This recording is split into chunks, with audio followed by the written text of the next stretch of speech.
A chance to have a voice again. I used to not be able to leave my house. I couldn't go talk to people. I would physically throw up.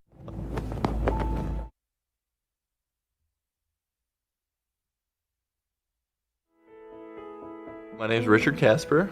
I'm a Marine Corps veteran, and I teach the course here at the School of the Art Institute of Chicago. This program started basically because after my injuries in war, I didn't know how to deal with myself. I came back, had a brain injury, my best friend was shot and killed. I didn't know myself at that point.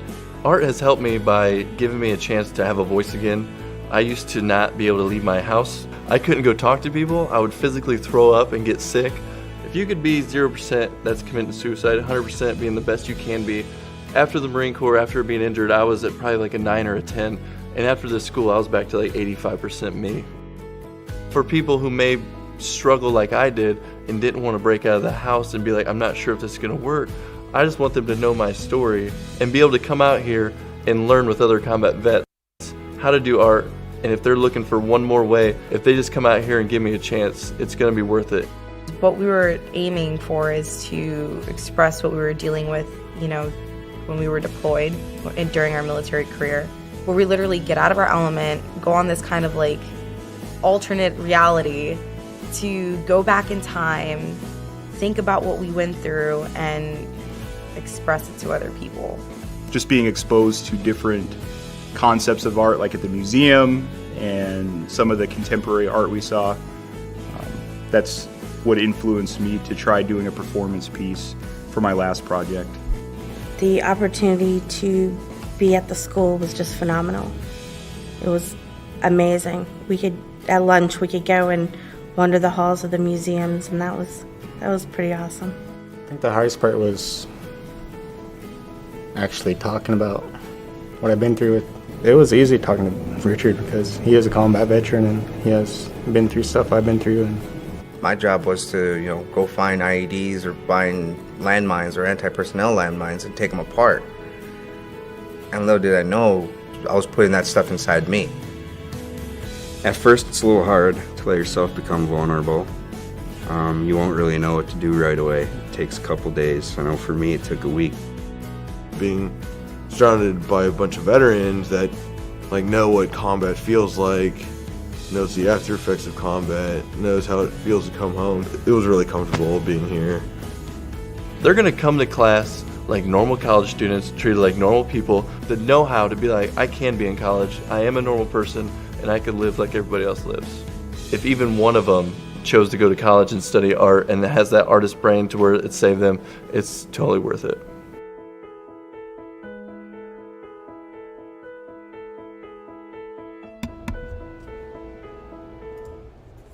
And here we are, and you can see Luke's big old chest.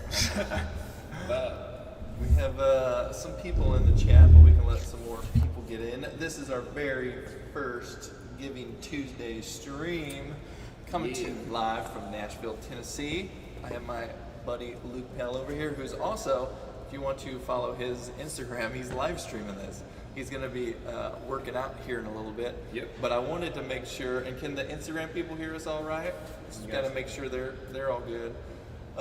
Give us a 2 thumbs up if you can hear us. As you know, because of COVID, a lot of stuff has happened, but in the nonprofit world, we are expected to lose about 15% of our donations from individual donors, and so what the nation did was they came together and they decided to make Giving Tuesday not in December anymore, they moved it to today. So all day we'll be streaming art and music content, as well as Luke will be here. He's going to do a little workout in the morning. We're going to have a conversation later with the CEO of Operation Stand Down. We're in his building and CreatiVets' new building that we're renting from to offer more arts and music programs to veterans all over Nashville. We'll have some collage courses a little bit later. We're going to have music courses. So we're going to run all day long. Pretty much the stream will not stop, but a few times just to transition up to Chicago. But today is all about giving and learning. So we just want to make sure that you guys have all the tools. We encourage conversations in the chat so that we could respond to you, as isolation is a big part of veteran suicide. So we want to make sure that we're trying to not only educate, but we're just trying to bring them out of isolation and talk to them. But Luke, most of you may know, but he is an Army veteran himself. Will you tell us just a second about that Army experience of yours? Yeah. So 2003, I ended up going to West Point to play football, and spent the next 4 years there, and graduated from West Point in 2007 and became a second lieutenant in the Army. And spent 5 years as an Army officer, and I got to meet and work with some of the truest, best Americans that I've ever met, and it was an honor to be able to serve my country, to go to Afghanistan, to be able to lead soldiers in combat. And there was trials and tribulations through those times, and there's ups and downs and highs and lows, just like anything else in life. But some of the most rewarding time was spent with those folks, and in that time. And so now, that being such a big part of my life, I lost friends, I lost colleagues, I lost classmates to the war, and also to suicide from folks that deal with PTSD. And that's been a number that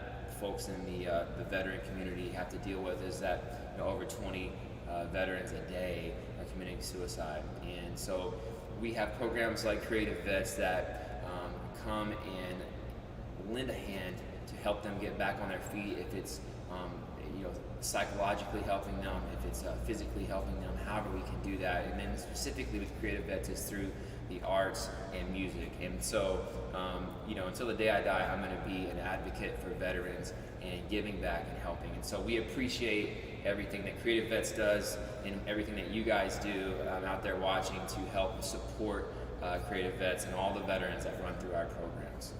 Thanks for the follow, Porsche. If you hear me say random stuff after someone talks about some awesome stuff, it's just because I want to engage the people in the chat and stuff. But we got a lot of live streams going here off the I same know, time. and I don't want him to neglect his Instagram too. So if you need to answer anything over there too, you can, about CreatiVets and everything. But also for you, those of you who don't know my story, I was in the Marine Corps and I was injured in Iraq, hit by 4 separate IEDs, which led to a brain injury that led me down a path to using art and music to heal. And that's kind of where the idea of CreatiVets came. I went to a friend in Chicago, Linda Tarson, and I told her my dream was to help veterans heal through the arts of music, and she said, let's do it. And so she helped me. We co-founded CreatiVets together in 2013, and since then we've helped hundreds of veterans transition into normal life through the arts and music. There's a stigma around the arts, but the way that we do it is we're very intentional about the way we teach it and the way we attract veterans to our programs by offering songwriting programs here in Nashville, Tennessee, where veterans get to write with #1 and pro songwriters about what they went through in war. And we also are teaching them how to do arts at some of the best art schools in the country. Luckily, with our new partnership with Operation Stand Down, this will be the first time we'll have a building that we can start offering programs regularly, like ceramics. We'll have songwriting studio.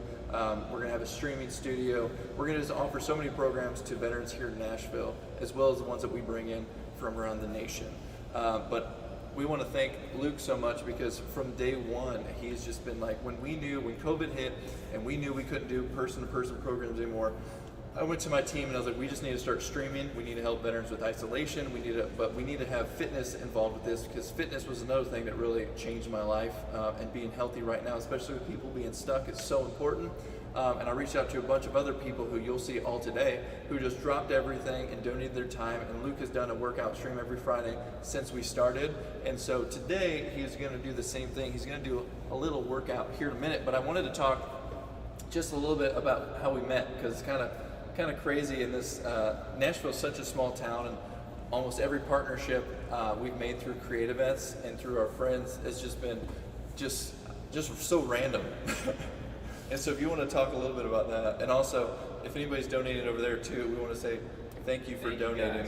We've got some donations coming in now, so thank y'all so much. Huge news too. I got this morning that there is a $5,000 matching grant for today. Oh, wow. So which means that anything that you donate, it's going to be matched up to $5,000. So we're super excited about that. Absolutely.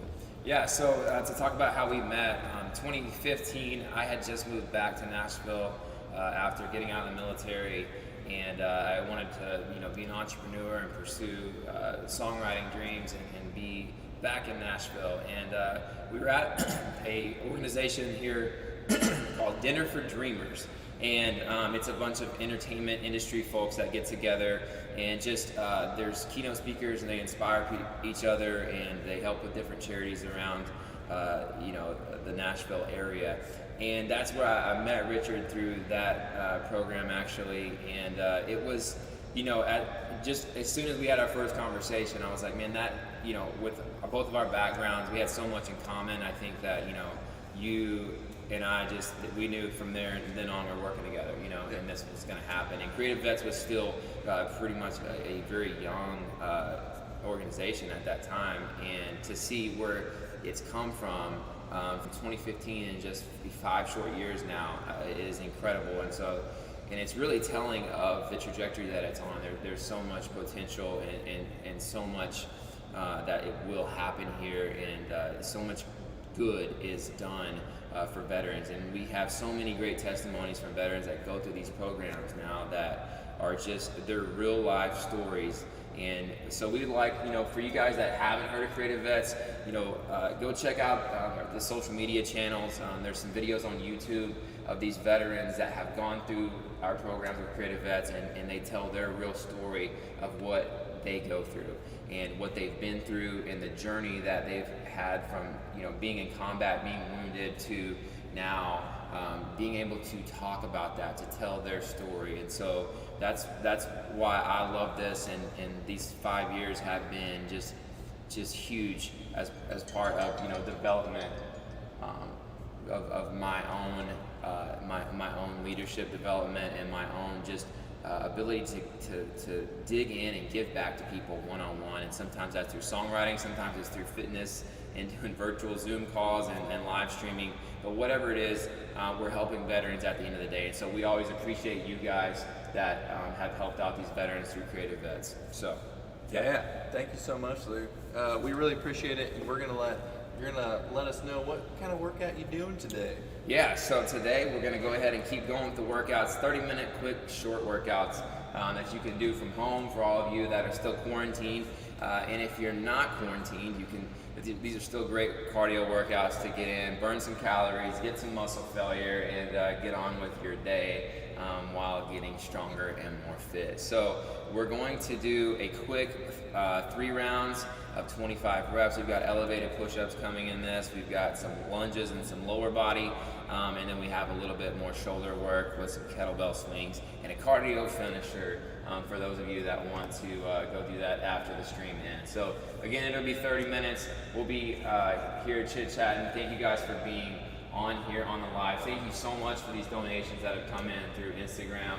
We cannot thank you enough. The veterans that go through these programs, we want you guys to be introduced to them. We want you to see them through these channels and see the stories and the lives that you're changing. So just thank you all for being here today. Giving Tuesday, it's bright and early, 9 a.m. We're rolling. This is the first stream of the day, and so we're excited about a long day of streams coming through here. And there's so many people that help in the CreatiVets organization that we're going to be able to introduce you guys to throughout the day. So this is just the beginning, and we're going to start it out right with a workout. So let's get started. We got Jesus Cruisers. It says Luke P. Let's get our swole on. Oh, what up? What up? The chat. We love you guys in the chat. We've got a whole nother streaming system going over here as well as Instagram Live. So we've got multiple chats. So if you hear us talking about random comments, it's either from you guys or it's from you guys. So here we go. I'm going to go ahead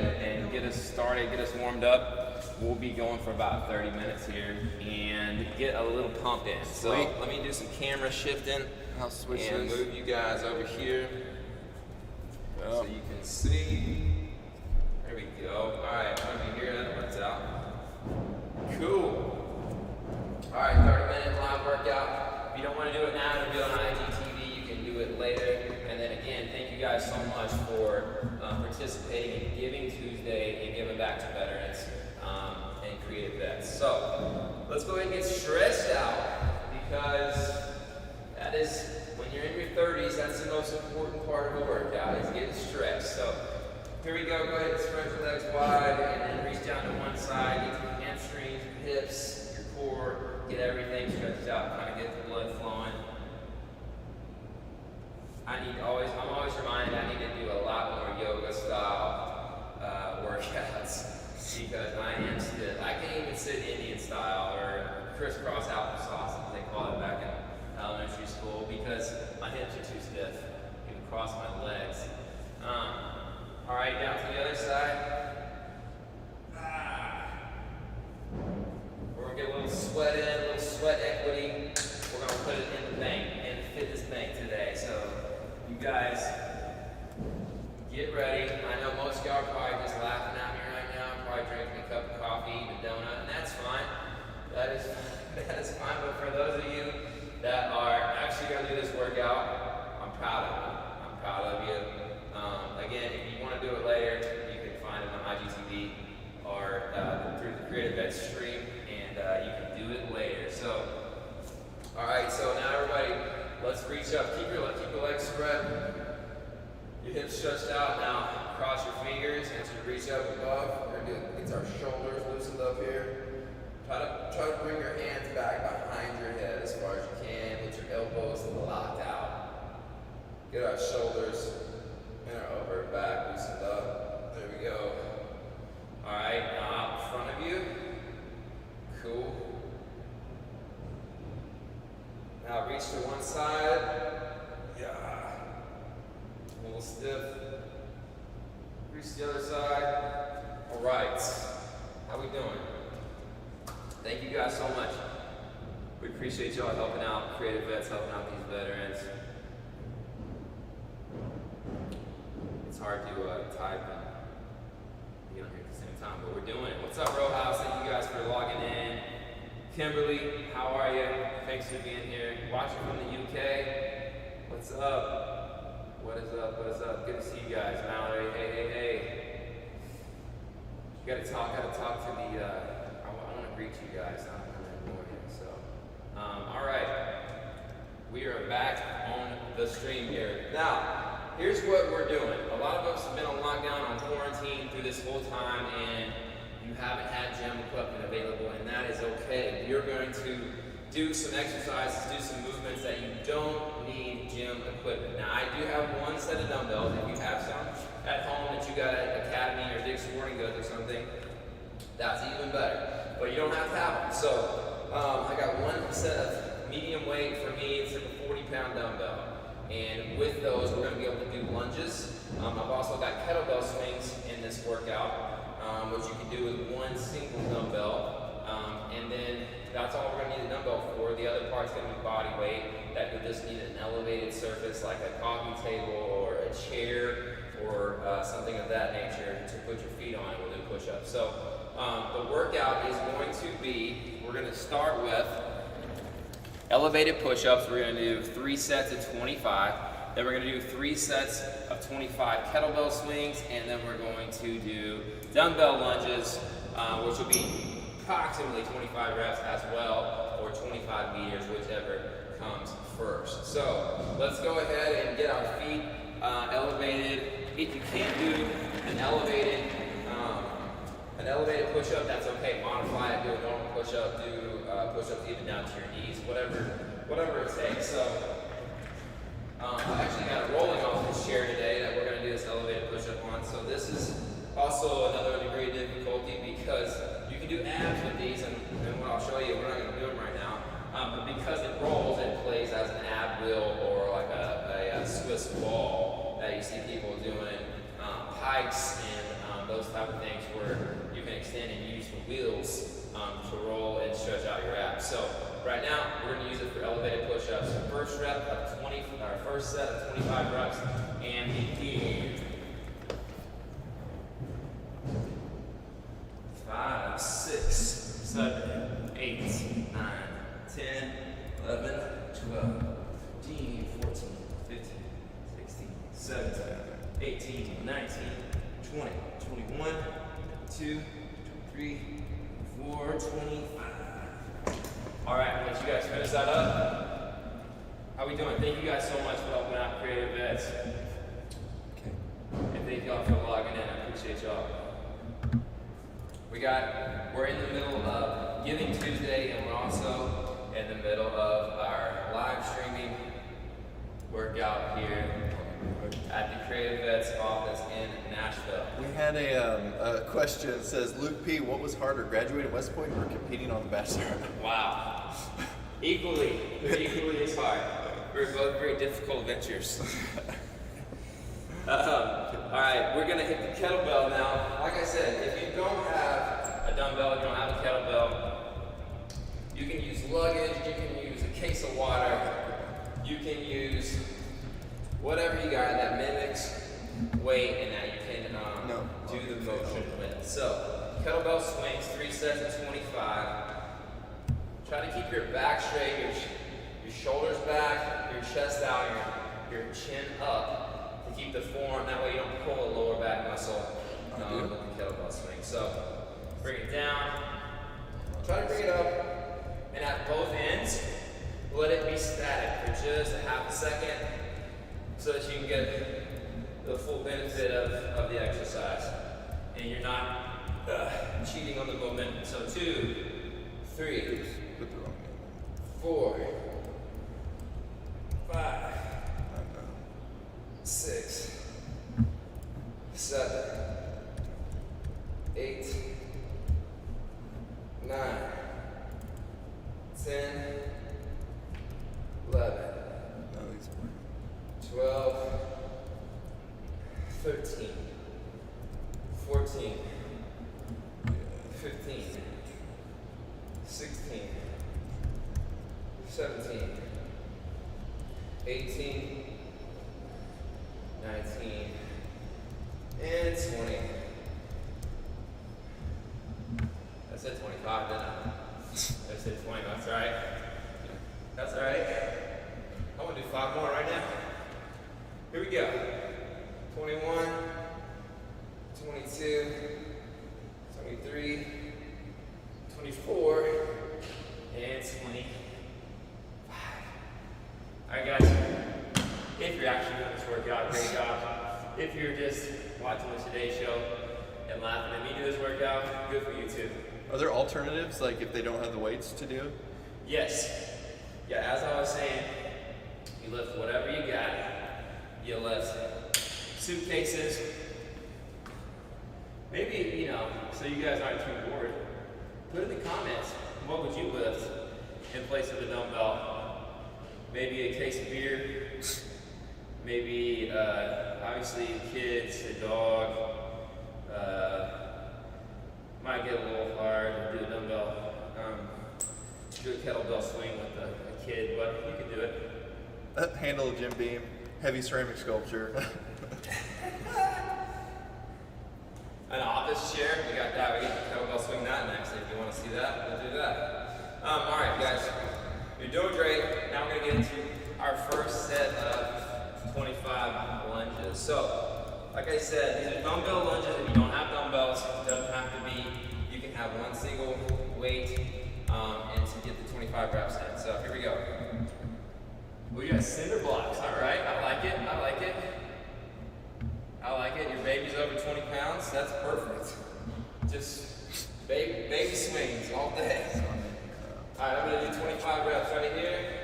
And you can do these in one place if you're in your living room, or you don't have this is usually done on a track or a football field or somewhere that you have more room. But we can do these in place, stationary right here. We'll do dumbbell lunges. 25.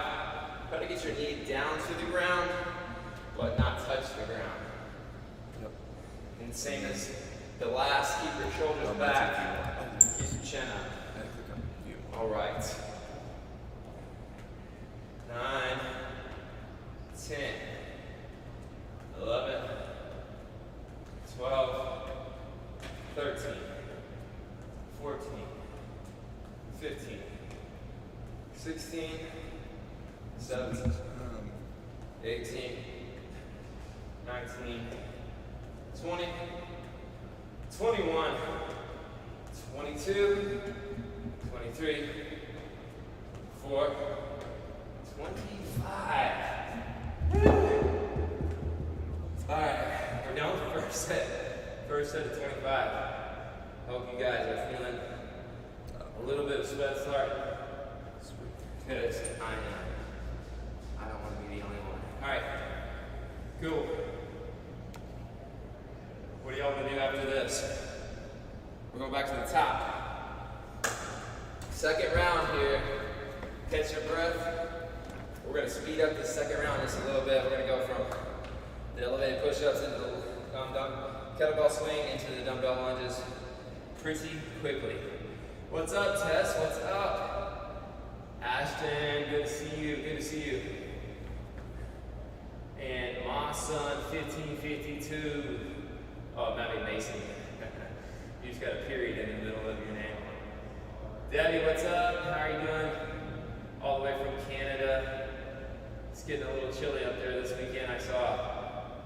Thank you guys for logging in. Hey, Kimberly, Dana, thank you guys so much for hanging out. Again, this is not just a workout, but it's more than that. This is Giving Tuesday. And as you all know, I've worked closely with and part of the CreatiVets.org team here in Nashville, Tennessee. We help veterans wounded in combat tell their story through arts at the Chicago Art Institute, as well as other art programs at universities around the country. And we also help them with songwriting and being able to have a full production of a song that they wrote with hit songwriters here in Nashville at the Grand Ole Opry.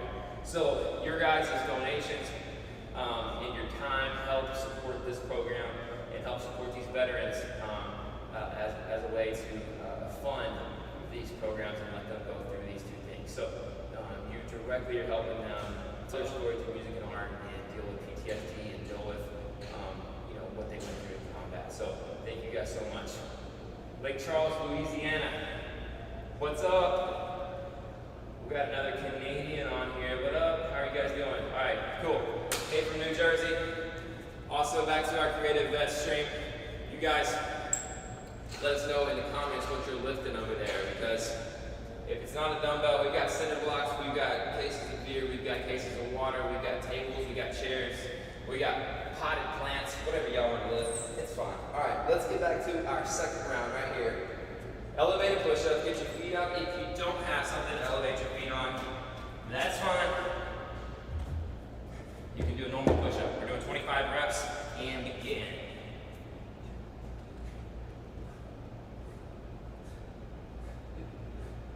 9, 10, 11, 12, 13, 14, 15, 16, 17, 18, 19, 20, 21, 2, 3, 4, 25. All right, great job, guys. Great job, great job. Video paused, but we're back. Hope you did your 25 reps. We were paused for a couple seconds there. What up, Birmingham, Alabama? Good to see you guys. South Carolina, what's up? Thank y'all for hanging out with us.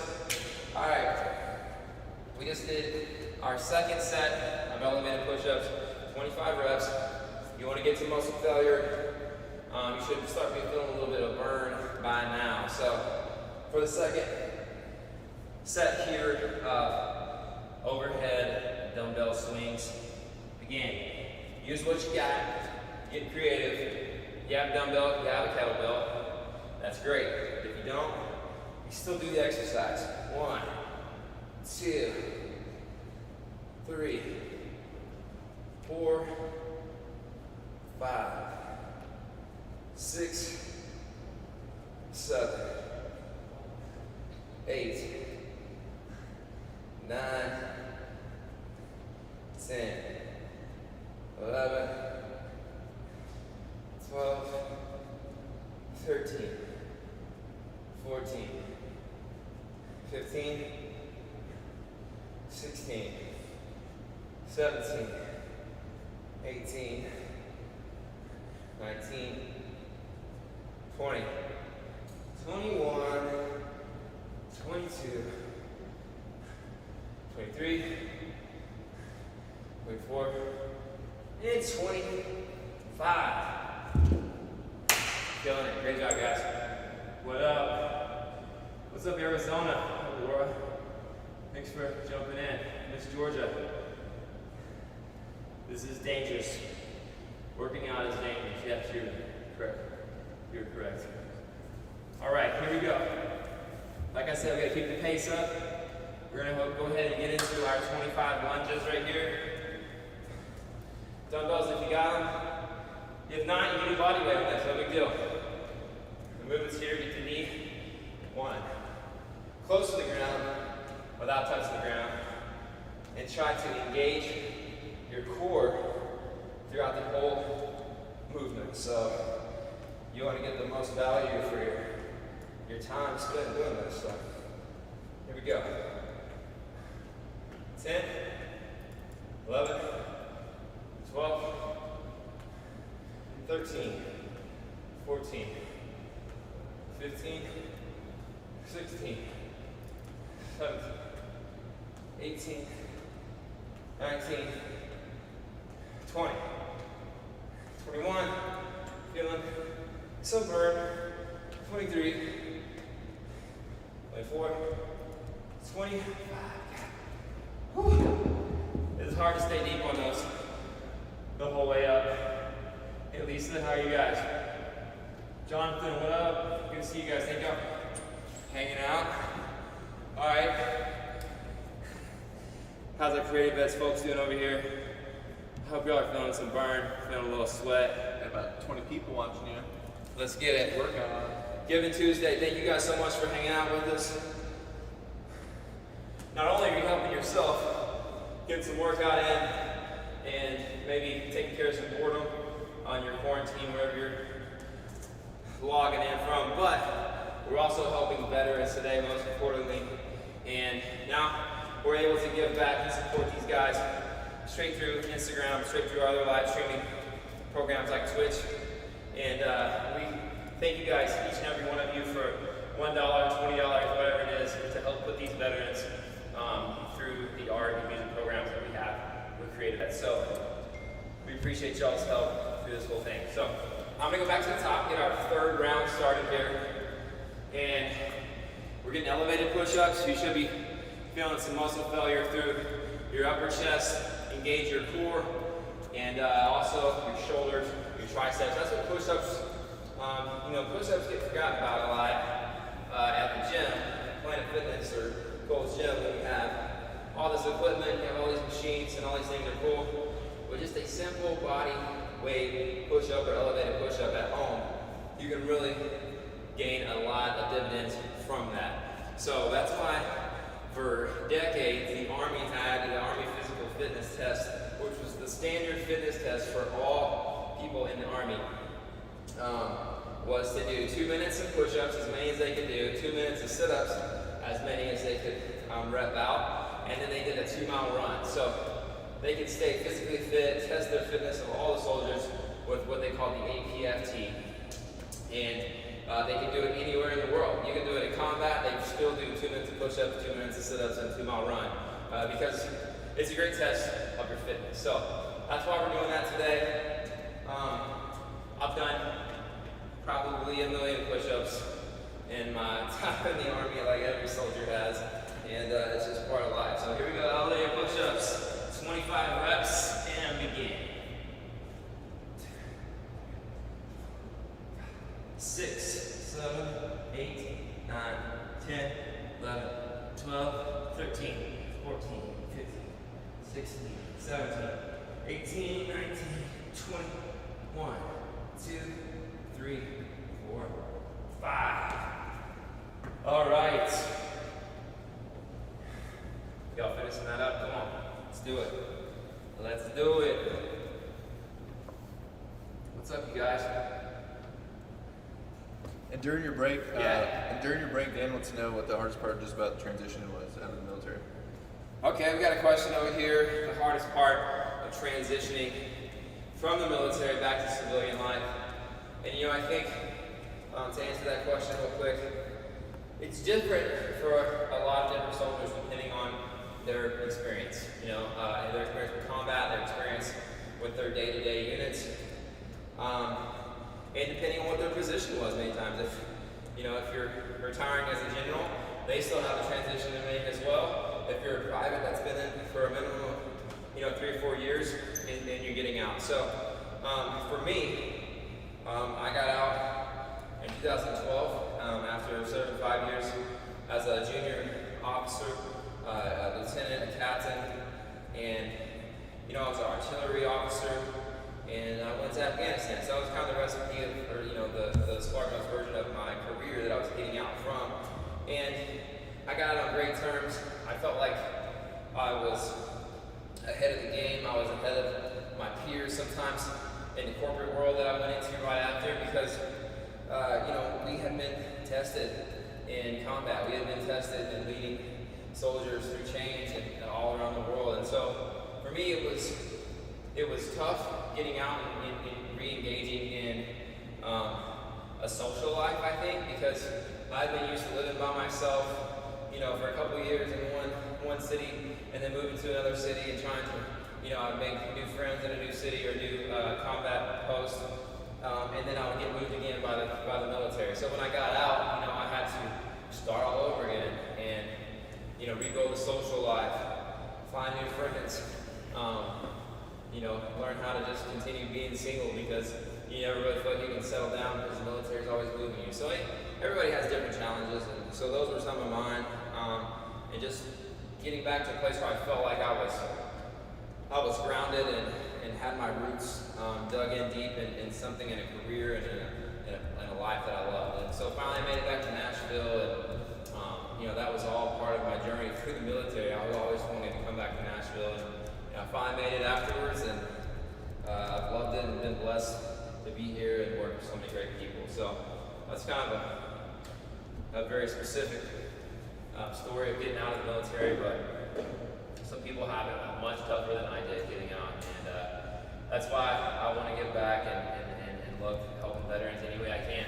And so thank you guys for being a part of this today. Thank you for participating in Give Back Giving Tuesday, and let's finish this workout. All right. Now, we did the elevated push-ups. Now we're going to get back to the last set of dumbbell, kettlebell, cinder block, whatever you got, swings. Baby swings. Case of beer swings. All right, 25 reps. Let's knock these out. 1, 2, 3, 4, 5, 6, 7, 8, 9, 10, 11, 12, 13, 14, 15, 16, 17, 18, 19, 20, 21, 22, 23, 24, 25. Great job, guys. Really killing it out there. Woo! Thank you guys so much for supporting. We got 4 different donations coming in now, so guys, we appreciate every dime of that. Helps the veteran go through our programs here in Nashville and Chicago and all around the country in music and art. So thank y'all so much. We've got one leg left of this workout, and that is our lunges, because we never skip leg day. If you remember anything out of this, don't ever skip leg day. I'm just kidding, but leg day is very important. All right, 25 lunges. Try to get as deep as you can, all the way through all the reps, and engage your core, your glutes, your quads, your shoulders. Legs are full body workouts many times. People don't realize, they think, oh, it's just my legs. When you're doing leg workouts, many times it requires engagement from most of the muscle groups in your body to stabilize, to carry the weight, distribute the weight on your shoulders, down through your core, all the way down your legs. So keep going here. 10, 11, 12, 13, 14, 15, 16, 17, 18, 19, 20, 21, 22, 23, 24 and 25. Guys, give yourself a hand, great workout there. Woo. I felt that one. I'm feeling it. Yeah. Walking from the couch to the fridge. That's a great workout. You might need to do it maybe a couple hundred times, but it's a good workout for sure. How we doing over here? Doing great. All right. Patricia says this is awesome. Patricia, you're awesome. You just remember that. And we've had 2 donations come in on our end too. All right, thank you guys so much for the donations here for CreatiVets on Instagram, and also for the donations over on our OBS streaming live with CreatiVets through Twitch and Facebook Live and YouTube. Thank you guys so much. You're changing these veterans' lives, and if you're not sure about that and what that money's doing and what it can do, guys, go click on CreatiVets link. Go to CreatiVets, their Instagram, their YouTube, and just look up some of the testimonials that we've had from guys and gals that have gone through our programs here. It's life-changing. It will definitely change your perspective on what veterans are dealing with, even years after they've been in a combat zone, or years after they've been active in the military. So let's keep our veterans in mind today. Again, go check out CreatiVets. I'm going to end this Instagram live here, but this is just the beginning of the day. This is just 9:45 a.m. There's going to be programming coming all day, the entire day, live streaming through the CreatiVets channels, and there's going to be guitar lessons, songwriter content. There's going to be artwork done here. There's going to be other interviews from folks who are a big part of the CreatiVets organization and helping veterans, and there's going to be interviews of veterans themselves that are telling the story of what we all are trying to do to give back and help these veterans out and their families, even more importantly. So thank you guys for hanging out. Thank you for tuning in. Check on CreatiVets.com or CreatiVets.org for more information on when live streams are coming, and so stay tuned on the rest of today for Giving Tuesday. Thank you so much, and I cannot thank you enough for the donations that came in through here just in a short time this morning. We've already raised a great amount of money, so thank you so much.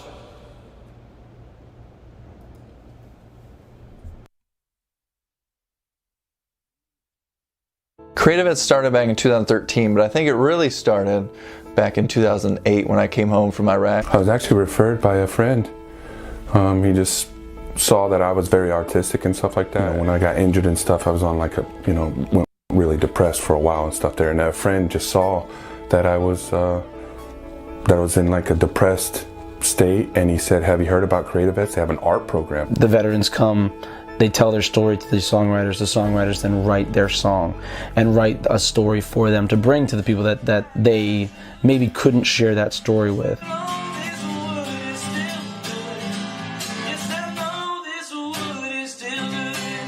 I'm 6'10", 300 pounds, so my dad's always called me the Oak. And that's kind of like where the song's going, is like, I felt like an oak in Iraq and Afghanistan and everything, but when I got injured and into a chair, it's like I felt like my tree had fallen. I served my country, I served my fellow man. I'm just letting people know that even though I'm in a chair and not walking around tall and chest all out, it still serve a purpose. I've always been very thankful of the military and what they do, but it has put a lot of things in perspective, and it has allowed me to realize that their job is so much harder than you actually think it is. So the Songwriting Program has been super successful, and it's been one of the most sought after programs, because veterans know that their flights are paid for, their food's paid for, their hotel's paid for, and they get to just spend time with another combat veteran, and they're writing a song. This is all about teaching them how to remap the negative impact, like the negative thought, into a positive. So totally transferring that into something good. So that's what happens through the Songwriting Program. It is so awesome what Richard has done and what he's created with CreatiVets to like change people's lives. This is something that's really brought me out of my shell, and I hope the same for everyone else. The other program is our art program, and we offer that now at the University of Southern California and the School of the Art Institute of Chicago. And we enroll veterans, we pay for their flights, their food, their housing to the school, and then we also pay for their tuition. So we teach them how to do art, like as a curriculum. You have the music, you have ceramics, you have graphic design. There's so many forms of art out there that a lot of these disabled veterans can connect to that. Without this experience for a lot of vets, they would be in a really lonely place, you know, and he's bringing them to Nashville and giving them this experience that is just almost like eye-opening. We had a girl on Facebook who wrote back to us saying, "You might not remember me," which we remember everybody. And she said, "But the day that you called me and told me that I was accepted to the songwriting program," I get emotional. I was writing my suicide letter. It's a huge need, and it's a way to get veterans who don't want help. The underlying message of the whole thing is it's good to get it out. It's good to talk about it, because if you bottle it up, that's when it starts to eat at you. It starts to become like a virus, and it ruins people's lives. We have so many partners who are ready, like other schools who want our programs, and we have so many veterans on the waiting list, and now we have some staff that can help.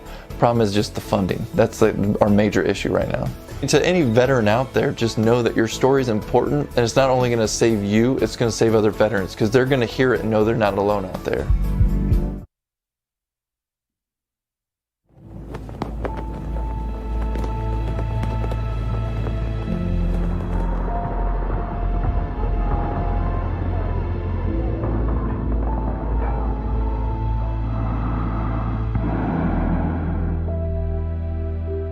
I've spent the most developmental years of my life, you know, living in a completely different part of society and having to play by different rules than everyone else. And when I got out, you know, I had to adjust accordingly. It was something that, you know, you could only experience in the military. When you get out, it's kind of a cold, dry world. I felt like, oh, I can handle anything, you know, I don't need help from anybody. I almost felt like I didn't need a family, you know, and that sometimes would make me reserved and isolate. I am a very prideful person and somebody who's always adapting and overcoming, and so a lot of the things I had been dealing with for years, I just never really saw a need to seek help, because I didn't really identify there as a problem. They were just things that I dealt with. One of the things that we say a lot in our house is, if you don't want to do it for you, do it for your family. Because this was not a road Tom wanted to walk. No veteran wants to walk down the road of admitting that there might be something that's affecting them in their life. Operation Stand Down was kind of a springboard for us to all the other resources that are available for our family. And it came into our family at a time where we really needed it. It will help you through that. You know, you get back with your family, families can heal again and be whole again. I think that's hugely important, because a lot of people without their families, they're lost. And a lot of families without that head of a household, they're lost. Kids are lost, it breaks up families. You're talking a whole generation that can be ruined without having the support that Operation Stand Down gives. It is a great organization with wonderful employees, volunteers that are associated with it. We're all pulling, we're all working together, we're one unit. They really care about people. I never thought when I started volunteering there 10 years ago that they would ever have to help me or my family, but I'm living proof they can help you. If you've served, you're part of that, you know, and they're doing it for you. They're part of who we are. We're blessed to have an Operation Stand Down.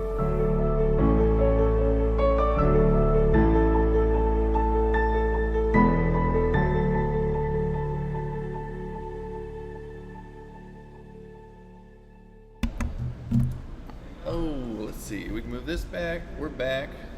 We might have to roll you back a little bit too, if you don't mind. So we're getting all of our things set up. Make sure that we can see everybody. So many different things happening at once. You see? How do you like it? Is that good? We're trying to keep social distancing. The new world order. So we should be back. Can everyone hear us all right? No angle is a good angle for Richard. Hey, that's rude. Rude, Dan. That's my deputy director making fun of me.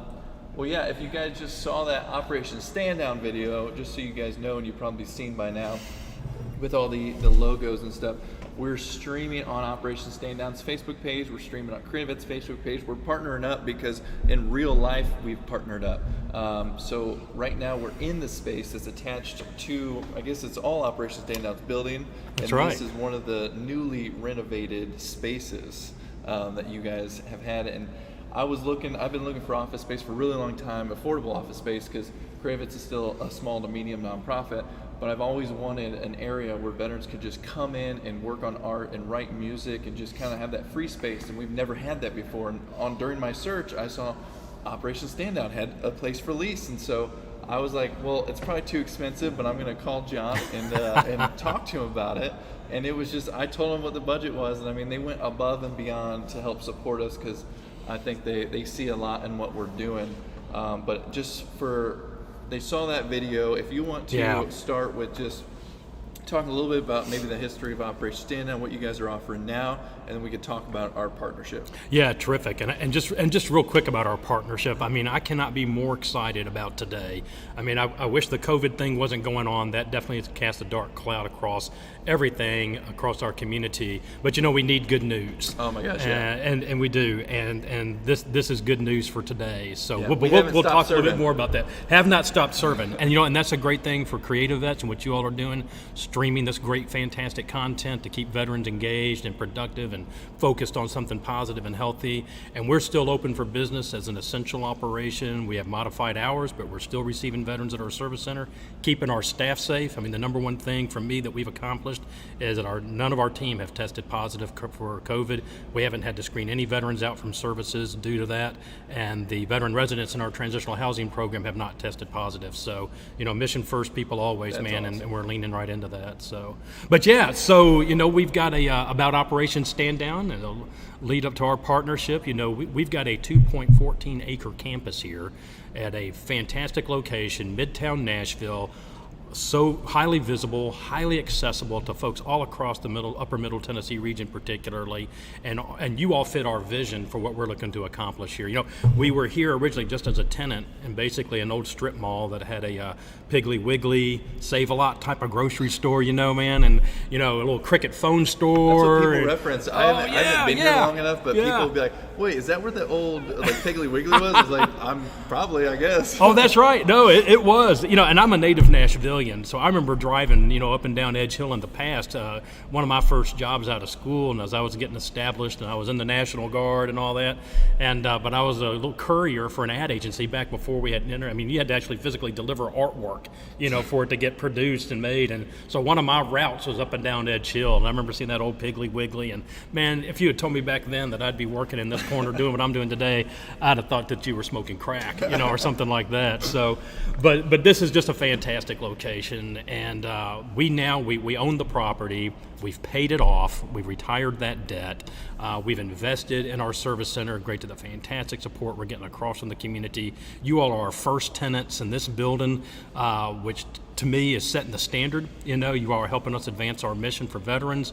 We're looking to bring in some other enterprises that will hopefully draw veterans to the campus, and which is going to be a challenge. Nobody, foresaw this pandemic.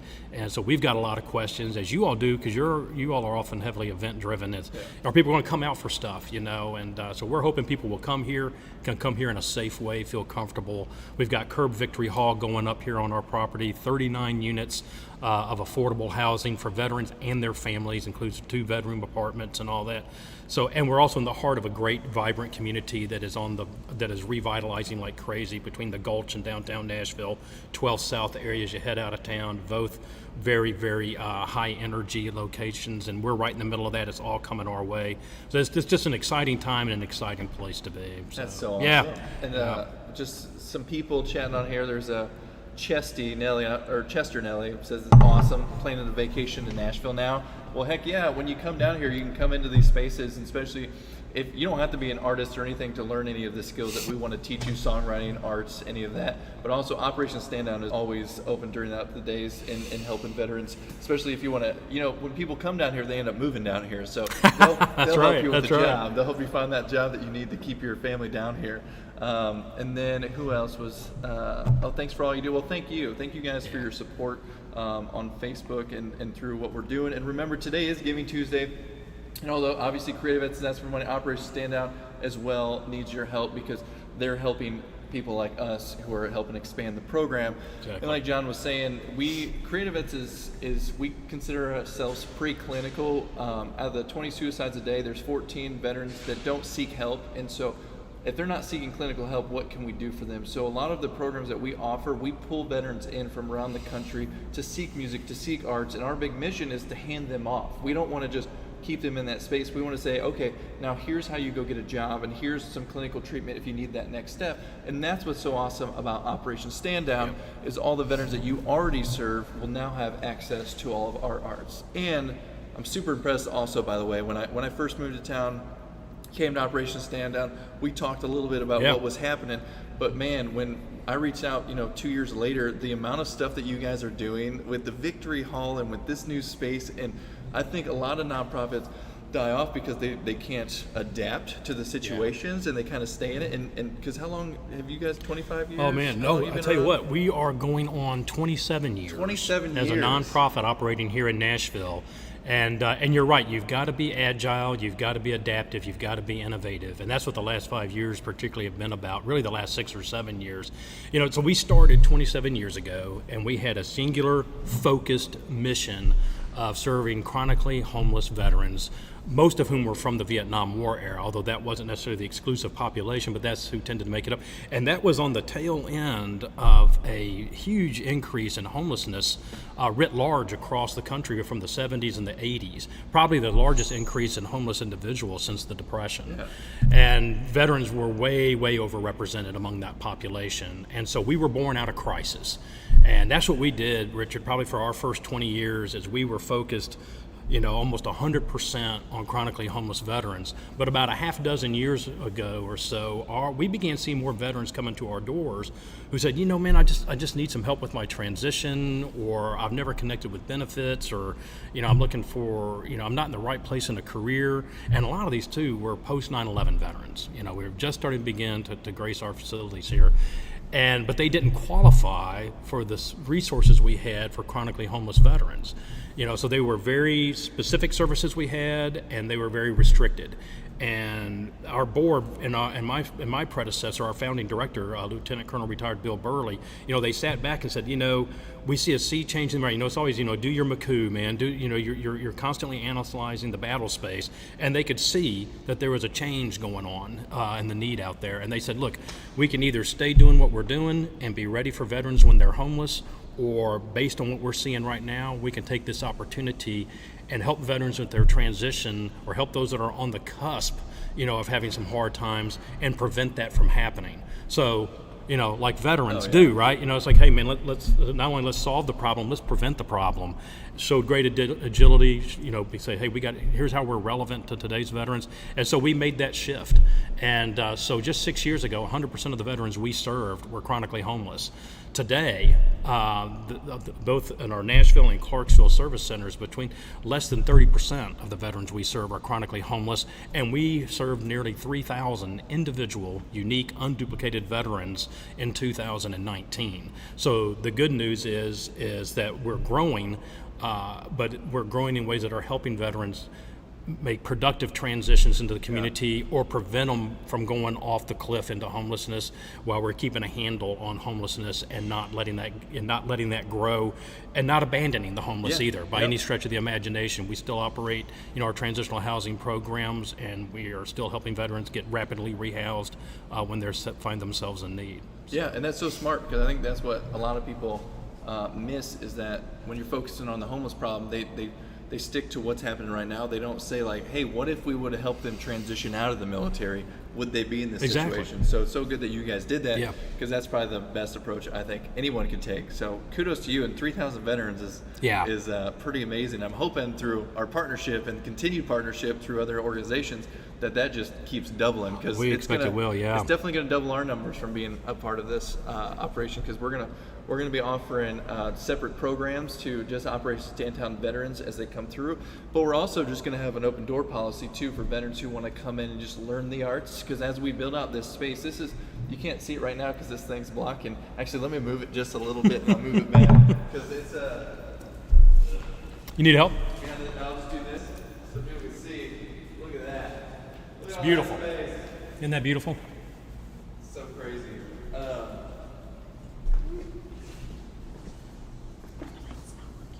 What's it? Your link's not working. I think it's. I wonder if they're. Sorry, we're just having a little bit of technical difficulties. If it's, is it the actual web page or because the web page just links to this. Like they have to actually click on the links to come through this. So maybe that's it. But yeah, this space, 3,500 square feet, is going to be built out to have a arts facility. We're going to have ceramics. We have a writer's room and a stream room in the back. It's going to be amazing, and obviously we're going to keep building it up. Oh, and thank you, Big Daddy 7075401 for your sparks. That's another thing while we're doing the live streams are so much different than just doing video conferencing, because there's like on Mixer on here, because there's Mixer, Twitch. We're streaming on Mixer, Twitch, YouTube, Facebook, and so on certain these streaming platforms like Mixer, they have this kind of currency that they send to you that's, I don't know, it's kind of gamified how they do it, but it's actually pretty fun. So if you ever see me stop and thank someone for some sparks or for some embers, it's not just gibberish. That's good. Good for a boomer like me, man, to be learning all about that stuff. Yes. And so since we're talking about the new space, and obviously we're going to have a lot of build out, we have a video walkthrough that we just did yesterday, and it's a very broken down, just shot with the iPhone, and you're going to see a lot of construction underneath it. But before we show that, did you want to talk about, so you talked about what this space used to be. We just talked briefly on where you guys were at, where you guys are at now, and where you're transitioning to, if that makes sense? No, exactly. And I think, a good thing to really get into is what we do. Why would you come to Operation Stand-Down Tennessee? What will you find when you get here? And so, true to our roots, for veterans who are truly struggling, if they are in a homeless situation or facing homelessness, then we can help with that. So we can help with immediate needs, whether it's food baskets, hygiene kits, bus passes, gas cards, or if and helping get housing. And again, we also have a transitional housing facility for veterans who need a place to stay while they're getting back on their feet. But also for those transitioning veterans who are say, hey, I'm coming out of the military, I've been out for a while, hey, I'm not homeless, and I don't think I'm going to ever, get to that point, and hope that I won't. But what can Stand Down do for me? Well, if you've never tapped into your VA benefits, we can help get that ball rolling. We have Davidson County has 2 veteran service officers, and they are both located here. This is where their offices are. We also have everything I'm talking about here, we have in Nashville. We've got up in Clarksville, minus the transitional housing program. So Clarksville, it's full guns as well. We've been operating up there for 5 years. But we can help veterans with their careers. We help a veteran really get plugged in. Really, it's about connecting to resources. And there's so many resources out there. We don't need to reinvent stuff that's already out there. What we can become and what we are is a clearinghouse. So if a veteran is just say, hey, I need assistance with my career, or I'm in a job, but I need to get better networked, or I've never bought a home, I'm going from rent to mortgage, how do I do that? Or I just want to get plugged into some volunteer opportunities with other veterans. Or, hey, I'm looking for programs like what CreatiVets offers, but I don't know about a CreatiVets. They can come to us, and we make those connections happen. So, and that's what you can expect to find here. So that's awesome. Events, just a great facility. Yeah, because they don't teach a lot of that in the military, is how to especially for resume stuff. I remember when I went through my separation and TAPS kind of thing, it was just like, hey, we have TSA's hiring if you want to do that, but here's how you could do a resume. But that's legitimately it. That was the whole transition. It wasn't, here's what the job market looks like, here's how you should really set up, here's how you should translate your skills. Exactly. Because our skills don't translate very well on paper. Well, certainly not easily. Oh, yeah. And especially if you read it on paper. That's exactly right. Nobody knows what you're talking about. Yeah. So, and it's also, too, about shaping veterans' expectations. Hey, you're coming into a different world in the civilian world. What can you expect when you get here? Yeah. One of the biggest things we find is that, veterans coming out, especially if they've got a career or they've been in 10 years or something like that, they expect, hey, so I'm going to come out and do exactly same level of respect, responsibilities, and pay, that type of thing. It's like I tell people, we don't bring somebody off the street and make them a first sergeant, or a battalion commander. We take 20 years, 15 years to grow those guys and gals. Civilian world, same way. Thank you for your service, but you need to know my industry before I invest in you. And pump a lot of money and time and effort into you, just like we do in the military. So sometimes you got to take that step back to be able to take that step up. But then after that, it's driven by your efforts, and your commitment. But we help veterans understand that process and know that they're not in it alone, and explain, hey, here's why you're hearing what you're hearing. Yeah. So let's help you leverage that and capitalize on that. Well, that's awesome. Well, and also, if anybody in the chat, we still have around 20 people in here. If you have questions about Operation Stand Down or CreatiVets at any time, feel free just to shoot those our way, and we'll try to answer it. We got one actually coming in. What advice do you have for employers who are looking to hire veterans but aren't familiar with the culture and experiences of military service members? Yeah, that's a great question, and I'm glad whoever's asked that is thinking about it in that way, because understanding where veterans come from can really help in that hiring process. So really working with folks like on our team, we have a career services team. And so, for example, Arlie Haddix is our career services manager, and he and his team can help employers understand, hey, here's what you can expect from a veteran, here's the background they've got, but also here's kind of the culture they're coming from. We've been putting together some programs that are kind of, military culture 101. And now that we're getting our facility established, we've been working real hard the last couple of years on doing this. Our next phase of rolling out some of these newer programs and approaches is taking courses like this and going to employers, say, hey, let's bring your supervisors, your HR folks together, and let us do a presentation on the military. Yeah. Even if it's as basic as teaching the rank structures, but also talking about, well, here's why a veteran, will approach a problem from this way, or here's what their expectations are coming into a workplace. And then it's all about figuring out, okay, how's that balance? How do we make all that work? Yeah, I get that's actually even more important, because you're going to have a lot of veterans who may not learn how to transition or find you guys, but if you're out there helping the employers figure it out, when the veteran comes there, they're already going to know the stuff that the veteran doesn't know about the transition point. They'll be like, okay, we can hire this guy because we understand how they translate, even if he didn't understand at that point how it translated. Yeah. Well, and there's just one other thing, just real quick on that, is that, especially if a lot of your larger companies have these fantastic resources called, veteran resource groups or employee resource groups. And these veteran resource groups are usually, it's veterans who are already working in a work. So say, for example, the Shurion will have, has a large number of veterans working for them. Well, they bring them together in these work groups, and those veterans can help educate the civilians, in those companies on what the veteran experience is all about. Yeah. And so that way they're working with each other. So there's a lot of great opportunities out there.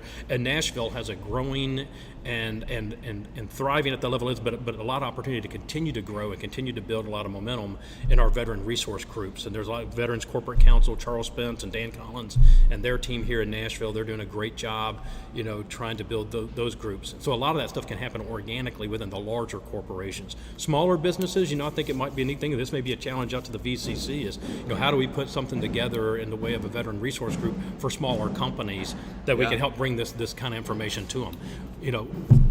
We certainly are, we want to work with other organizations that are already doing things well, instead of reinventing. And so I think there's a lot of opportunities. Yeah, and we have, there's already so many, there's 100 people moving here a day already in Nashville, and a ton of those are veterans too, because even with Amazon, working with the Amazon veterans team, they talked about how many employees that they're bringing that are specifically veterans, and then how their reach and everything. So this is more and more important every day, especially in a place like Nashville, where we just have a booming people just coming in all the time, and especially we attract a lot of veterans.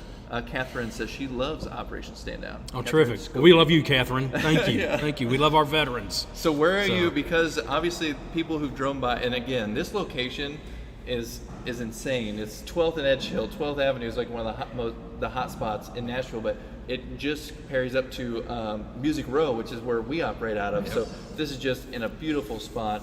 But so where are you at right now in this building, and where are you about to be? All right, so right now I'm in the CreatiVets, location on the Operation Stand Down campus, and proud to be so. We're super pumped about. Yeah, so we are super stoked about that. So so right now we're in the CreatiVets space. And we actually right now are working, our offices are over in a empty part of the building where we had a previous tenant move out, and we've been operating there in degraded mode, but we're about to move into our renovated space on the other side of CreatiVets right here, and we begin that moving process in about 2 weeks. And do we want to take them through now, so or what do you think? the video, but Catherine also says that Under Armour is hiring, Mount Juliet is hiring. So any veterans watching this stream, or if you want to share it with people who've been looking, this is super important right now, obviously, as the economy too. And companies like Under Armour are very good at going for veterans for sure. But we're going to do a little walkthrough of this video, and just so you know, the way that this is set up, when I start the video walkthrough, we won't be able to pause it. So you could talk through it, but if there's something you want to go back to, we just point it out, and then we'll talk about it later. Got it. Is this space open to the public? So Chester, the CreatiVets space will be open to the public. We're going to have a gallery space up front of veteran artwork, but we won't. We're in this transition phase right now where we're just signing this lease so that we can, for the first few months, build out, because it's going to take a little bit to get where we want to be with the full space. But if you reach out to CreatiVets at any time and you're in Nashville, we'll do anything to help you kind of get to that next step in songwriting or the arts. And we'll be streaming. We stream almost every single day. We'll stream different arts and music programs, even outside of Giving Tuesday, the special day for fundraising. So just reach out. And our Instagram and everything's very active. So social media or our website, creativets.org. And I know Operation Stand Down's doors are always open. So if you need any access there, and for some reason we haven't built out yet, you go through them and they'll connect you with us for sure. Exactly. We're open now. Awesome. And then we're going to do a little walkthrough. And again, it's under construction, but there's so many good things to this space. So I'll turn this John, so these folks are they're getting a sneak peek. I mean, there's very few people have actually gotten in to be able to see a view. And so you will see a little construction mess, but as Richard mentioned, keep in mind we're still work in progress, but this is exclusive. I mean, not many folks are getting this view. Awesome. So all right, so we are running. So this is coming into our brand new entrance. We never had an entrance on Edge Hill, and so on Edge Hill, we have an entrance. That's the waiting room for it right there. So folks will come in through the door that's showing up there. And as you come in and check in, that's the desk. So right over there is the entrance. You see where the little exit sign was briefly. And this is for our veterans who are in our transitional housing program, or that we're working with on a day in and day out basis. So this is an area that they make their own. Right in here is our new computer lab, and you see some of the beautiful artwork. Our COO, Eden Murray, is our interior designer, and let me tell you what, she has done a hell of a job on this. This is a multi-purpose room for our veterans, so this can be where we do workshops. There's a counter for setting up laptops. We've got a whiteboard, so classes, we can configure that room any way we need to be able to offer programming there. All right, so then you start coming into our main area. To the right is where you see some cubicles. So that is our staff land. We have 35 full-time employees here in Nashville, 7 full-time up in Clarksville. But our staff will have their workspaces. Then we'll have these offices. We've got a bank of 8 offices where our staff can then reserve rooms to meet with veterans as they need to. These rooms are also available for nonprofits in town who want to also reserve those to meet with folks. So, for example, if Richard, even though he's here on campus already, if he needs a meeting room because the one he's got is being used, they can pop over here and use one. If the Veterans Corporate Council needs to reserve a room to have a meeting or something, they can reserve one here at no charge at operation. If you're a veteran group, then you can use our facilities, basically. Come through this hallway down here. You're out of staff land. Let's see, you're passing our break room, but over here to the left, we're going into another multi-purpose room. This is set up more for meetings. You can see we don't have our whiteboard up there yet, but just like the one you saw be one there. Artwork for that wall just came in late yesterday, so that's probably already up. You come across the hallway. Here is our community room. And anybody that saw our old community room will be blown away by this. So, but this room is multi-purpose. It's got fantastic audiovisual. Our team members, Arlie Haddix, Michael McCoy, who used to be with us, but still is active as an alum of our organization. He's now doing great things out in the corporate world. But those guys, among others, Charles Plotz, our facilities maintenance manager, Eden, of course, really put a ton of work into this room. This is going to be one of the highlights of our facility. So for Project Healing Waters, they teach fly fishing and all that. They'll use this room. If Veteran Corporate Council wants to have an event, they can use this room. Richard, if you need this space because you need something larger, you can use this room. We'll have all kind of programs in there. Here's our main entrance coming in off of 12th Avenue. Our reception area there. You can see through the guy putting in the baseboard on the CreatiVets side. You see me. You can see me talking on the phone. There we go. Making moves. There we go. That's the room that gets you back in that hallway that we just came down. That's awesome. Yeah. And I tell you, that does nothing compared to actually walking through it physically and seeing it. So, oh my God. As we open the doors and, to the extent that this pandemic will allow us to do so and have some opening events, we just really want folks to come down and just visit us. Yeah. Come get services, but, just come visit us. Well, that's what's so cool about this relationship that we have now and then what they stand for. Because in the nonprofit space, there is still a lot of tension between nonprofits because they may think that they're going after the same money or they're going after the same person. And it's so awesome when you meet another person who's like, no, we don't care about that. We only care about the mission, and that's helping veterans. And so we try to partner with everyone, and I love that they're pulling us in, and we're going to pull other nonprofits into our space as we have free space and free little office space for other veteran organizations that need it. And then you have two other portions of this building. That's if right. you want to talk about what you're looking for in those spaces or what they're going to turn into, if you know. Sure. And of course, the pandemic has kind of hampered some of this, but we were right at the cusp of bringing in a fast casual dining experience to our campus of a veteran-owned facility. We're still hopeful that will come to pass. We know those guys got to make sure their business stays intact, and we support those guys, and we're standing by. But hopefully, that fast casual dining experience will be on our campus, sometime this year. We still have about 8,000 square feet that we're hoping to bring in a fitness center of some sorts. We've talked with some different operations. We had some good productive conversations going on. Some of those things now are kind of at a standstill. But if you're out there and you're a veteran who has a veteran-owned fitness center and you're looking for 8,000 square feet in a fantastic location that's got free parking available, for your clients, your customers. We're close to Music Road, but we're also within a couple of miles of 7 universities and colleges. We're less than a mile off I-65 and I-40 in the downtown loop, so it's just so easy to get here. Yeah. So if we could bring in a fitness center, that's our number one priority. We won't leave it open forever. So we'll bring in some, the right type of tenant, but our ideal is to bring in when we started looking at developing our vision for this campus, we were looking at our brand, we were looking at our services, and we put together these focus groups. And in fact, Bohan Ideas and 2020 Research provided their services pro bono to us in designing this research campaign. That's awesome. and using their facilities. And so we asked veterans, what would bring you to a campus?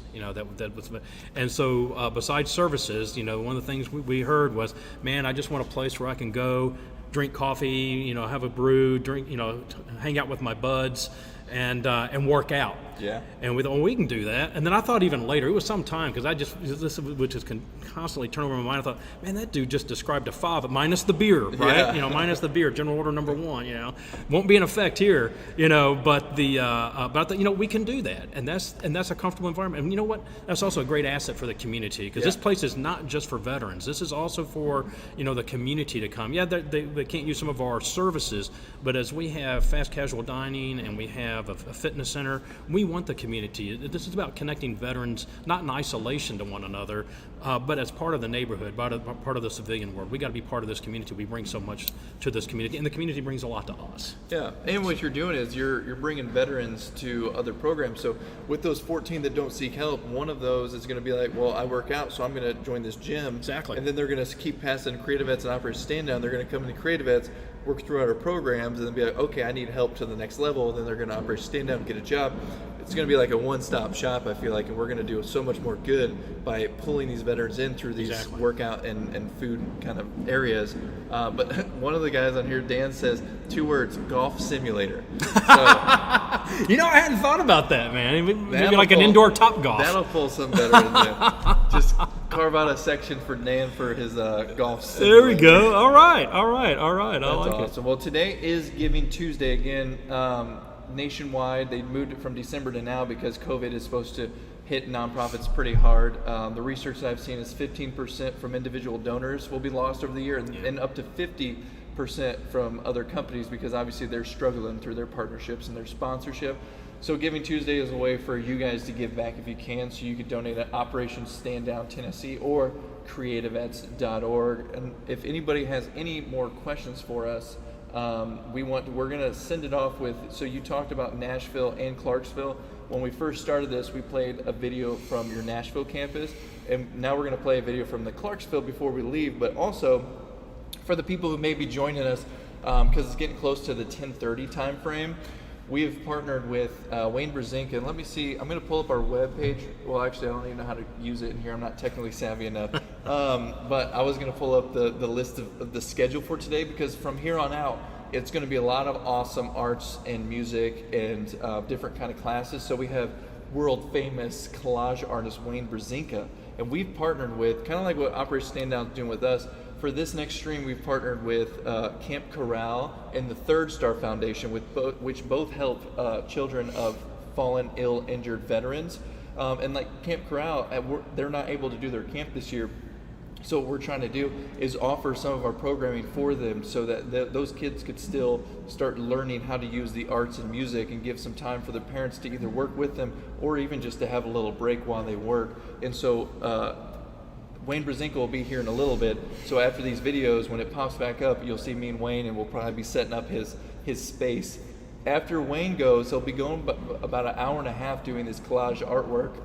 We're going to transition to Chicago, where Garrett is, our art director, and we're actually going to continue with the artwork for, it's aged more for probably 8th grade, or probably from pretty much from drawing age all the way up to veteran, and we're going to do some drawing techniques and some other stuff.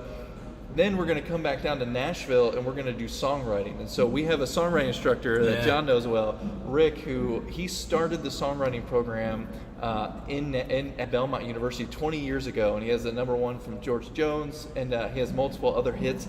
Phenomenal, awesome dude. He'll be streaming from his home because he still does visit a lot with his parents. And so we want to make sure that we're respectful of anybody with COVID. And so he'll be teaching guitar, or he'll be teaching songwriting, which if you want to learn songwriting, he's the one to learn from. And if you're in this chat, ask him questions. Never worry about, oh, and that's Wayne behind us too, doing a little video. And never worry about asking questions, because that's what this is all about. It's about this, getting you out of isolation, getting these questions answered for you. After songwriting, we have photographer Jason Myers. He's photographed Muhammad Ali, pretty much every country artist in town you could think of.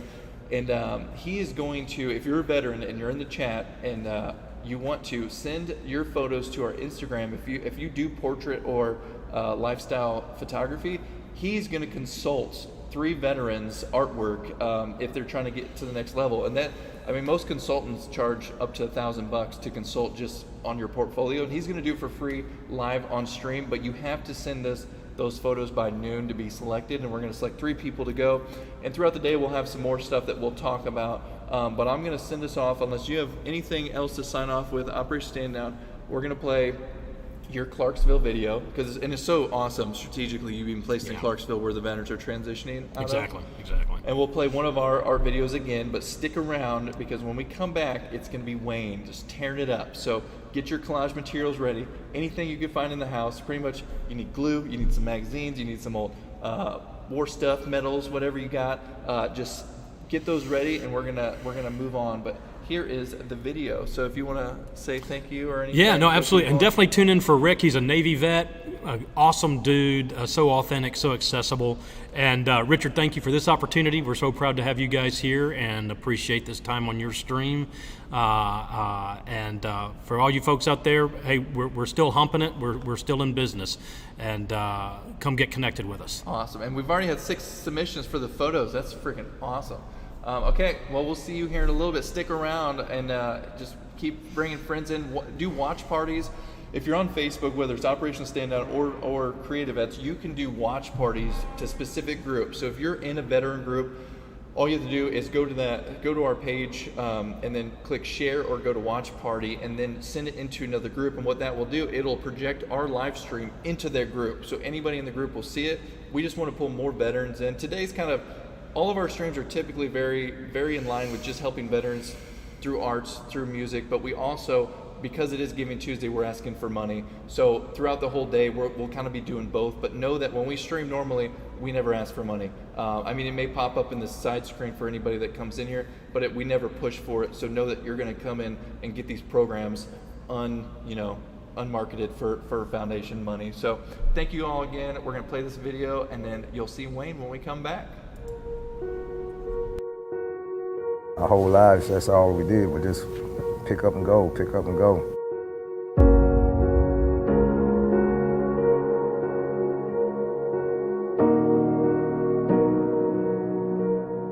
It makes me think about the pictures my father used to send home from overseas in Korea. Between him and the rest of the men folks in our family went to the Army. I wanted to grow up and be like him, so my brother went, and I went at 17. I come out with an honorable discharge in the medal. And naturally, I was homeless, so I stayed on the street, at sidewalks, churches, grabbed a blanket, slept on the cardboard, and not only that, with a heart condition, I was at my last leg. But that's the time that working with the team down here in Clarksville on Operation Stand Down, they came through. I joined straight out of high school. I didn't have no adult experience. I lived in the barracks. So basically when you're transitioning out of the military and you're living in the barracks, you basically, once you get out the Army, you're homeless. Initially, I was just going back through the resources that I had when I was transitioning out of the military, and Operation Stand Down was one of those contact people. They was that bridge when I was crossing from being military to civilian. When I first started on my transition back to Clarksville, it was really hard for me because it's just me and I didn't have any family up here or anything like that. I am a single mother of 4. It's really hard to do it on my own with 4 different little personalities. Having the extra help from Operation Stand Down really took a lot off my plate. I had a bunch of different avenues of help as far as trying to get employment, find housing, raise my benefits through the VA and everything like that. And the help I've gotten from Operation Stand Down has been phenomenal. The ability to get people off the streets and point them in a way to get help. I mean, that's the biggest thing I think that we like. Without that assistance, I got a feeling I've probably been back in the hospital or worse. If there's anything that goes wrong, they're there for you. And we've been blessed. We believe in sharing our blessings. And there are a lot of other people out there that have been blessed. They ought to think about sharing their blessings with the veterans in this community, because the veterans in this community need their help.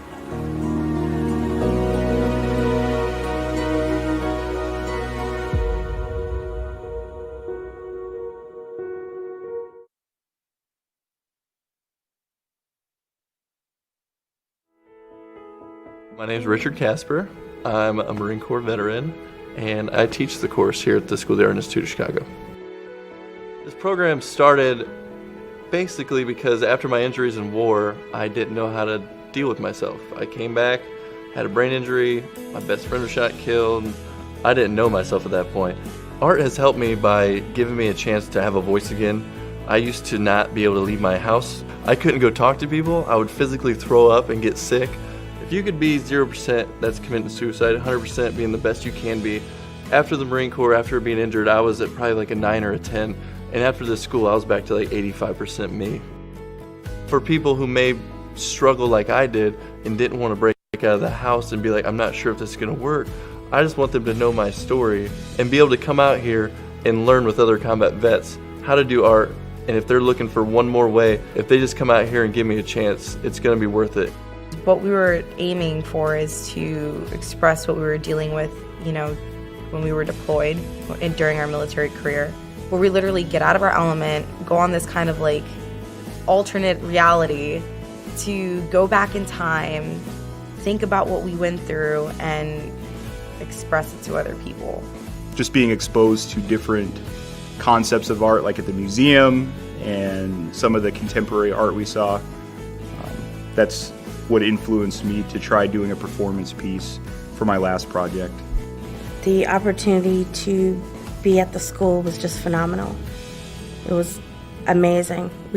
At lunch, we could go and wander the halls of the museums, and that was pretty awesome. I think the hardest part was actually talking about what I've been through. It was easy talking to Richard because he is a combat veteran and he has been through stuff I've been through. And My job was to, go find IEDs or find landmines or anti-personnel landmines and take them apart. And little did I know, I was putting that stuff inside me. At first, it's a little hard to let yourself become vulnerable. You won't really know what to do right away. It takes a couple days. I know for me, it took a week. Being surrounded by a bunch of veterans that know what combat feels like, knows the after effects of combat, knows how it feels to come home. It was really comfortable being here. They're going to come to class like normal college students, treated like normal people that know how to be like, I can be in college, I am a normal person, and I can live like everybody else lives. If even one of them chose to go to college and study art and has that artist brain to where it saved them, it's totally worth it.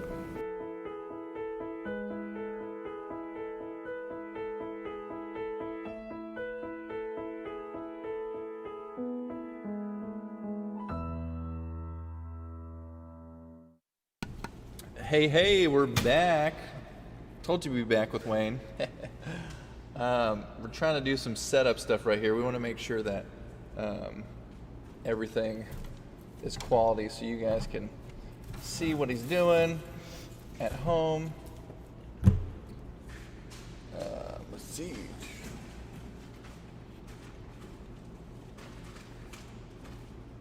So I wonder if that's going to be good. Sometimes it takes a minute to adjust the stuff. So everyone, this is Wayne. Hello. Don't mind us, just because of the quick turnaround. We have people come in, people leave. We want to make sure everyone's good, social distancing and all that stuff. We got the wipe down stuff, and but he's just setting up some of his stuff. And is this going to be your workstation right here? So can you see everything you need to see? Can you see chat all right and everything? That, if you move the screen maybe that way. Yeah, let's move this over here. We want to make sure we can talk with you guys, and we want to thank, if you're coming from Camp Corral or Third Star Foundation, definitely give us a shout out, and we definitely encourage you to engage, ask the questions. Wayne is awesome at instructing. He does this a lot. He'll do, you'll do your own kind of camp stuff, right? Won't you go out to places and do like a 3-day kind of... like a 3-day workshop. Yep, workshop. So he's used to teaching, he's used to answering questions. There's no stupid questions. Collage is the first thing that really brought me into the arts. It was the one thing that ultimately saved me, because it helped me transition the way I thought about the arts.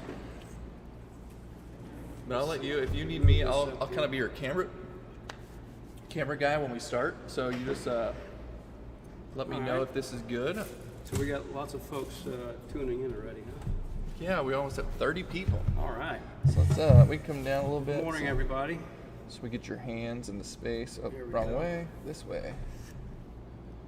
And so I've gum, so hopefully y'all don't mind if I shoot. Yeah, so let's make sure. It's sometimes because of the camera, you might have to, like, as you get something, to make sure it's in so focus. this is where I'm showing right here. Yep. So Okay. that'll be the artwork, and then you got right here too. So All right. I'm gonna get out of his hair for a minute. If you guys have any questions, let us know. But it is Giving Tuesday. We've been talking about that. We have a up to $5,000 matching donation for today. So throughout until midnight, every donation that comes in is gonna be matched up to $5,000. So it really is big time for us. That helped a lot of veterans. So we just want to thank you all. You guys click on any of the donate buttons that you see, or go to creativets.org and donate there. But Okay. take it away, Wade. Hey, thank you, Richard. Good morning, everybody. How many, if you can comment or let me know, how many actual kids are out there, parents with their kids, or old enough kids to be streaming, I guess? Let me know. Just start letting me know where you're at, what part of the country. And we're going to actually collage and make animals, like zoo animals, you know, wild animals. We've got giraffes, a sea lion, a puppy dog, a panda bear. And so I'm going to take you on a little journey on basic collage and how to construct an animal using found items and pieces around your house. And so the first thing I want to do is walk you through, I think on the website a couple of days ago there was posted cereal boxes is a great background to use to create on top of. So if you don't have this already, just kind of make a list or start scattering around your house to kind of pull some of these things. But if you have a cereal box, kind of pull it apart, open it up. These make great panels from your home to actually create artwork on. So that's the first thing. The second thing is glue, very basic glue. Some of you may have, Elmer's glue, which will work great for today. What I use for beginners is Mod Podge. Let's see, maybe you guys can see that. Mod Podge glue, which is like a milky, liquid, runny kind of. The consistency is very liquidy. You can kind of see it in the dish here. And I like to use the brush to apply that glue.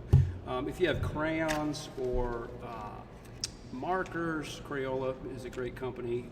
My favorite thing as a kid was crayons, hence I'm an artist at 52 today. But spray paint, if you have that, I mean, that might be something that your parents might have to help you with, but that's a great technique to use to create drips. And I'm looking at the comments here. Hello, everybody out there. John Farrell, I see you.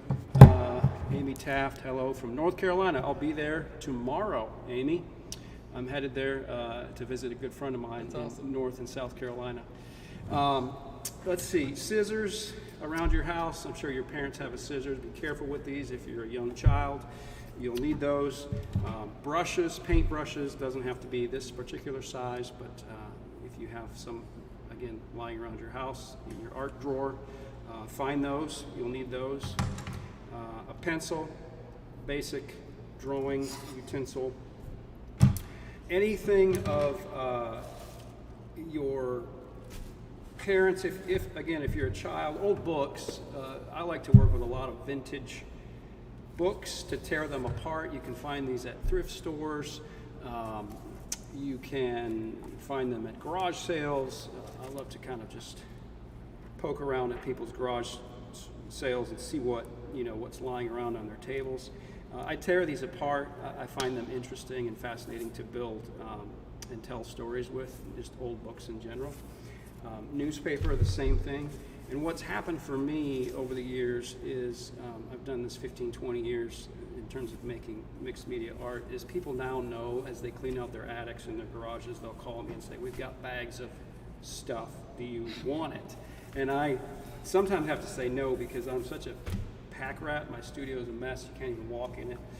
But newspaper, vintage, good old vintage newspaper. This is from, what year? 1961. It's really cool. It's great to work with. And so we'll be using some of that today as well. Let's see, old photographs.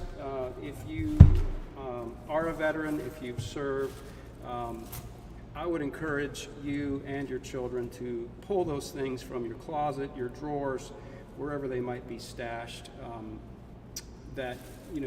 These are old Vietnam photographs that a friend of mine from one of my workshops has given me. But what's great about photography in terms of your own personal photography, it's a good way to communicate and have a voice to cut up and use and tell your story if you are the veteran or if your child is wanting to communicate. without talking. So old photographs, clothing that, you know, maybe you used while you were serving, you know, fatigues, camo, find those if you're willing to cut those up, if you're willing to let them go. That's also a wonderful way to communicate and to consider these as your voice in the artwork itself. Emblems and badges, I've got a bag of them, again from the same folks that gave me the photographs. These are really cool, but you might also consider, as we build these animals, as we work on making what we're doing today, somehow using emblems and found objects from your time in the service within your artwork. All right, what else have we got? Another thing that I love to keep nearby, which helps in the drawing process, is just your basic office clip. You can see that here. If you have a piece that you're trying to, two larger pieces you're trying to adhere that won't quite stick together, it needs some time to dry, just clamp those down with an office clip. That works great. The paint that I use, or that we're going to use today, is very basic paint that you can get. It's crafting paint, and you can get this. This is not what I use in my real everyday studio, but it's great for beginners projects like this. But it's a basic acrylic paint. Comes in tubes. It's like 50 cents a bottle at Walmart or Hobby Lobby, and I love to gather several different colors to bring with me to my workshops to let people experiment with. It's an inexpensive way to do that. So again, hopefully you're gathering these items, and are the comments coming in? I don't see them flowing here, unless they're. Yeah, we have about 30 people, but they're saying where they're from. Okay. Charleston, NC, South Indiana, Carolina. Hey, Washington, Dan. So excited for this, Charleston. Yep. Awesome. Okay. I know a lot Hannah, of them. Hi, Hannah. A lot of them told them that especially for the children, just to not really worry about the chat and just be a part of it. So that just in case we had trolls or anybody come in, they want to make sure the children are protected from anybody who may say something stupid on there. I got you. So yeah, you may not have as much chatter, Sure. but they're all definitely watching. Okay. Well, I'm glad y'all are joining us. So the paint, I've gone through that. Hobby Lobby too, or Michael's, whatever. This is from Hobby Lobby. This is a step-up acrylic quality paint that you can purchase at Hobby Lobby. I'm not even sure, it's like $5-6 a tube. Use your 40% off coupon. What else we got? Maps, old maps. I love to work with them as well. Anything you can find. So there's an artist named Romare Bearden, and if you don't know him or you're not familiar with his work, look him up. He is a world-renowned collage artist who is since passed away, but he has a famous quote that he said, "The artist is somewhat of a whale, always searching for what he needs until he can gather, whales gather things in their mouth and collect things to use." And that's a paraphrase of his quote, but I love how he suggests that as an artist or as a creative person, we're always looking, we're always searching, we're always thinking about how we might use things that we see, and that's how I work, that's how I am. My mind is always on, it's always going. So the cardboard box, let's get started on that. I don't think I forgot anything. So one other thing, there's a ruler. If you do have a ruler in your house, that might be helpful if we're going to do any straight edge things. Find that as well. Here's a really cool vintage first aid book that I found that I have pulled pages from. Again, communicating, it's got different medical things in it, illustrations, wording, some photos that I think is interesting in terms of storytelling. So I've got that as well. Excuse me. All right, so what we're going to do is when I teach my workshops, I like to encourage my students to think about mixed media and collage artwork as constructing and deconstructing. So you're adding and you're taking away. There are no mistakes in this. Indiana, I see you there. Thanks for joining us. So if you're worried about making a mistake, there are none. And anything goes in mixed media.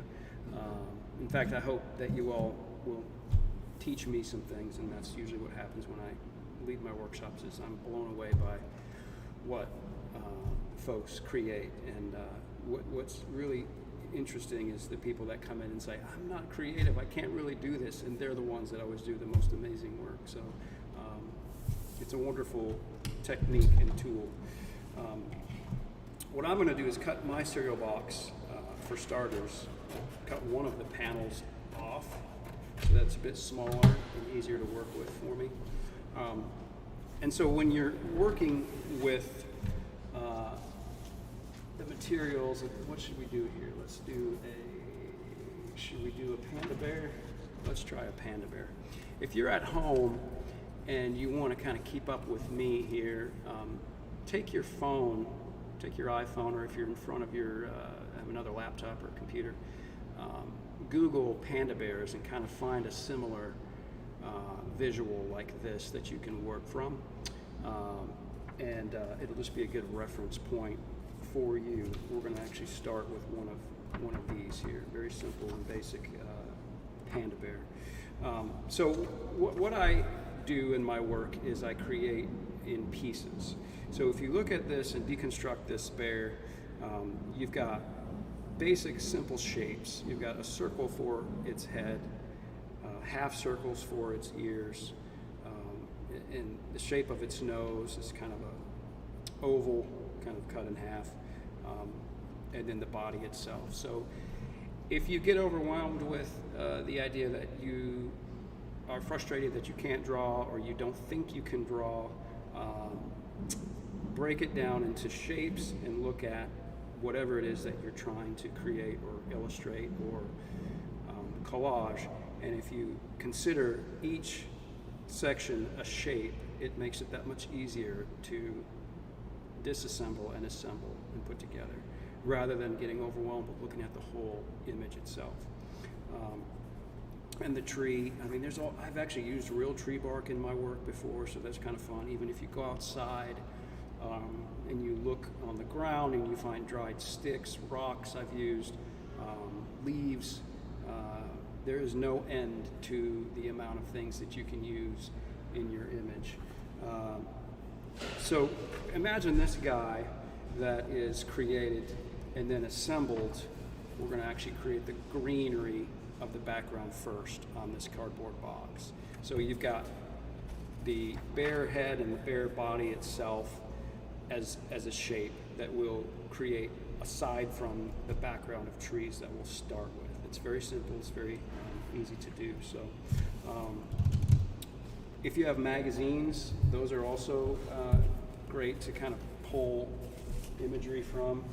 What I'm going to do is take my brush and a jar of water. You'll need that too, and some paper towels to wipe your brushes off with. Another couple of things to gather near you if you don't have those.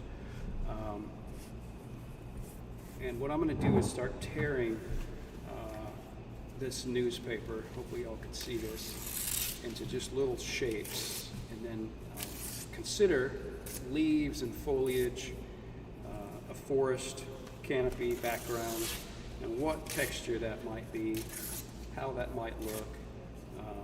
And tearing your paper is a good way to illustrate, and we'll apply these with glue onto our background. And you can also crumble them up, which is another wonderful way to create texture and dimension as leaves. So if you crumble the paper up and then you adhere this paper to your cardboard and then we paint over that, it's a really cool effect to create an abstract background or a canopy in the forest. So this is what we're going to do, how we're going to start. Is it Bob Ross, the guy that's on PBS, Richard? Happy Accidents. Yeah, Happy Accidents. I have to remember. keep with it, stay with it. He doesn't ever stop talking. You know, I think he keeps people moving pretty quickly. But, so what I do is I adhere the glue, and again, this is Mod Podge, very liquidy. It's like a milky substance, and you can see what I'm doing is dipping my brush in the actual glue. Make sure it's saturated, and apply it both to the background, to the cardboard, and the paper, and then just begin wiping over the top of it again. The glue itself is white. Many of my students freak out and go, "Oh man, it's going to be ruined," but it'll dry clear. There's nothing to fear about ruining,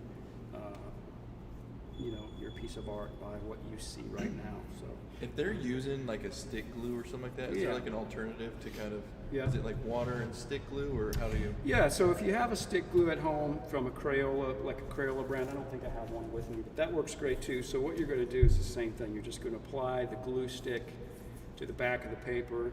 I would also apply a little bit, on the cardboard itself, and that will stick really beautifully to the cardboard as well. Maybe just go over a little bit more around the edges, but yeah, that's great. I mean, whatever you've got at the house, you can make it work. So we're going to keep going with the background here. I'm getting glue on your table, Richard. Operation Stay Down's table, so. Is it? Uh-oh. Sorry, Operation Stay Down. They're also watching. Uh-oh. Uh-oh. Let's see, Leah Butler. Love the creativity. Let's see, who else have we got? Do you see anybody else here? I can. Oh yeah, I know with the extra overlays, it's hard to get them in there if nobody's been doing it. All right. So what you're going to think about as you're applying with your glue stick or your brush and your Elmer's glue, whatever, as you apply these ripped pieces of paper to your background, I'm going to let you see, hold it a little bit closer so you can see. It's going to dry clear, but I'm just imagining a canopy of trees in the background where our Panda Bear will sit on top. And the crumbled piece that I did earlier, if you've got the liquid form of glue, Elmer's glue, whatever it is, don't be afraid of the glue or the water. They're your friend. Put a lot of it on there.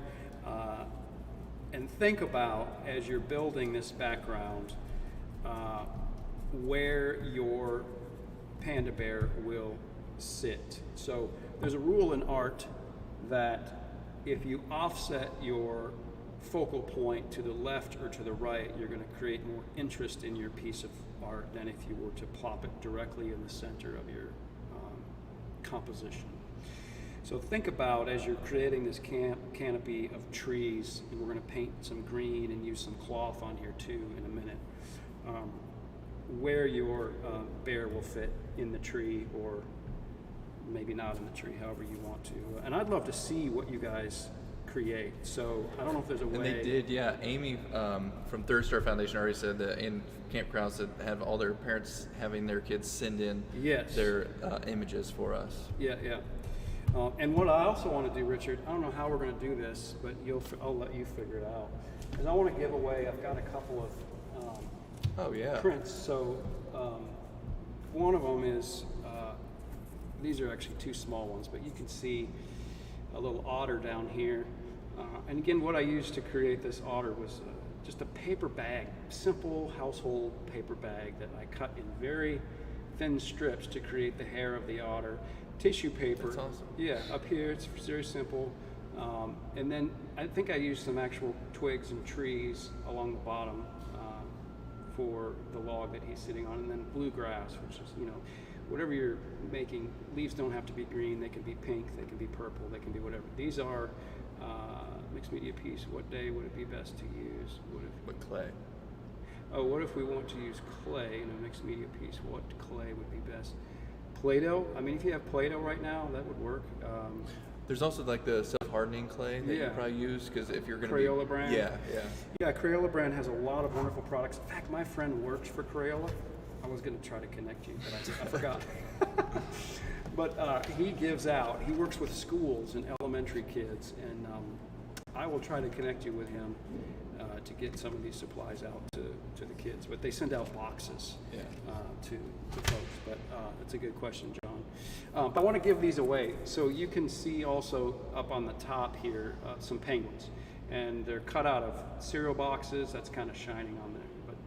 But the shape of them, cereal boxes, I've used some cloth in their chest there, torn paper, newsprint, and again, tissue paper. So what we could do is, if you're watching this and you want to go to a larger one. CreatiVets Instagram, and what you could do is you can mention it on, go into Instagram, follow us on there, message us, say you want one of Wayne's prints, and what we'll do is just a random number generator. So out of the people who go on there and give us their name, we'll do a random number generator, and we'll draw the people, and then we'll post it. Who gets and follow me on Instagram too. And follow Wayne. That's the thing. You have to follow both of us. There If you you're not following Wayne when you ask us, you ain't getting it. You ain't gonna win. All right, back to the canopy here. So get your glue back out. We got any more people tuning in? Mrs. OEF. She also streams for us sometimes. Oh, nice. So her husband's military, and she's been supporting us on stream. She does some awesome art, and she has her own mixer channel. So thanks so much. Yep.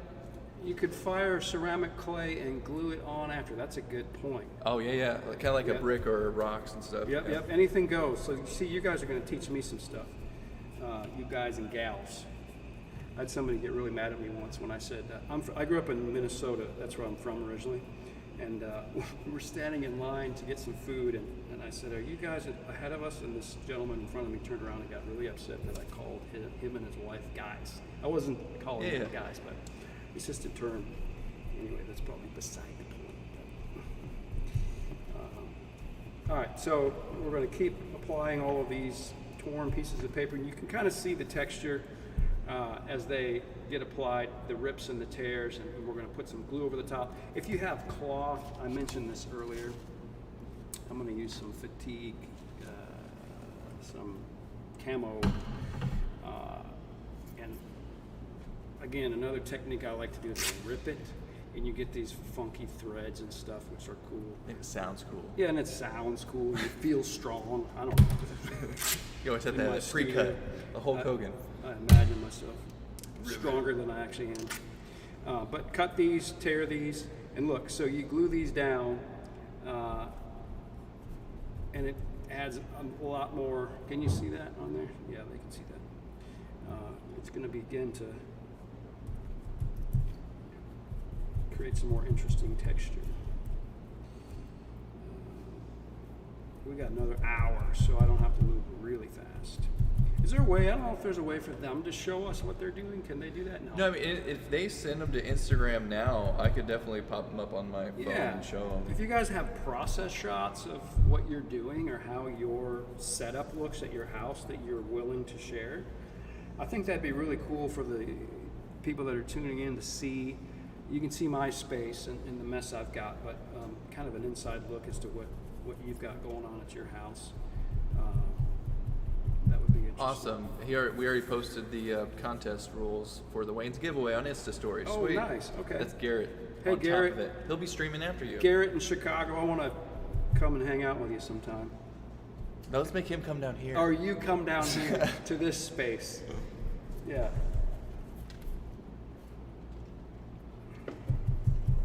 I watched you, Garrett. What did he say? No, Wayne. You had it right the first time. Why don't you want to come down here? Come to Chicago. I would love to come to Chicago after this pandemic is over. You can show me around, and we'll wear our masks if we have to. All right, I got a little phone meeting, and you just text me. Okay. Let's see. Richard has been telling me to move to Nashville since I met him. That's funny. All right, so you see what we got. I've even used paper towels as I've created over the years. My studio floor ends up having stuff all over the place, which if you're in the zone, if you're in the creative zone, and so a lot of times I tell kids are great at this because they're uninhibited and they just go for whatever they are feeling. And adults are a bit more controlling and timid and kind of fearful. And so what I like to tell my students is to be aware of what's happening inside of you as you're creating. If you have this idea and this expectation in your mind that you want this piece to be amazing and it's going to be incredible and you're kind of tense and you're trying to figure out how to do everything perfectly, it's not going to work.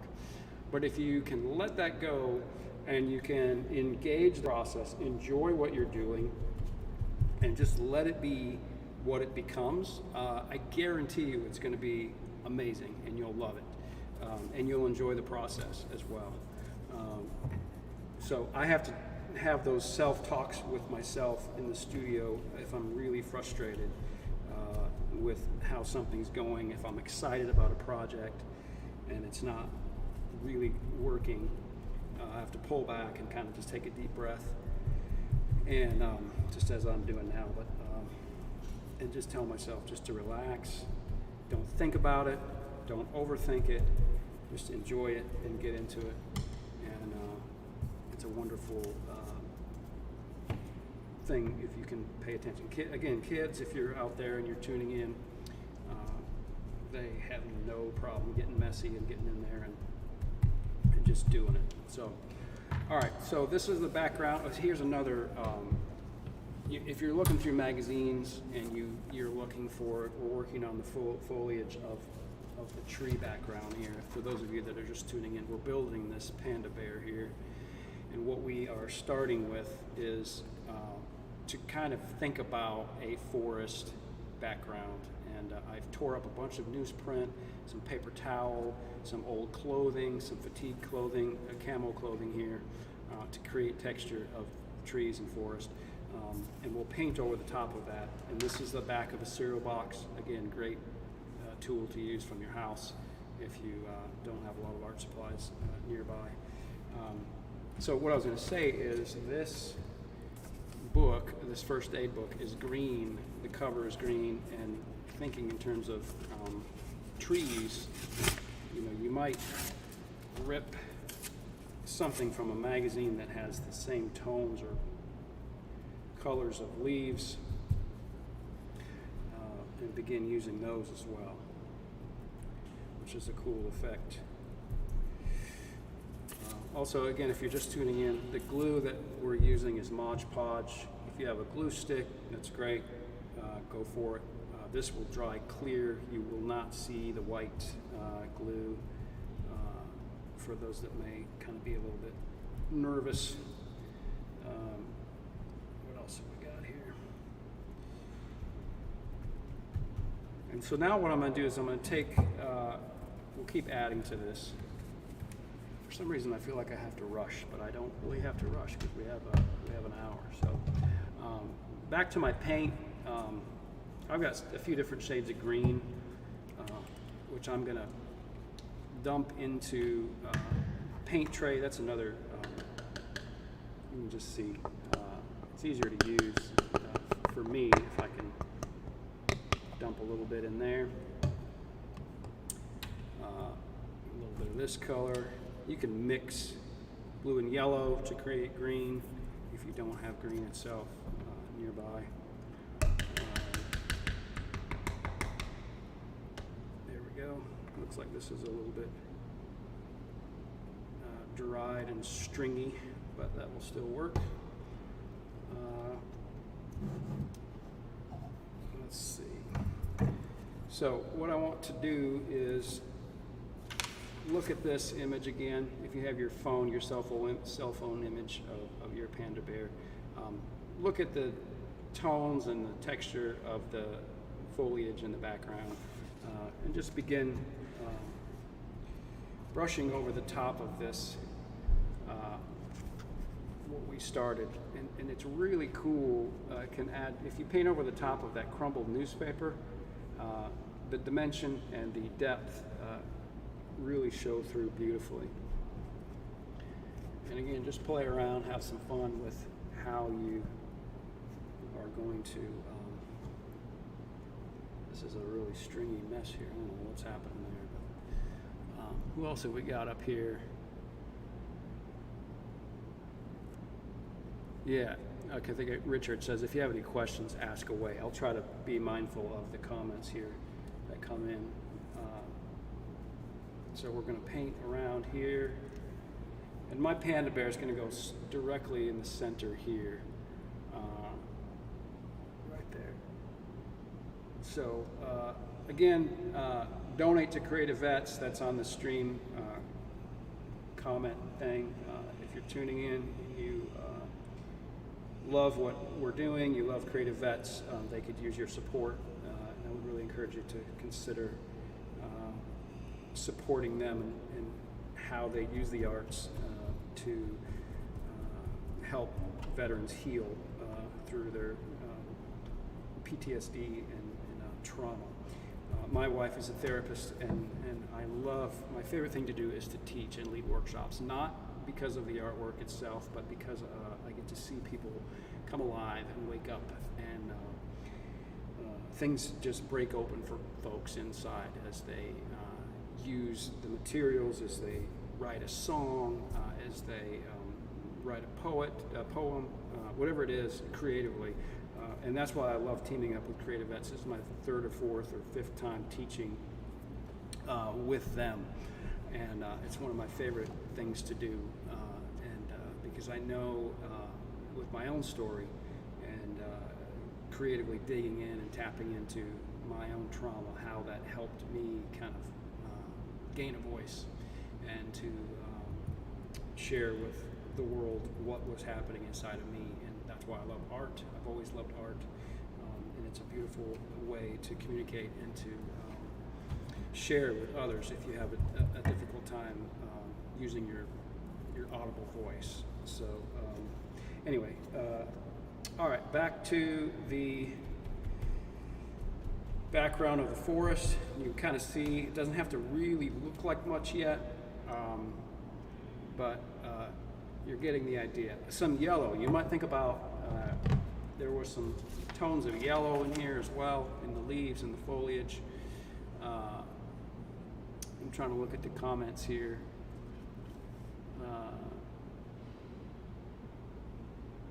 How cool was it working on the Johnny Cash piece? Okay, so that piece was really amazing. So I did a portrait of Johnny Cash, gosh, 3-4 years ago. And it's a very large portrait. It's 5 feet by 4 feet in measurement. And it's constructed of his personal artifacts, of Johnny's personal artifacts. So the gentleman that commissioned the piece is a big collector of Johnny Cash memorabilia, and he brought me Johnny's fishing license and his one of his black jackets, and an old leather belt that he wore on one of his 1960s album covers from an LP, the old kind.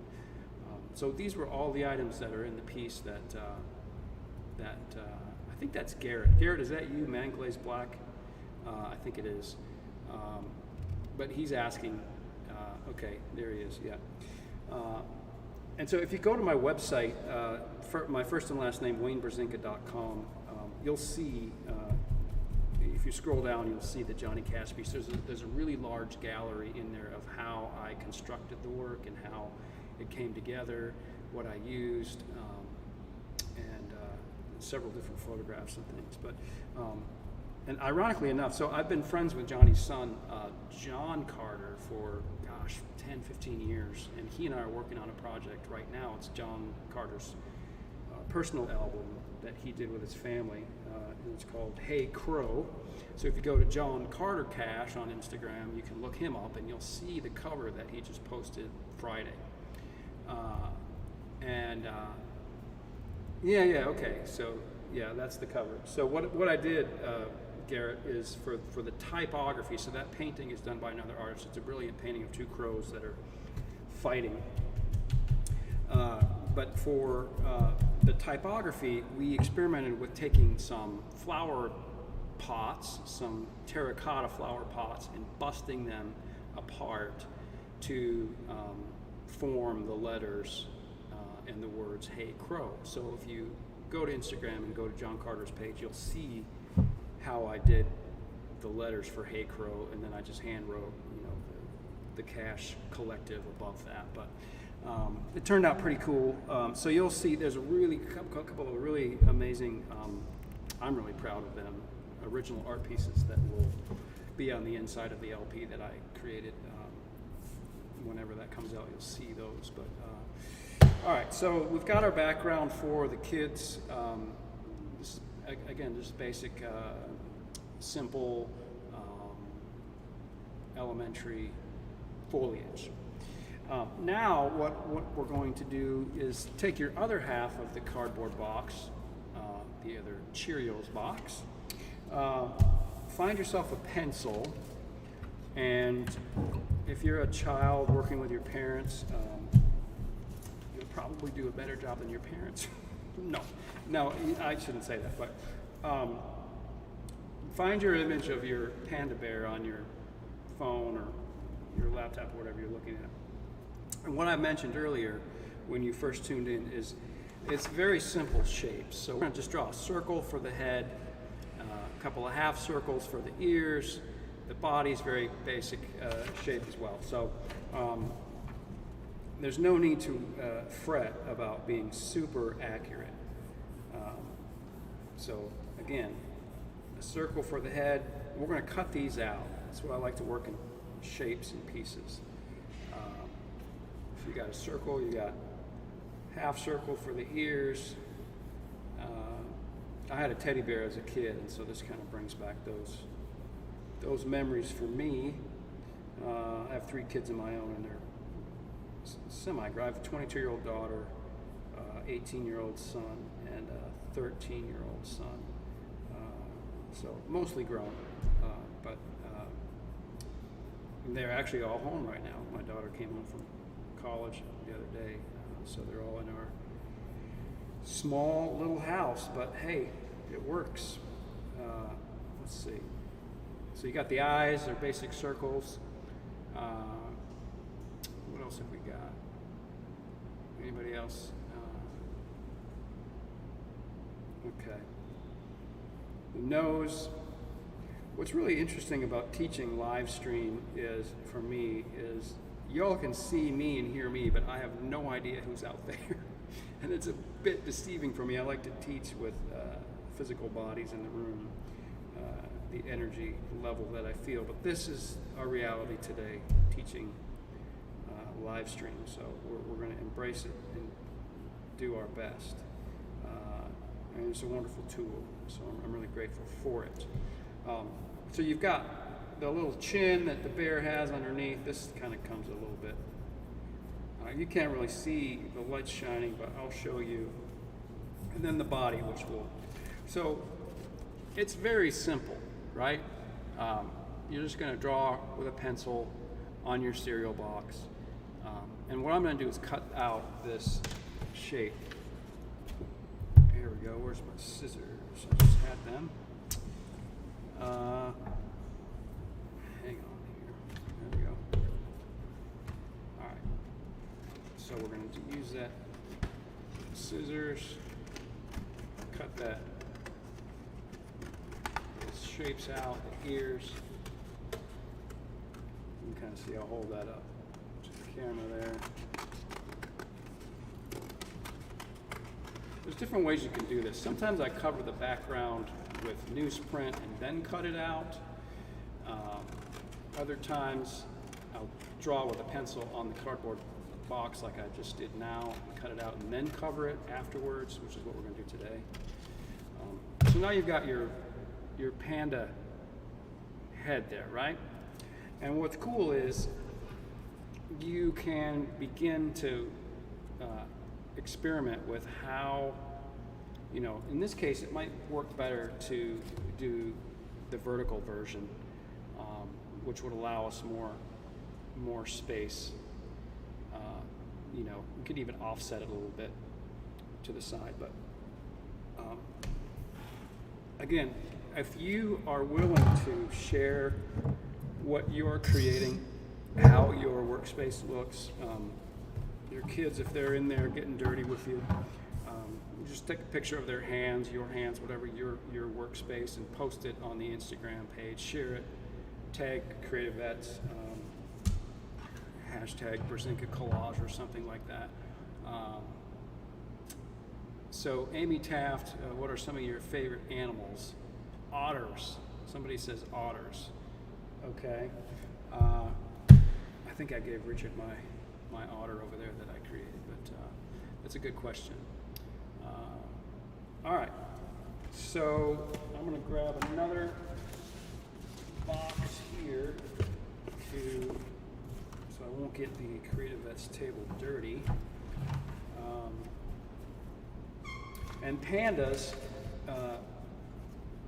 paper towels, this would be cool to use for the white, fuzzy, fuzziness of the, if you have yarn or, again, cloth would work to create that texture. Think about the texture, think about the fur, how would that translate best in mixed media? Your parents' clothing from the time when they served. I want a bigger brush than that. And what I'm going to do is just take these paper towel sections and begin tearing and coating the face of the Panda Bear here. So Garrett, are you ready for your class? We're going to you next in Chicago, I think, right? What has been one of the most challenging pieces to create? So Hannah says that, challenging pieces. That is a very good question. So I do a lot of portraits of people. They are, I enjoy, I don't know. So there's an old saying that artists tend to create the same work over and over because they're trying to communicate something about themselves. And so over the years, I've asked myself that question, like, why am I drawn to the portrait? Why am I drawn to the face? What is it about that for me specifically? And there's a lot of emotion and there's a lot of communication that happens on the facial plane, especially the eyes. And for me personally, I think it's wanting and having been wanting to be seen and for people to understand, for me to understand other people. And so I think a lot of that has to do in my psychologically creating these portraits, like I'm drawn to that face, to that intimate space. And they can be kind of challenging, but because I enjoy doing them, I don't feel like I get hung up on them as much as you would think. And again, they're very intimidating for some people, portraiture is, because of how complex the face and the planes and the features of the face can appear to be. But if you deconstruct the face and look at, again, the eyes and the nose and the mouth and just the basic shapes of the face, like we're doing with this Panda Bear, it becomes less intimidating and a bit more doable, and you'd be surprised at how easy it is to create something like that. This is a pair of old corduroy pants that I had, and I use them a lot. They're in my studio. I brought a couple of pieces of it, but I'm going to use, there's some funky yarn. I don't know what this is called. Some of you might know, but I got a big one. It's really cool because of the texture for this particular Panda Bear, but it's real fuzzy. You can kind of see it's got a lot of interesting animal-like quality to it. It's just a yarn that you get at Walmart or Hobby Lobby. But I'm going to cut up some of these pieces and I'm going to use it for the ears. And what happens is you begin to glue this down. If you have a glue stick, it works great too. Elmer's glue, whatever. But when you, if you decide to apply some paint over the top of these pieces that you're adhering for the texture of the ears or whatever it is, whatever part of the face.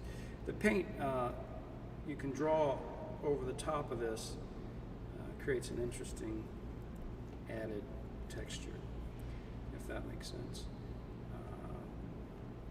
I'm going to glue this on here. As I was asked to teach, I get asked to come into elementary schools quite a bit, and a couple years ago I went to one of our local schools here in Nashville, and for a week I taught elementary kids art, and I took on the same schedule as the art teachers. So I basically was their helper and kind of led students through mixed media, but it was exhausting. I mean, they cranked those kids through public schools so quickly.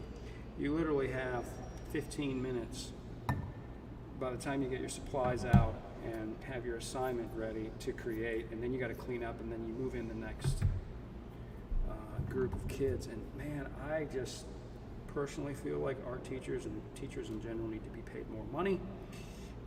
Education is important for our kids and for everybody, so that's my 2 cents. But nonetheless, it was fun, and the kids just blew me away again with how they just cranked out their pieces of art. It was amazing. Let's see.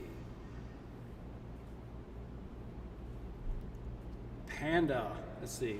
Dark Golden Soul.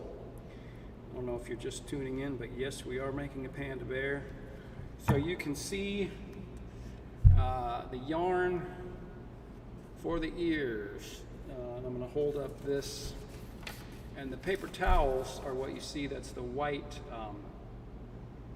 portion there. So anything goes, whatever you've got around your house, the texture, and we're just kind of experimenting and building these.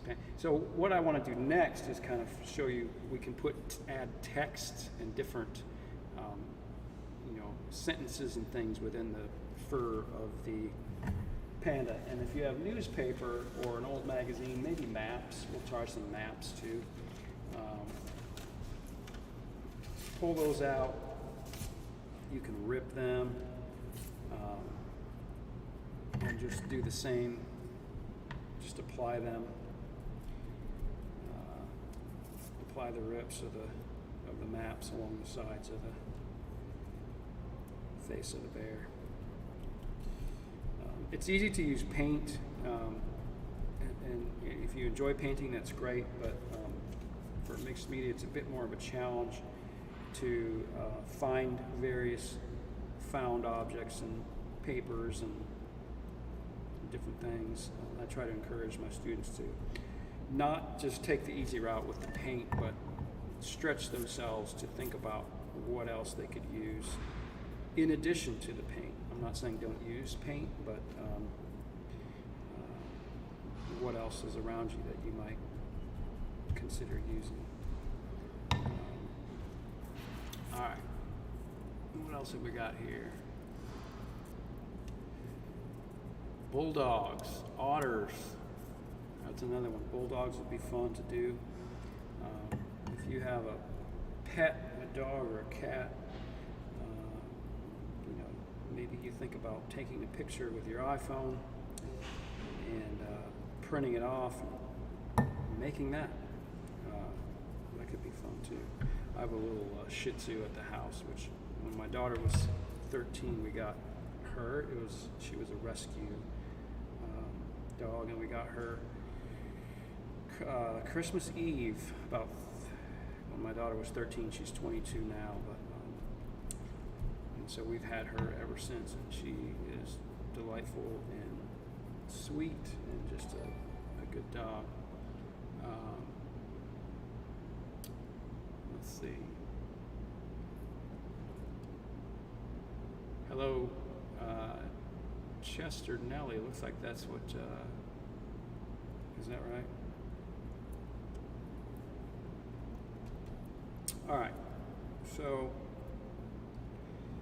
you can kind of see how the maps are, I'm using, show that way up close. You See that? Gosh, I got to get the angle of this camera the right way. So you've got yarn for the ears, paper towels for the white part of the face. I'm using maps kind of around the cheeks. We're going to apply some paint, and it's just a very simple Cheerio box that we're creating on top of. Easy enough for kids to do, and we already made our background of the forest, so you can kind of see how we're going to apply his face. He's kind of coming together there. Isn't that cool? Once we add some more black and some darker tones, I don't know if I have black paint here, but you'll begin to see him a little bit better. But so hopefully you're having a good time. Your mind's being opened up to different ways to create using things from your house with your kids, or if you're an adult, a vet. It's a wonderful way to use the art, use the medium as a way to express. Now what I'm doing here is I'm actually just going to kind of take some of this paint, and if you're brushing over the top of the paper towels, you can kind of maybe see. It's hard to see a little bit, but it just gives it a bit more the texture from the paint. You can kind of see here as you swipe your brush over the top of the paper towels. It's really cool. I enjoy this part of it. But suggesting more of, you don't have to be perfect. You just kind of get in there and put a little bit of white paint around the top there. All right. And I've got really dark blue, which I'm going to attempt to use as some black. I'm going to make his ears a little bit darker here. Again, it doesn't have to be true black. It could be, his ears doesn't have to be black. If you make them yellow, go for it. It's like if you're creating an apple. That's kind of cool, actually. Blue-eared panda.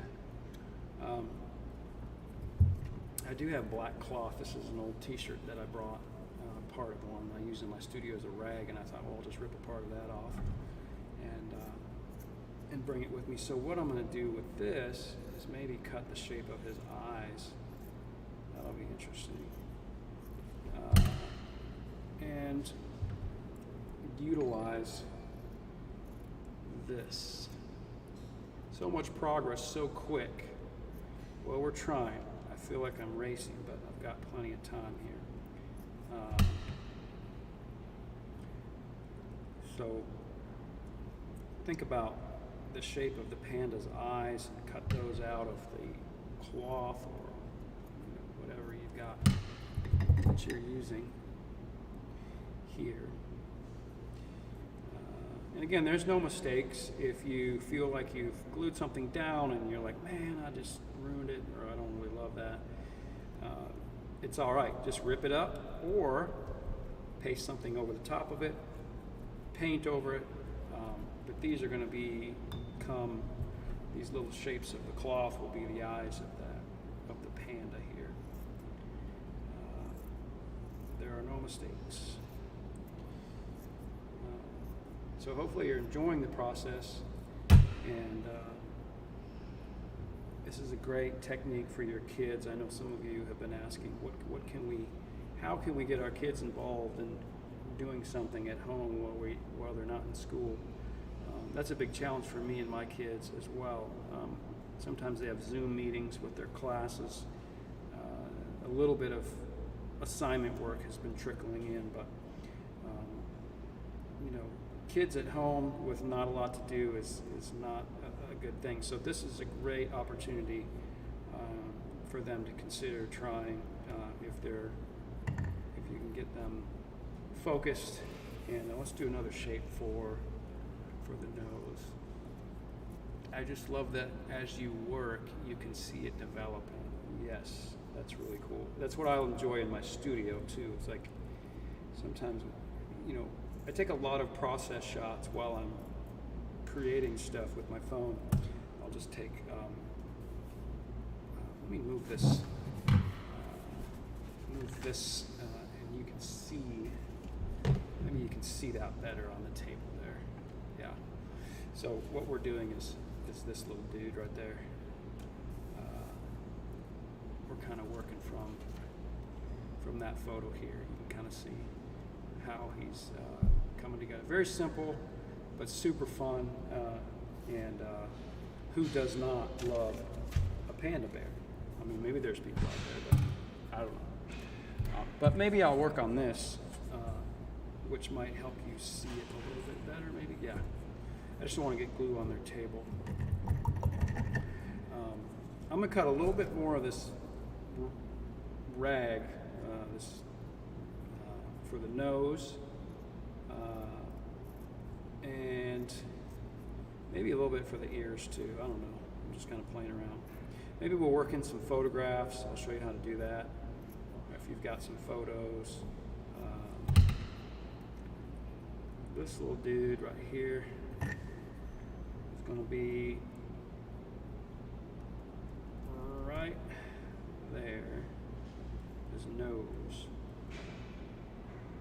It's probably a little bit big, but I'm going to take some white paint and soften the shape of that, kind of tone it down a little bit. Let's see here. So we're going to kind of do this, make his nose less, a little bit less large. Is that a word? I don't know if that's a word. But you see how I'm kind of going around the edge of that, what I just glued down, that black cloth? It's got, if you take the white paint, it allows you to kind of mimic, it's an inconsistent brush stroke. It kind of mimics the fur that could be kind of around the eye. You see that? Rather than leaving just the solid shape of the black cloth that I glued down. It's kind of fun. Hopefully you can see that. It kind of looks a little bit more soft and anyway. Let's see here. So we're going to do this like that. Paint over that. Now, let's put this aside. Well, actually, I'm going to do some ears. I'm going to put some black on the ears. Zapper Arts, looks like. Excellent work. Thank you for tuning in. Who else have we got here? If you're, let me know what part of the country you're tuning in. Say, hey, I'm from Georgia, South Carolina, wherever you are, Texas. We are in Nashville. That's where we're streaming from at the moment. And I think Garrett's going to be up next from Chicago. But let me know. I always like to know where people are tuning in from. I'm going to use a little bit of this for the black ears on top. I don't love that blue that I used, which again, no mistakes, right? I'm just going to glue that thing over there. And use a little bit of this. This will dry. It's kind of cattywonkish right now, but use a little bit more white in here. Anybody out there where you're from? There's a bunch of stuff kind of popping up, so I'm not sure. You may be letting me know, but I can't see it.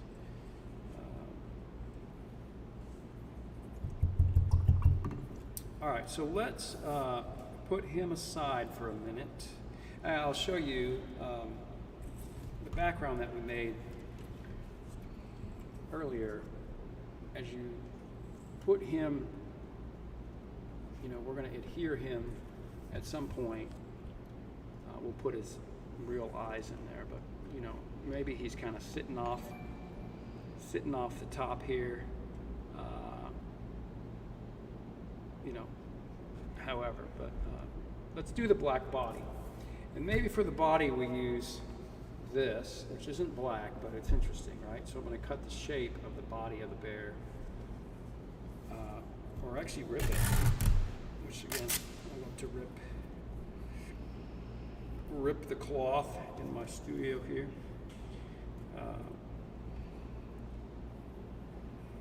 Maybe take the outer line of the curve of the bear.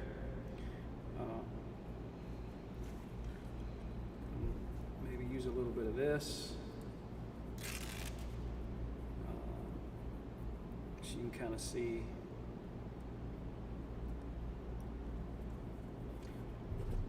different textures, different colors.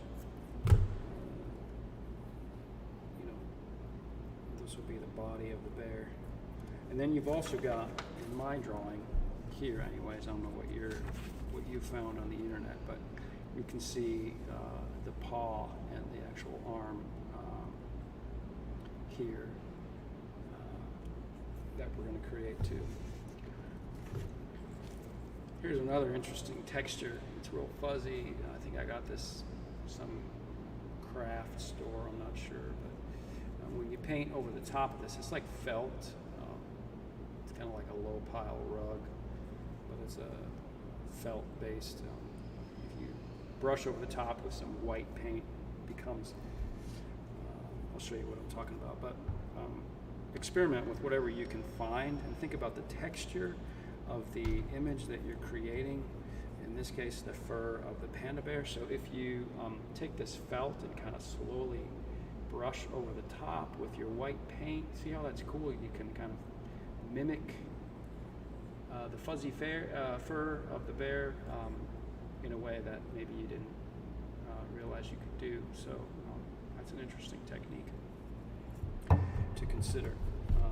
We can cut that off so it doesn't get all wet and cause a mess. But let's use a little bit more of this cloth.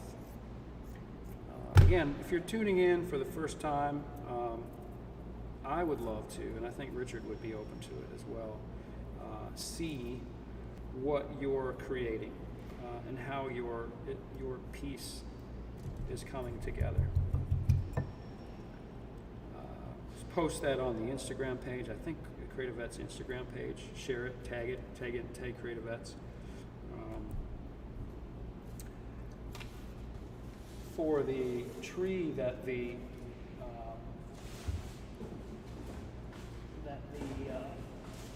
panda is hanging onto, this is a paper bag from FedEx. Hopefully we won't get in trouble for calling out their name, but I'm going to rip part of it off. This is going to be the tree limb that he's hanging on to.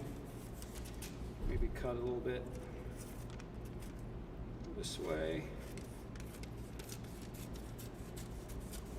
And so he's kind of, this little dude's kind of hugging, the, see how he's coming together there? You just have to kind of imagine this will be the tree limb that he's kind of, his paw is going to come over the top of this here.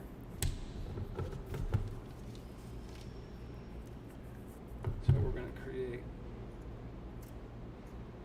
that.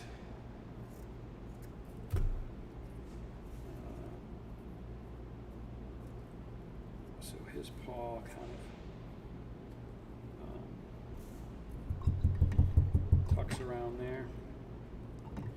For the mouth of the panda, it's an interesting shape. It's kind of a half S shape.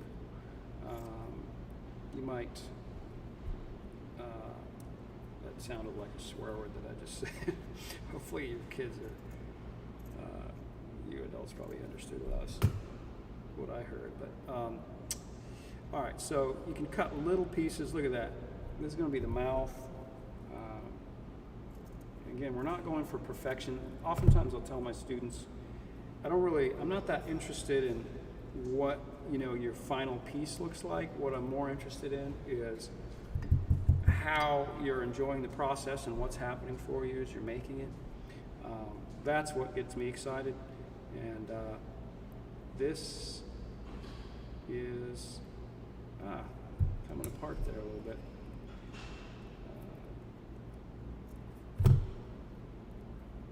Let's see. All right. Boom. Look at that. It's gonna be, what should we name our panda? Anybody have any ideas? Do you have a name for this? This little dude. Put your names out there. Let's see, I'm gonna brush over the top of this here. And add a little bit more. Let's see, I'm gonna add a little bit more corduroy, I guess, for the other part of that body under here. So he's got a little bit of brown in him, but that's okay. Maybe we could use some of that blue. Pandy, there we go, I like that. Somebody said name him Pandy. How's it going? Panda Bear. Well, we're coming to look at that, check it out. Well, that's awesome. It's very basic, right? Yeah. Yeah. So, they're, I'm trying to engage folks there. Somebody said name him Pandy. The big payback panda. Did you talk any about kind of hidden imagery, like some stuff that you may put in there? Yeah, that's what for I'm gonna, you. For me? Like, I mean, just overall, like if they were at home and they're like, if they wanted to get a little bit deeper into what they're doing, just how they hide stuff in their story that they never really have to get out, but they're able to kind of talk about through their art. That's a good question, and that's a great leeway to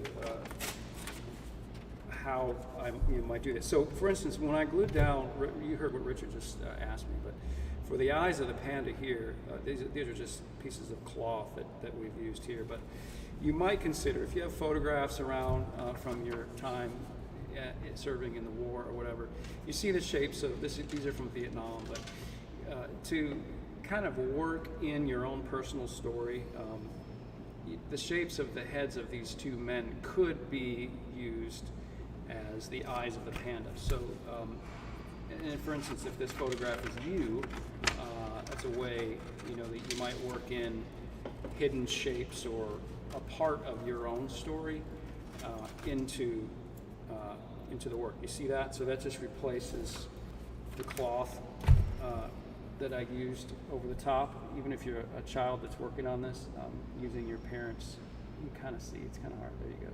So you can kind of see the helmet and the shoulder of the gentleman. That's kind of awesome. A way to hide, but still keep at a distance. You go, oh man, that's a panda, that's cool. And you get up and look closer.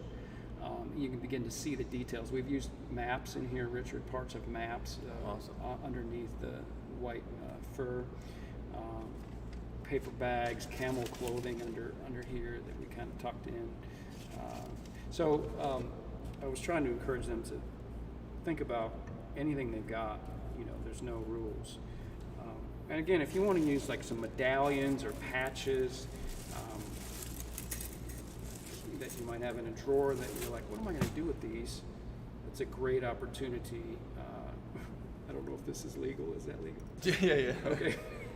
But the cord, the cord itself, you could outline perhaps one of the eyes of the panda, with the cord that's black. That's another way to use your personal items and kind of camouflage them within your piece of art. Can you see that? There's just something to consider as you, we are using a painted dog. Oh, perfect. Okay. Post a picture of that, Amy, if you don't mind. She said we're using a painted dog tag for the eye. Beautiful. But that's a one way to use your items and hide them within your piece of art. All right, what else do we got here? So, okay, so another cool thing for the tree trunk, you know, I showed you this. Bring corduroy back. Yeah, this is my old pair of pants that I have in my studio. I do not know how to dress myself. I'm not cool in that regard, but I use, you know, if you've got holes in it, if I'm not using it, I'll take it to my studio and rip it out. But this is great for tree trunk texture. You can actually use real bark if you want to go outside and, you know, but the trunk that we were, you know, using in our piece, that would be great for the tree limb, for the panda's hand that's kind of going to grasp the tree trunk.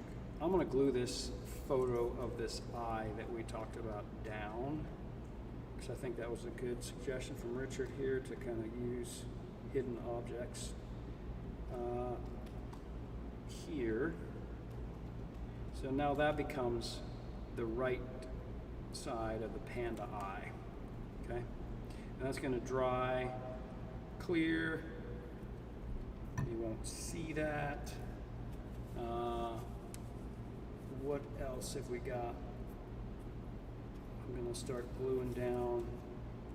So another trick that I use, this is a little bit more advanced, but in my work, if you go to my website, you'll see a lot of my portraiture work, or you know, whatever it is that I'm creating, has dimensionality to it, and I use foam board to kind of lift off my parts and pieces. You know, in this case, the face of the panda. So I would adhere foam board to the back side of the panda's head. In turn, when I glue it down to the larger work that we've got going, it raises it up and gives it a dimensionality. I've got an X-Acto blade here somewhere, but I don't know where I put it. I've got stuff everywhere, and it's kind of, this is how my studio bench looks too. It's hard to find stuff sometimes, but anyway, you get the idea. Something to experiment with later. I've got a lot of rope. Here it is. Here's my X-Acto blade. So, kids, I would not encourage you to do this. I would have your parents do it, because these can be cause some damage. I've actually cut my hand open using these things. So, glue the panda head to the back of a foam. You can buy foam board like this, Dollar General, Hobby Lobby.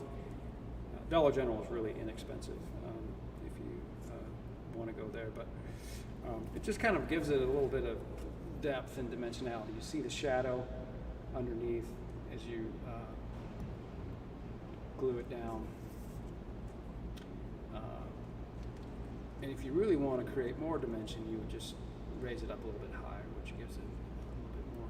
And you can also go in and add some dark tones to your leaf and foliage in the background. Again, I mentioned there's some yellow. Yeah, man, this hour and a half flew by, Richard. Right? Last year you had fun making pandas. Yeah, I thought I'd be able to make two different ones, but we only got one. But I think they enjoyed it. Thanks for the safety tip. Yeah, of course. So kind of add a little bit more highlights, you know, once you figure out your composition and where you want to glue down your Panda Bear. You can add some highlights in the background. Blue tones in leaves is also good. Anything goes, you know, it's not, leaves don't have to be green. If you want to make pink leaves, whatever you're feeling. See that blue tone? It is kind of cool. As you add a little bit of blue-green in the background. Move that black piece there. Excuse me. Put a little bit more in. Whoa, that's a lot. I'm not going to be able to use all that. So Richard, what You had mentioned earlier when I walked in that collage kind of changed your view, helped you kind of out of your own. Can you talk a little bit more about that? Yeah. Boom. Here I am, guys. Did you miss me? Yeah, collage was the first thing as a veteran coming home from war, and I was struggling a lot, and I learned a little bit about conceptual art, how to hide things in just using colors, and which was awesome. The first thing I ever learned was how I could use a certain color to evoke an emotion. And so when I was really diving into this idea, I kept taking drawing and painting classes and just focusing on the color. But when I went to the School of the Arts Institute of Chicago, my very first class was a collage class. And I don't know why I took it. At first I think it was because I didn't know that was a class. I didn't know you could learn collage. I was just like, oh, I thought you put stuff together, and I didn't know that was a class. So I was super excited about it, but had no intention of like keep going with it.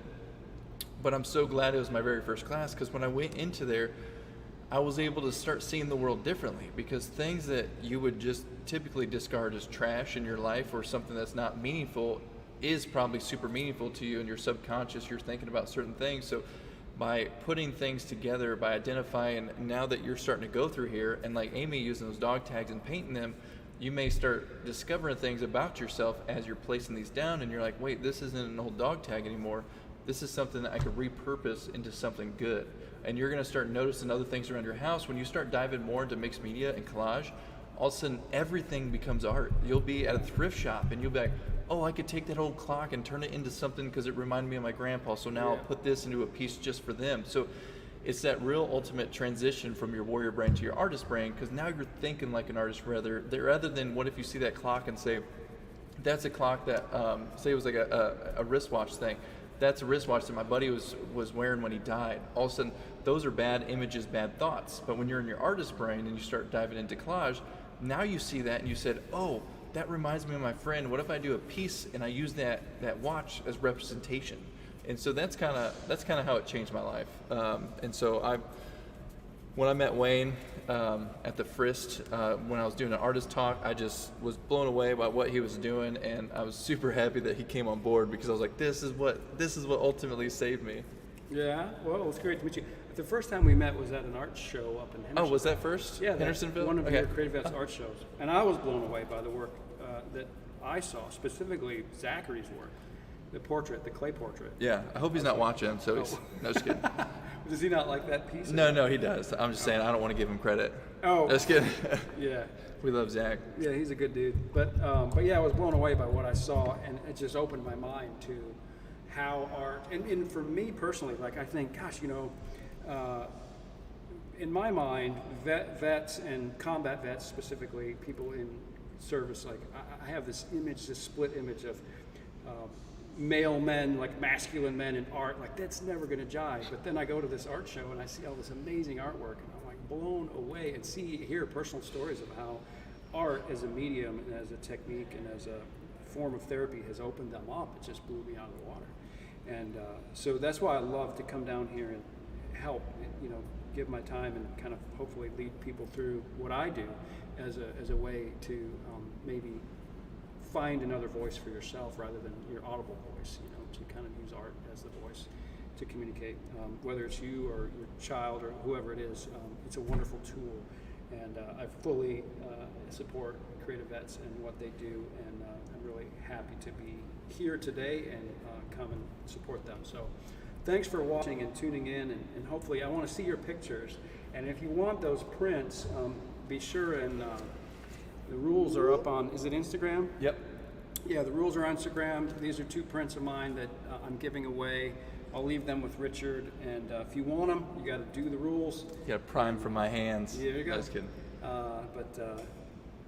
Stay tuned in. There's a lot of good stuff coming, I think, too. Yep, and that's what I'll talk about right now before we send it off to Garrett. I'll let him get prepped for a minute.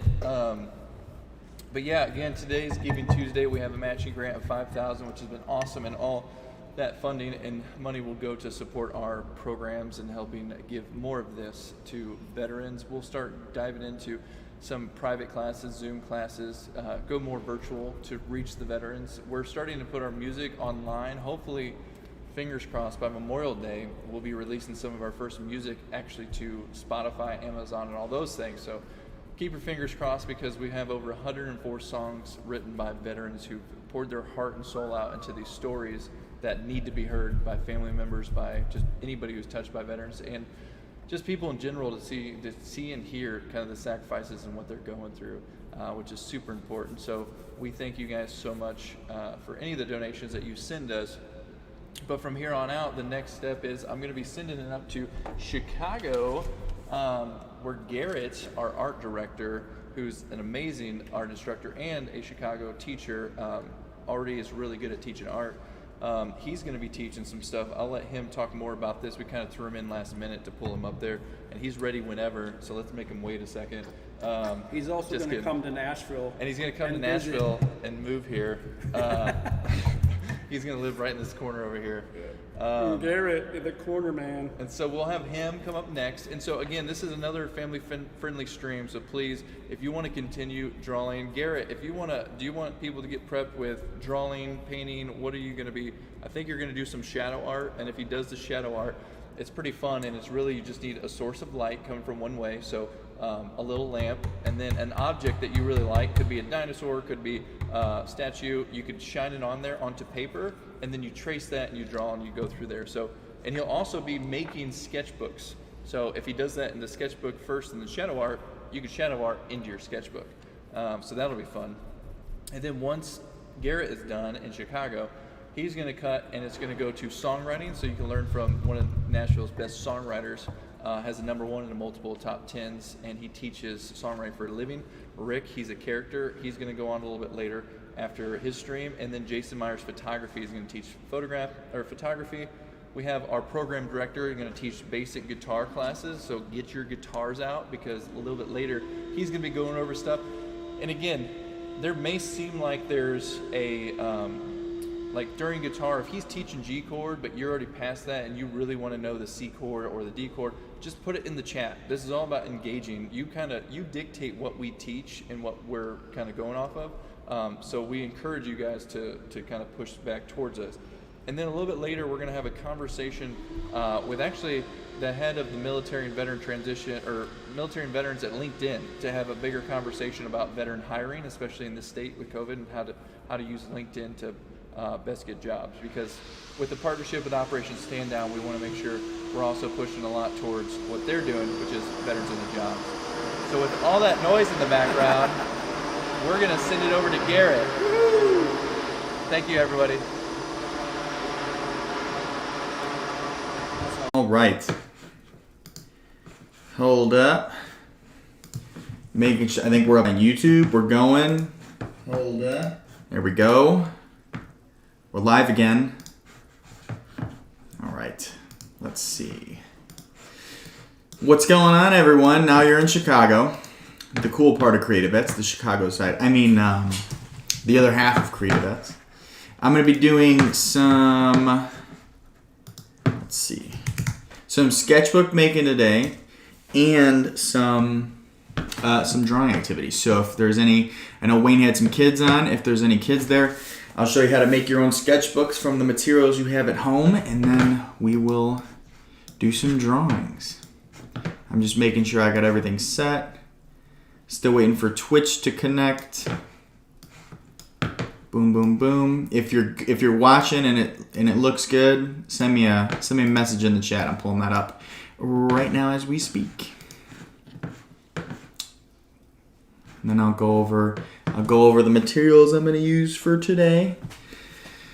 Shout out to Luke and Wayne for doing some streams this morning. I actually got up today and did the workout with Luke, and I can tell you my legs are going to be sore all day for that during those lunges. So thank you for that. All right, so chat is up. Video is up. If you're watching, now I was watching with it, Man Glaze Black. Drop me a comment of where you're watching from, who's streaming with us, as I go over the materials. We'll just go straight into it because I have quite a bit of people on there. So, my name is Garrett Leo. I'm the art director for CreatiVets. Richard had mentioned that in his stream, but just wanted to start with that. I've been with CreatiVets for quite a few years now. I was their TA and have gone and worked with them ever since. All right. Sweet. Just got a comment. Great work we're doing. Keep it up. Support our troops. That's right. So today I'm actually going to post on our Instagram as I'm getting started. We're going to be making some sketchbooks. So if you do want to follow along, I made some handouts that I will post on our story. So if you want to follow along, you can see it there. Okay, so we're making some sketchbooks. So we'll go over materials first. A ruler. Now I've got a pretty big straight edge ruler. I'll use this to rip things if you don't have scissors. I also have a pair of just regular scissors. I've got some hair ties. Some of them are a little bit more worn out and stretched. Those are the ones I'll be using. I don't know about the smaller ones. Those seems a little tight. Or you could use rubber bands. I didn't have any rubber bands, so I will be using the hair ties. I also have some just thin string. You can use yarn or whatever you have available at the house. You could literally cut fabric into strips and use it. And then I'll be using some paper out of my sketchbook, but you can also use printer paper or whatever paper you have available. We'll be making some homemade sketchbooks today. Now I have previously done this stream for CreatiVets, but I think this is a really good one I'm going to get all of the books out.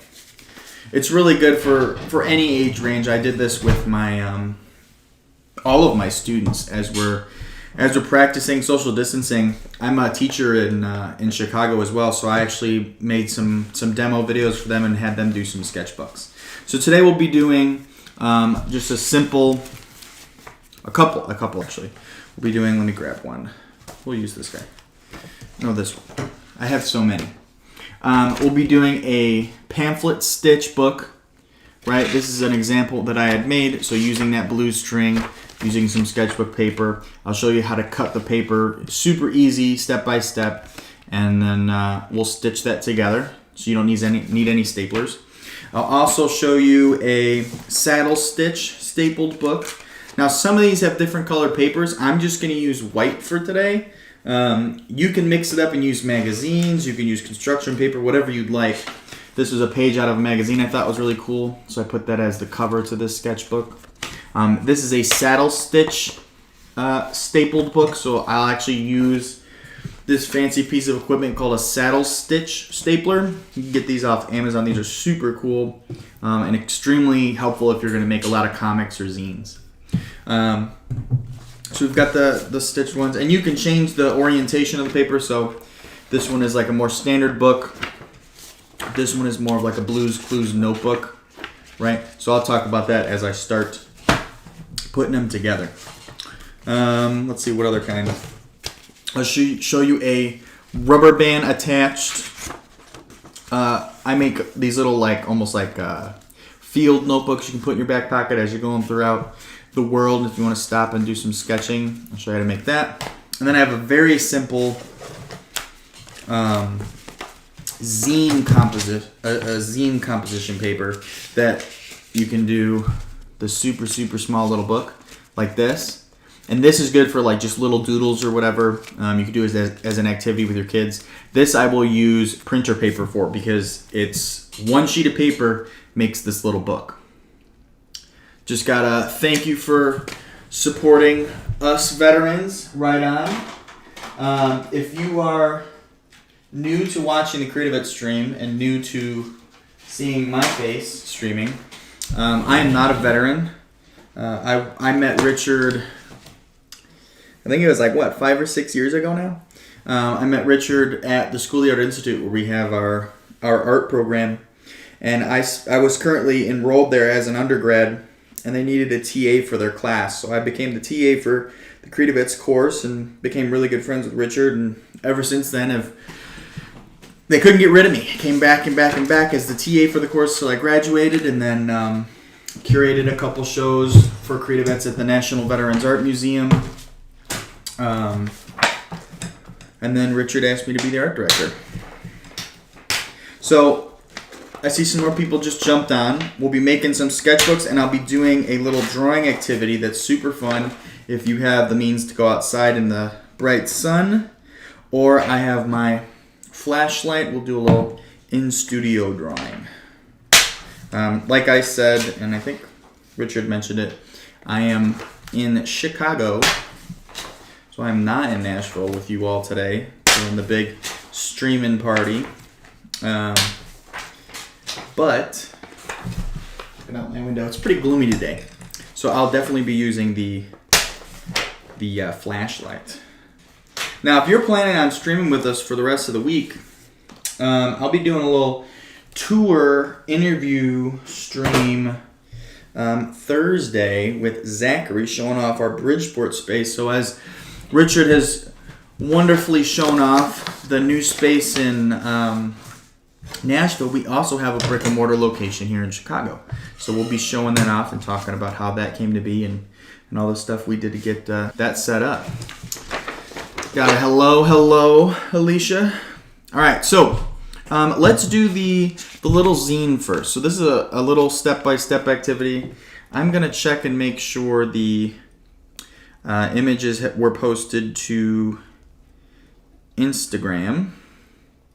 So give me 1 second. Like I said, if you want to follow along with this, I'm posting some pictures, step-by-steps on our Instagram. Let's see, here we go. Okay, so this one is now on our Instagram, so check that out on our story. Also, our Facebook page has it as well. So for this, we're going to take a 8.5 by 11 piece of printer paper, and we're going to turn it into this little comic book zine. Now, I also have these random objects here. Don't worry about those yet. Whoa, look at that. OEF Outlaw donated $50. Thank you. We appreciate that. Helps us keep the mission going. So, little book, piece of paper. I'm going to show you some folds, and then we're going to cut it once. So you will need scissors for this, and that's it. Scissors and a piece of 8.5 by 11 printer paper. Or you could use it with any other paper, but this is the most standard. People usually have a printer or access to this paper. So this, real quick, is a hot dog fold, as I call it with my students. This is a hamburger, right? Short and fat, long and skinny. Okay? So the first fold we're going to make, now I'm gonna open this up because I usually mess it up about 5 times before I get it right. So the first fold we're gonna make is a hot dog fold. Like this, like so. You're going to connect the corners, right? Making sure I'll show you. So we don't want our corners like this. We want them super connected like that. Got a hello from Kenton Avenue in Chicago. What's going on? All right. So fold your hot dog fold. Now you're going to fold it. Let me just make sure. Again, I'm just double checking and making sure I'm folding this right. I'm going to unfold it. And now I'm going to fold it hamburger style. Right? One fold hot dog, unfold it, and then one fold hamburger style. Then I'm going to fold it again. So with that hamburger fold, right? I've got four panels right now. We need 8. So I'm going to take this, and I'm going to fold it again, hot dog style. Okay, but now it's just a little hot dog. Okay? So now when you unfold it, you should have 8 different boxes. You see that? Now this middle line right here, if I'm holding it landscape, right, this is portrait, this is landscape, you should see 4 on the top, 4 on the bottom. The middle 2 lines right here, we're going to cut that. So I'm going to take my scissors, and I folded it, so I just need to make one cut. And I'm going to cut along that line. You can use a marker or a pencil to highlight that if you need to. I'm just going to cut with the fold. So now I have this piece of paper with 8, and I've got my cut right in the middle. Okay, and again, I'm holding this, so there's 4 boxes on the top, 4 on the bottom, and I've got that cut in the middle, so it makes this little eye. Okay, now I'm going to take this, I'm going to fold it back so that I have almost like a little paper airplane shape, and it's got this little diamond in the middle. Okay, we're going to push this together, right? I've got that little square, turn it into a diamond, and then I'm gonna push it together like this. And you'll be able to feel which way the paper wants to fold, but you're gonna fold, I'm gonna do that real slow. You push it in, you fold the paper so that you make a little flat square, right? So you've got 1 and 2, and it should be folded like a little butterfly. And then you fold it like a little book, and you have a little zine book, right? I just did that super fast. Again, if you want to see a step-by-step drawing of how to do this, check out our Instagram story, our Facebook story. I posted a picture of that. Okay? So I'm going to do that one more time, because I know that one's a bit of a complicated one. They're all a little complicated. You just got to pay attention. Pay attention. All right. So starting with our paper, you're going to fold it in half like this. This is our hot dog fold, right? I'm going to fold it, I'm going to unfold it, then fold it hamburger style, connecting your corners, making sure they're going together. Boom, boom, just like that. Then you fold it again, connecting your corners, right? So now I have 8 boxes, okay? So I'm going to go through those steps again. Fold it in half hamburger, or hot dog. Then fold it hamburger, and then fold it in hot dog for the last one. So then you have these 8 boxes. Now, holding it landscape, right, sideways, you have this line right here. I'm gonna make sure my lights don't obliterate that right there. You see that? You're gonna cut that. So I'm gonna fold it in half on the ridge, right, the spine of the book. If you cut it this way, where the opening is, it's not gonna make the book. So make sure you are cutting on the spine of the book, that line down. Take my scissors. Boom, boom, boom. So now I have that cut in the middle of the paper, just like that. Okay, now watch how I fold it when I put it together. Folded hot dog, so you've got that little opening. I'm holding my fingers right at the edge of that seam. Push the papers together, and you can already see the paper wants to fold a specific way, so I'll just let those fold. Put it on my table, flatten it down. And now I've got this little book folded in half. Hello from Caitlin in Texas. Hello. What's going on? And now I've got a little zine book. So these are super cool if you want to do some little drawings, make a little flip book almost. So that's one form of bookmaking, our little zines. Okay, so if you have any questions on that, drop them in the comments. Let's put those to the side for now.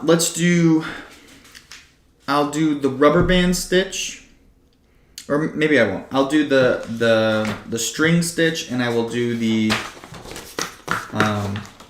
we'll do the string stitch first. So again, going on our Instagram, I'm going to post on our story the pamphlet stitch. I'm going to show you how to stitch with that. So if you want to see a step-by-step picture of that, check it out on our Instagram or Facebook story. So now I'm going to use, this is some of the paper from my sketchbook. I'll use 2 pieces of paper just so I have it set and ready. This, I'm just going to keep it nice and big like this. If you want to do, if you want to have a more like flip book style paper, you just need to cut your paper into that size. So I could cut this down the middle, and then I could have a little pamphlet book, a little flip book. But I'll do the big one first. So this is like if you want to make a giant sketchbook to do a bunch of drawings in. So you get your paper, make sure the corners are all lined up. I'm going to do only one fold, and that is the hamburger fold. So fold it in half. And this paper, if you're curious on the size, I got a ruler. I think it's 9 by 12 paper. So I have 2 pieces of paper. You can do it with however many you want. I would recommend, depending on the thickness of your paper, make sure that it's still easy to fold. Right? If it's too hard to fold, that means you have too much paper for this type of stitch. So this is a pamphlet stitch. So I've got my folded paper. Now you're going to take your scissors, and you're going to cut the corners, only 2 of them. So this is called the spine of the book, right? The edge. you're going to cut the corner of the spine. So cut the little corner off like that. Cut the little corner off like that. Okay? So when you open it, you should have the middle of the book where the spine is. There should be those two triangles right there. Right? Don't cut this side. You can if you want it to look like that, but you don't need to. Okay? So, next, about right in the middle, I'm going to eyeball it. You could measure it if you want. I'm going to eyeball it. I'm going to cut a little triangle. So I'm going to cut one way, and I'm going to cut the other way. So now I have that little triangle out in the middle. See that? Anyone following along? Making some sketchbooks? Boom. So now I will use this blue string. Like I said, you can use whatever you have available. And I'm going to measure from this cut to this cut 3 times. 1, 2, 3. I'll give myself a little extra. Okay. Now I'm going to refer to the pamphlet, so I do it the way that I have it planned out with. Boom, boom, boom. Okay. Last time I did it the opposite, and then I got all confused. So starting with the inside of your book, you're going to put the string from the outside, from the inside of the book to the out. Oh, you can't see because of the black. There you go. So I have about that much string. I'll just keep that there. Now I'm going to take this string and wrap it around to the top, right?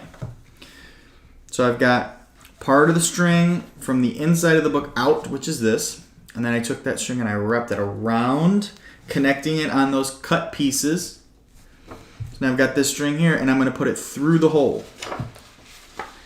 Now when you put it through the hole, you want to make sure, I'm going to hold this close, one string is on the left of the book and one is on the right of the book, right?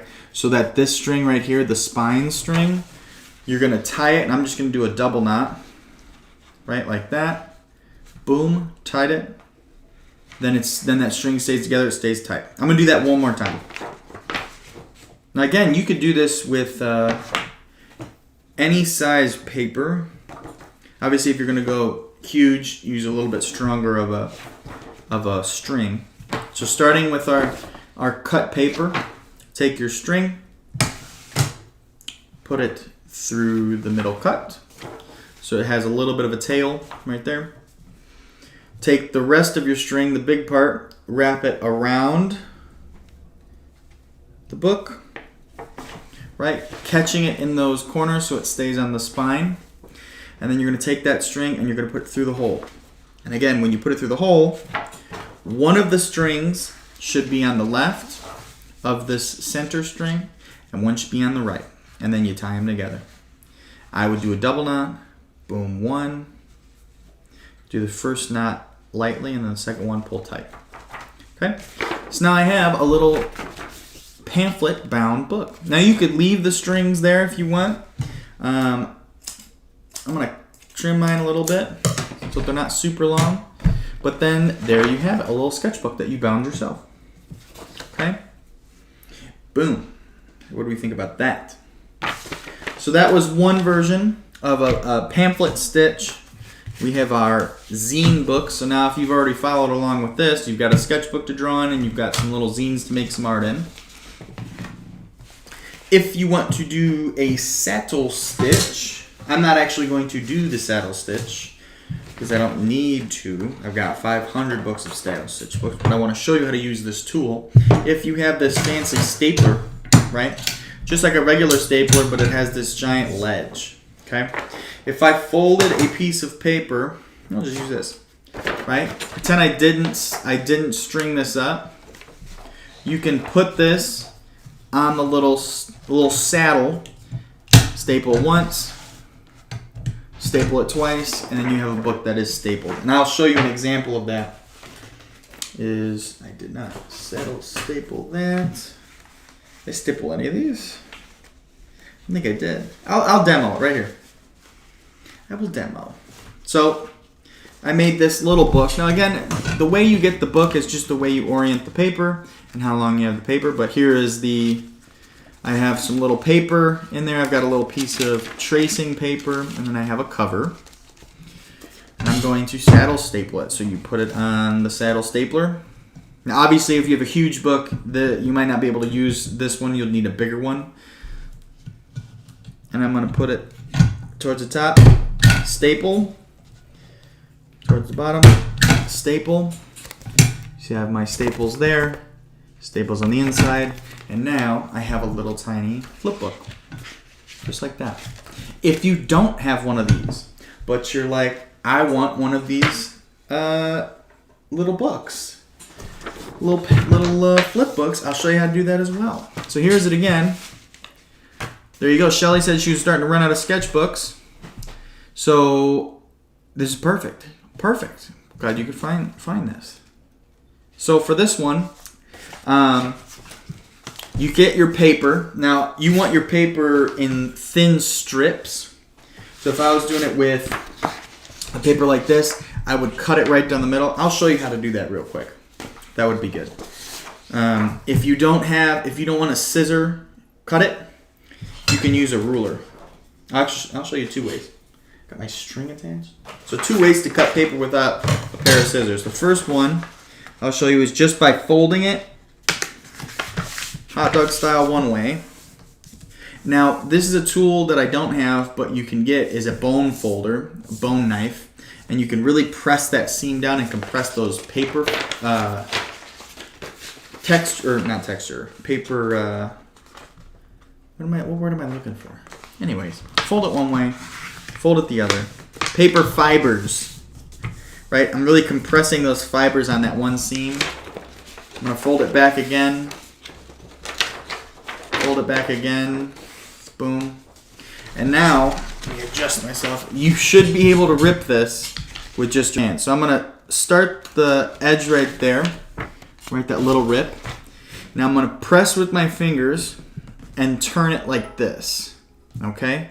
So pressing down, rip, rip, rip, boom. Now you'll have a little bit of fuzziness on that side, but that looks cool in sketchbooks, okay? So that's one way to cut paper in half. We'll get the other one. So if I want this right down the middle, I'm going to I'll use this as a template. So it's the same size. I'll take the hard edge of the ruler and press it down on my paper. So I'm lining it up in the middle. Now you could mark it. If you don't already have this paper template, you could mark it. But I don't need to because I have the template. Now, I'm going to apply a lot of pressure to this ruler as I do this. You're going to take the edge and you're going to pull it towards yourself and over your shoulder, right? You're not pulling straight against the ruler. That's not going to do anything. You're not pulling straight along the ruler. Not going to do anything. So you're going to pull the corner towards yourself and over your shoulder, right? That pulling motion. So applying pressure with my hand on the ruler, pulling in the direction of towards myself and over my shoulder. Adjusting my fingers, and you can see it's ripping. Oh, you might have to readjust your hand, right? Because there's a lot of pressure up there, but not back here. So applying pressure, boom. That's 2 ways to cut paper without scissors. Okay? So now watch this. This is the cool part. If you don't have the saddle stapler, but you have some hair ties or some rubber bands, check this out. You're going to fold this in half now, just like this.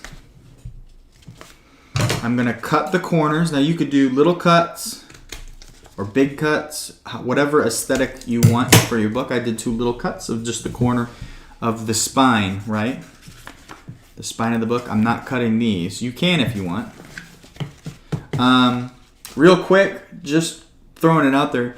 If you've got some old magazines or if you've got some old books, right? Take those pages out of those books that you have that have been collecting dust, you don't know what to do with, and you can add different layers to your book, different covers, Okay, so deck these little drawings out. This is the meat, the inside of your sketchbook. But on the outside, this is from another book that I ripped out from a text font book and just made that my cover.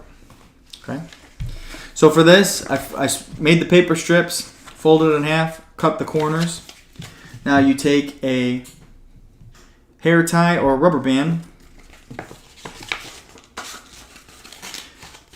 and put it right over it until it's right in the middle. Boom. Do you see that? I'm going to do it again. Let's do the pink one. You take your rubber band. Never mind that one shot across the room. I'm going to do the brown one. You take the rubber band or the hair tie. Put it over the paper. Towards the middle. And then boom. It's a little simple bound sketchbook, and when you're done you can cut the middle and then have all these little drawings to hang up or do whatever with. One thing I will say is if you use like a traditional rubber band, over time those rubber bands will dry out and break, so the health of your sketchbook over time, if you're using the regular rubber bands, that might not be the best option. So again, I'm using this thicker hair tie. Use a hair tie, or get some rubber bands that are made of a stronger material, stronger rubber. But the traditional ones are great for temporary use. But if you want to keep this sketchbook long term and you don't want to have to keep changing out the rubber bands, invest in a really nice rubber band. Okay, so there's 3 different types of sketchbooks. So we've got the saddle stitch, right, with the stapler. We've got the pamphlet stitch right here. That was super simple. If you're interested in doing a more in-depth, fancy book, check out our past stream. I don't have enough time. That one takes a while. But you can do these really nice, right, stitched books. These are super cool. This takes a lot more time than the time I have today. But if you're interested in learning how to do a stitch like this, right? Let's see if you can see this one. You can kind of see it. It's blue though, right? A really nice, multiple stitches through your spine. It looks really nice. It feels really nice when you're holding the book. Check out our stream on YouTube. I think I just called it sketchbook, or I called it art books. So if you want to check this out, a more in-depth lesson, go to our YouTube channel and check that out later today. Okay? So we've got the pamphlet stitch, the staple, the rubber band or hair tie, and then we have the little zine, right? So that was 27 minutes for me, and I already have a brand new 4 sketchbooks. So if you are, in need of new sketchbooks, you could take a newspaper, break down that paper, and you can just paint or marker directly on just like a text section. So look through some supplies that you have throughout the house or in your neighborhood, and you can make some pretty cool, I'm going to turn my lights on, some pretty cool sketchbooks. So now, without further ado, we're going to do some art making now. Okay, so there's our materials. I will do some shadow art now, as promised. And as you can see, as I'm stacking up my thousands of books. Oh, here's another one that I did. Another fancy saddle stitch, or not a saddle stitch, a fancy pamphlet stitch. Okay. Mrs. OEF5 said paper bags are cool to use too, so check that out. Again, think about any paper goods that you have in your house that you can repurpose.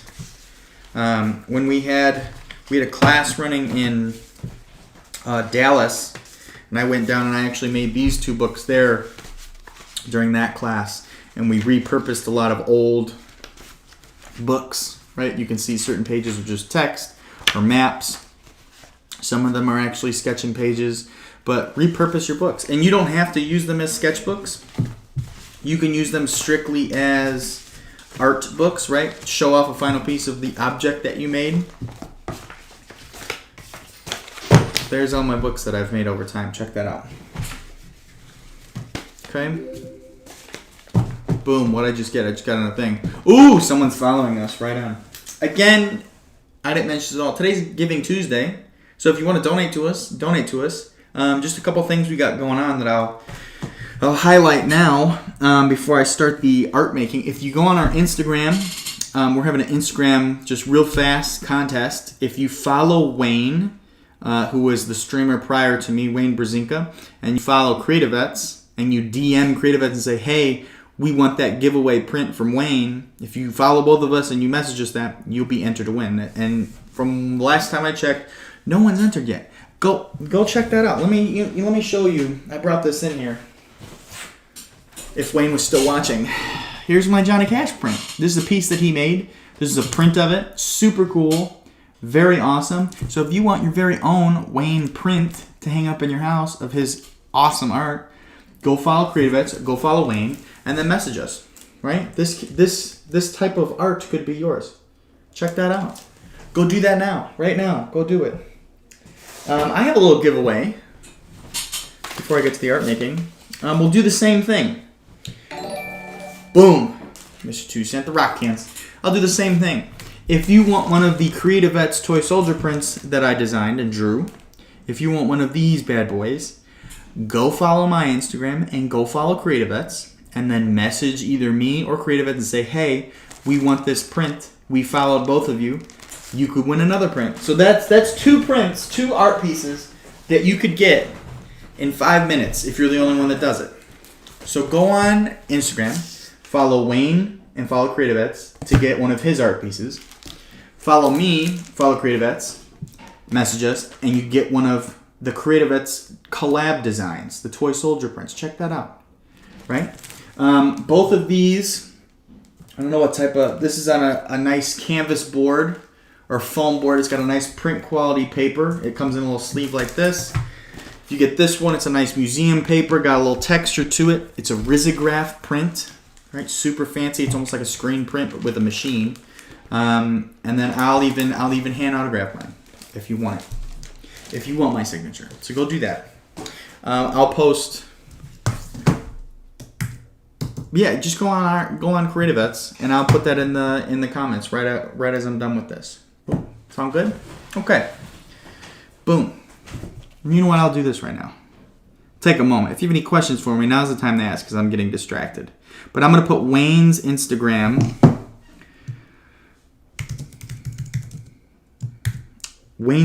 in the comments so that you can copy and paste this.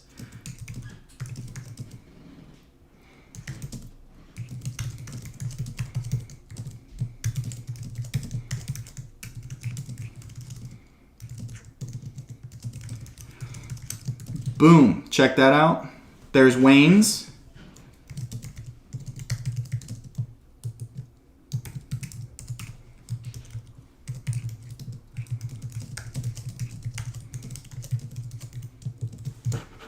Check that out. Copy. Paste. Why did it just copy status? Weird. Boom, okay. There, boom. Boom, I just sent out both. So go follow Manglish Black, that's me for my print, the Toy Soldier one. Go follow Wayne and follow us. DM us, and tell us which one you're entering for, or both, and you can get 2 prints today. Boom, check that out. All right. No questions. I'm going to take a sip out of my CreatiVets cup. Check that out. Shout out to Aaron Toole. Let's do some shadow art. So for this, again, I did a much more in-depth streaming of this, but I know that we have some kid viewers today, which are important to show some stuff everyone can do. So this activity is super fun to do outside in the sun. Pardon that noise. Outside in the sun with direct sunlight. If it's gloomy like it is in Chicago today, not a lot of sun, a little bit of overcast, you will need just a flashlight and something to prop that flashlight on. Great team builder. Have someone hold the flashlight while you draw. I'm going to bust out the Day 1 streaming stand, which is some award that I got, and I'm going to tape it with my flashlight attached. I'm making a lot of noises with my desk and my chair. I have this like 5,000 pound steel desk. Super cool, but super noisy. Just got a big town at shadow art. Yeah, shadow art's cool. It's super fun. Oh, check these out. Can you see those? I'm gonna move the big camera. You can't see that. Oh, look, there I am. These on my wall of art in progress. This was my shadow art. So I'm gonna show you how to do this today. I did a little coloring. Maybe I'll do that today. Miss Joya 5 asked if I got a trophy for day 1 streaming. No. So a little bit about CreatiVets' entrance into streaming. COVID-19 canceled all of our programs. I mean, we had to make the smart, safe move for our participants, the veterans that we help, that we couldn't continue meeting, right? We had to come up with a plan to reach veterans, even though we couldn't be in person. So the option was, go online, go virtual. So we're like deciding what we're going to do with our programs that we're running, how we're going to follow up with those veterans, and then our plan for the future, right, of getting programs out there if we can't be there in person. And Richard called me, and it was a couple conversations, but it was basically, so you're going to start streaming. We need to do some art classes online. So what do you have to work with? I don't have anything to work with. So I have my office. I had just recently moved to my new apartment. I had my laptop, I had my phone, and I had like a lamp that I had in my bedroom for lighting. Now I've got like a little bit more of a legitimate setup. Again, very new to streaming. Even still, this is like week 6 for us since all of our streams have launched. But this trophy, I would tape the light, the little flashlight tube for this. But before I had the second webcam up there, I would use my phone as a camera, and I would tape my phone to the stand, and it would film everything. So there was a couple streams where I'd like knock this thing over, but this was my trophy camera stand for like the first 2 weeks of us streaming. Isn't that crazy? And now I've got, the 2 little ring lights. Check this out. The little ring lights, boom. And I've got 2 of me on the screen. So really, I mean, we hit the ground running. We knew that something had to be done. We had to act fast. We really didn't want to hesitate and not be there for veterans that we've already engaged with, and not be a future resource to any other veterans. So we wanted to just, hit the ground running, do all that we could. So that first week was a stream of a ceramic bust, because that's what I had available, and then we kind of evolved from there, bringing other people on and just keep adapting to what people want. Again, that's really important. Whenever you're watching these streams, message us on Facebook, Instagram, send us an email, or send me a little comment while I'm streaming of what you want to see, so that we can do that. So let's do some shadow art. So for materials for this, I'm going to use a piece of my sketchbook paper. I'm going to use a Micron graphic pen. This is a permanent marker pen. It's a fancy one. I talk a lot about this. This is what I use for my own work. That's how you do it in the pros, Garrett. That's right. You just gotta do it. Message for Nashville team. It's past 12, so you need to check. Also, I got questions. You need message for Nashville team. It's past 12. You got to check Instagram DMs. I know there's 2 people that entered for the Jason photo critique, and then we have emails on the info. I don't know about Facebook. Just message for the other half of the team. Check the Instagram DMs. I know we had 2 people message us on there, and I said we'd get back to them. So whatever process you're doing, please let them know. Fearless Tito asked, when is the Birdhouse stream? Yeah, that's a good question. The Birdhouse stream, I'm checking right now to give you the exact time. Boom, someone is hosting me. Thank you, Timmy's comeback. All right. Where is it? The Birdhouse stream is this Thursday at 11 a.m. I think there's going to be an email going out. If you're one of the veterans that got that Birdhouse kit, it is this Thursday, 11 a.m. I will be doing a unboxing. I've got so many things up now. There we go. I will be doing an unboxing and demoing how to put it together. So I'll be figuring it out with you, teaching you how to do it as I figure it out. And I'll probably do some painting on it. shout out to that. That was a great little detour. I like to take detours a lot. We sent out, yeah, right on. Yours is arriving later today. Mine got here this past week.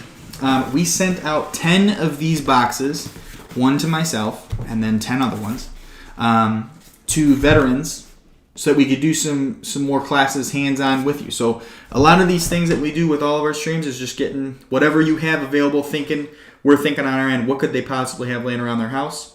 And we kind of make streams based off that. We also do some that are very specific. So like I said, I do ceramics, and I know John, if John is watching, he's been investing in a ceramic studio, which is awesome. But we sent out some birdhouse kits. Someone was kind enough to donate these to us, so we decided to get it out to everyone else. So if you're one of the 10 veterans, I think one of the people in the chat is, super excited to stream this with you, do the unboxing, and we can make some birdhouse together. I know my grandpa is a huge birdhouse lover, so I'll give this to them once I'm all done and I've painted it. But this will be super fun, so tune in for that Thursday, 11 a.m. Again, if you're one of the people, you'll be getting an email about all of that, but it is at 11. Let's see. Excited to decorate it? Yeah, me too. That'll be super cool. Was there another question? I don't think there is. I think we're good. Okay, let's do the thing. Now, I did see this. I'll admit, I did see this on Facebook. Thought it was a super cool idea. And I texted Richard. I was like, we need to do this like now. And Richard was like, yeah, go do it. I'm like, okay. So, ideally, you could go outside, put a little piece of cardboard down in the grass, lay down, draw with the direct sunlight because you get those really sharp shadows.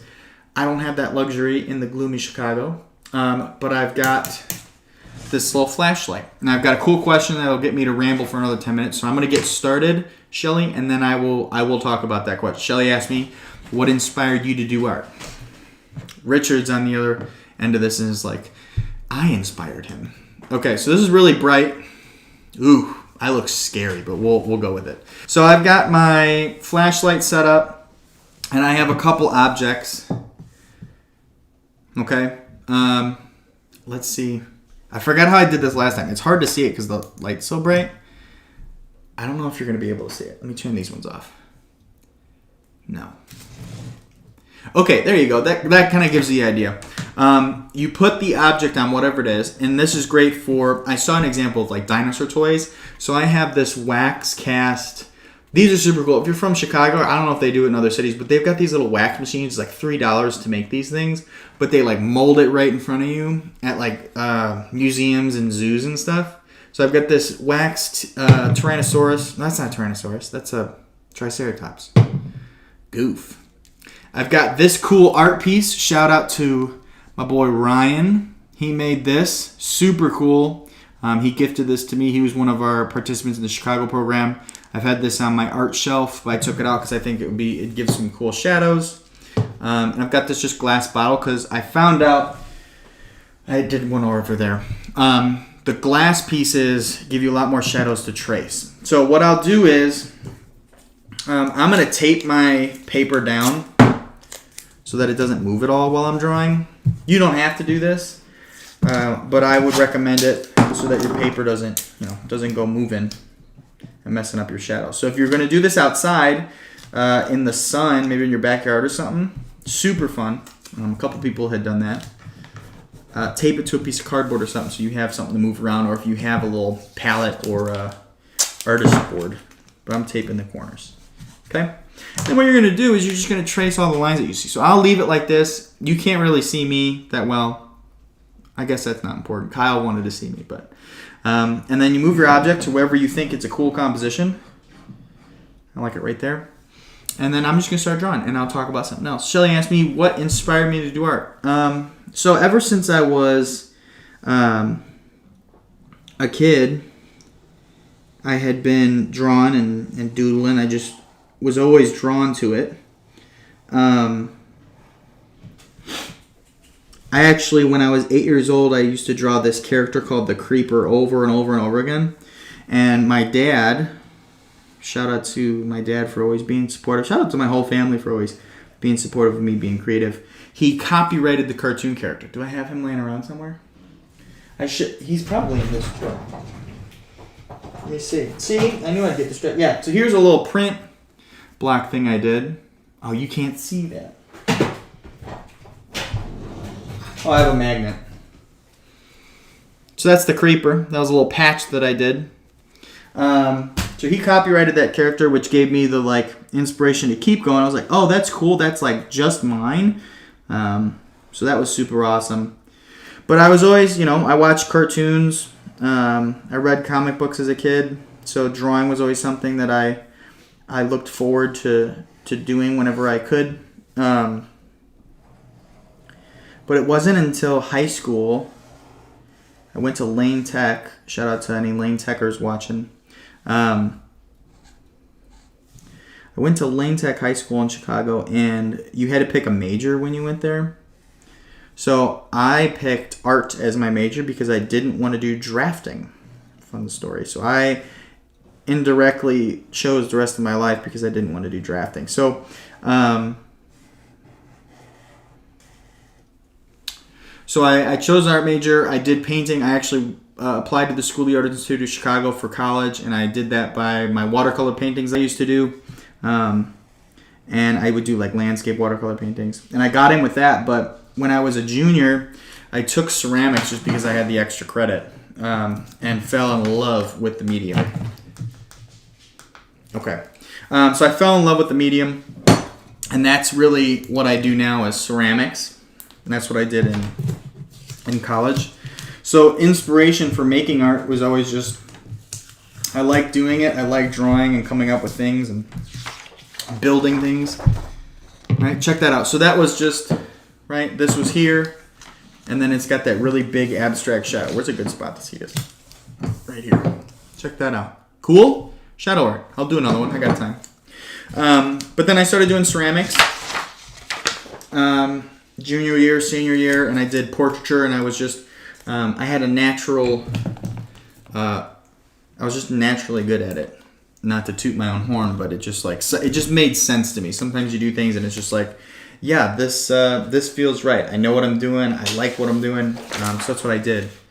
And I did, if you go on my Instagram, you can see, I've been doing a lot more drawings recently, just because I'm stuck at home. I can't be in the studio.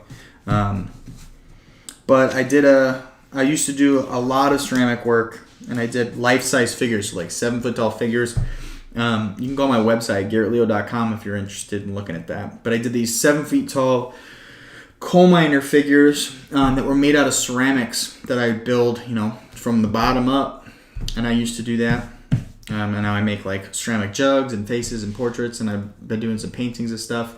But really, any type of art I'm always down to do. That's something that I've found out as I've had the time to make art.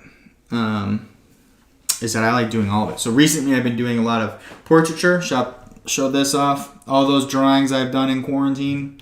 Here we go. So I've done all those drawings. I'm working on a graphic novel. So I do a little bit of everything. Chief Tim's wife watching at home. Right on. But yeah. Does that answer your question? I'm going to do another one. I'll do the Tyrannosaurus. I'll have to adjust the light now. Looks pretty cool. I'll do it like right in the middle of the paper. But yeah, so I went to the School of the Art Institute of Chicago. Shout out to SAIC. And I studied art education and ceramics there. So as I was studying as an undergrad, Richard Casper was starting up some programs in partnership with SAIC for veterans. I actually saw the program listed for where you would apply for classes for the semester. And I was like, ooh, I want to apply for that because that'd be cool to make some art with veterans. I didn't because I figured it was meant for veterans, and I was correct.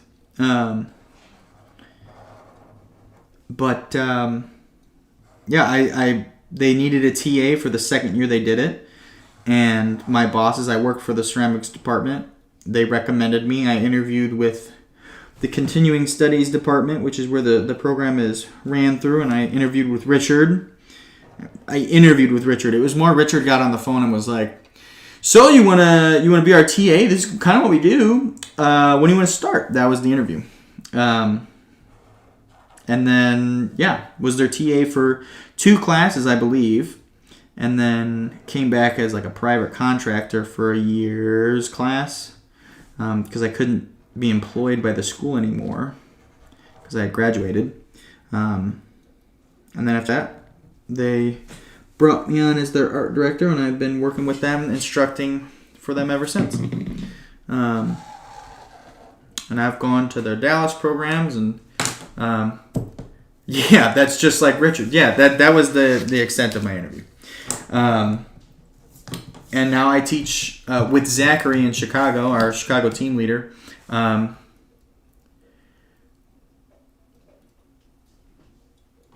2016. Was that the class that I was in? Who? What's your name, bud? Fearless Tito. 2016. Wasn't that the class that I was in? Do you remember, moi? There's another drawing. Boom. You can't see it. The light obliterates it. So there's another shadow art. So again, you can do this outside. Super cool. Doing the sun. That's a good activity you can do outside. I'll do another one. I got some time. Yeah. Humberto, it's me, Garrett. I was in your class. You made the piece with the pillow. Am I right or am I right? Yeah, having a little reunion right now. 2016, you made the pillow piece. And you sculpted something and put it in the pillow. Yeah, right on, man. Right on.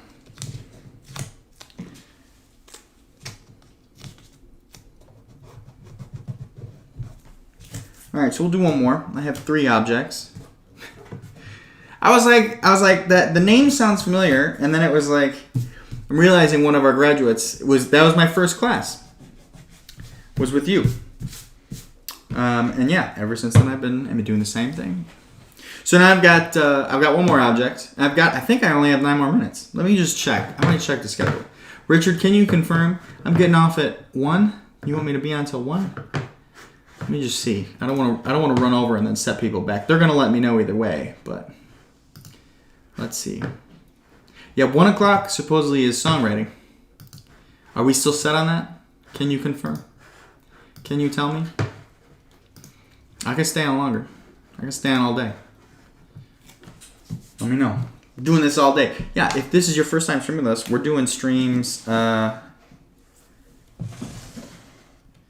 Ooh, this is going to be weird because it's like not. Yeah, we'll do.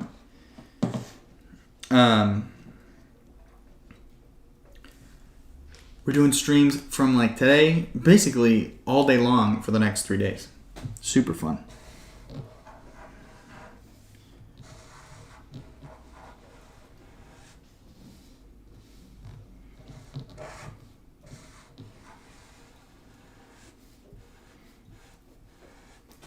This one I'm going to do a little fast, just in case I have to get off really soon. I haven't gotten any texts yet. But again, if you're watching, we've got 2 little promotions going on. If you go and follow Wayne's Instagram, that was posted in the comments. You can also see that in our story. And follow CreatiVets Instagram. You could win one of Wayne's prints. Super cool. If you want one of our toy soldier prints, I did a promotion a couple weeks ago and gave away 3. Giving away another one from the private stock. So if you want one of those, go follow CreatiVets, go follow me, send us a message saying, hey, I just followed you both.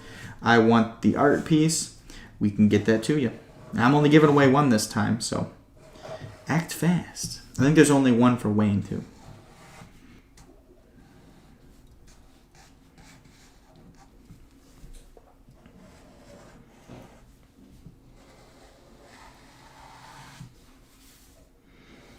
Again, I'm using a Micron pen. Huge shout out to them for making some cool stuff. So if you're interested in getting into like ink drawings, definitely get a Micron set. You get them off Amazon. This one's pretty funky, this drawing. So you're not going to really be able to see the object that well. Turn my lights back on. Boom. And boom. But it made a really funky pattern. Cool. Cool. Checking to see. Making sure we're still good. Boom and boom. And again, Thursday I'll be doing a stream with Zachary. We'll be going to the Bridgeport Art Center where we have our Chicago location. Check that out. Pretty abstract looking. So if you're interested in seeing the CreatiVets space here in Chicago, if you're local, stop on by once we're all back up and running. We can give you a tour of the space, maybe make some art together, right? So here's this. Here was this, and here was this. Here's my 3 shadow art drawings. Now, something that'd be really cool is you take this and then just rip up the paper and make it into a sketchbook. That'd be awesome, because then you'd already have these pre-drawn lines on there. And then same thing. If you want to do this, I did this on just like the ripped out sketchbook paper. Boom, someone just sent me, you are rad. Thank you. Thanks for the sparks. You could do this activity in your sketchbook, just like that. Right? Cool. Sounds good. Now I'm going to start coloring these. And if I get told to get off, I'll get off. So I've got, I shouldn't, yeah, look at that. Look at that pile of just all those drawing supplies. What an artist. What a studio artist. This, I'll use these colored pencils. These are cool. I got this as a promotion in the mail from the School of the Art Institute of Chicago to apply for it for college, right? I still have these. Super cool. They're like recycled paper and pencil. And I'm just gonna keep working on this. So if you have any questions for me or any questions for like behind the scenes, what we do at CreatiVets, you want to know some things, drop a comment and I will try to answer it as best as I can. And then when they tell me to, Garrett, you're done, we gotta do some songwriting now, I'll hop off, I'll say goodbye. I think it's 1, but I haven't been told yet. So, for coloring these, you could color the whole thing. Something that I did that I thought was really cool was, here's one that I did, shadow out of this cactus thing I had. You just color certain parts of it, right? And then you can keep your drawing super nice. Here's a little, more of those wax figurines. I did a gorilla and a T-Rex, and they were the colors that I used there. But again, when you're done, just color parts of them. For this one, the cactus one, I actually went in and redrew some more of it to kind of add some more definition. So I drew these little stitches in there. So don't feel like you have to be done with it once you do the shadow. You can go back in and add some more stuff. So now when I'm coloring with my colored pencil, I'm just going to do it as nice and even of a layer as I can. So doing that, I'm just doing little tiny ovals on top of each other super lightly. And I'm going to do the blue because the Tyrannosaurus was blue. Some areas I'll do darker. But each little section or closed area that I think would be good to color, I'm going to color it. Again, some dark, some light.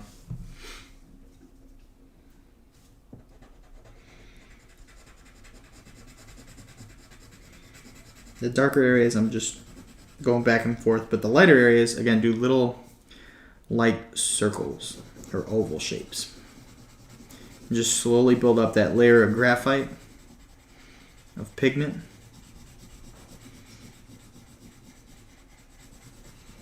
Boom, just like that.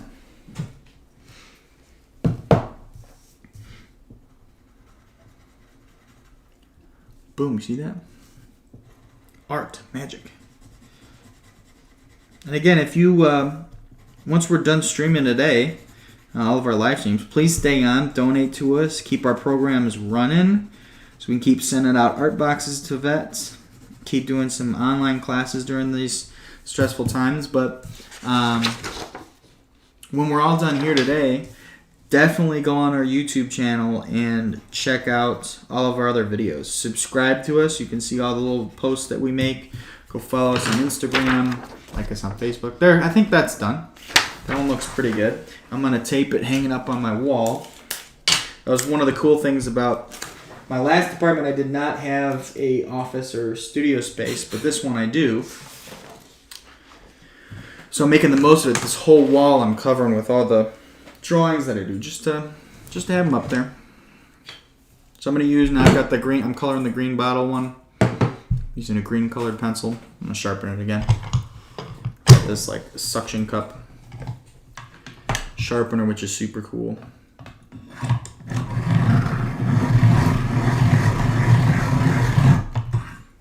Boom.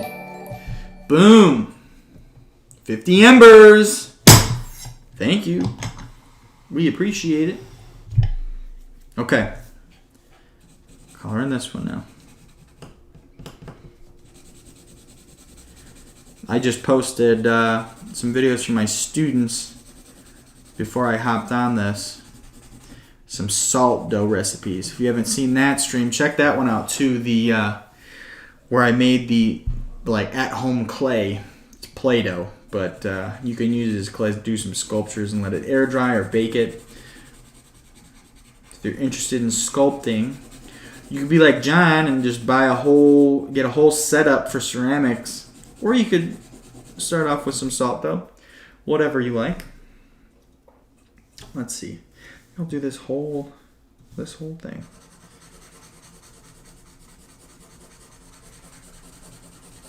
Boom. All right, now it's one. I'm gonna double check and make sure I'm not going over on anyone. So I'm gonna text Richard.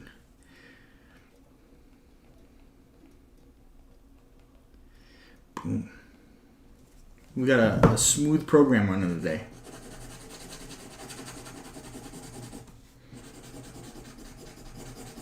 It's a nice green. Again, thanks to Wayne and Luke and everyone that's been on the stream so far.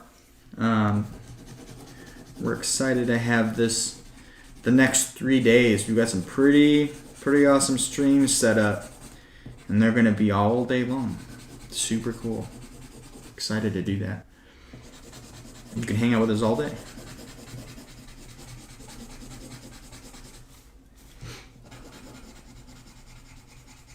I think they're getting people set up in Nashville for the next streams.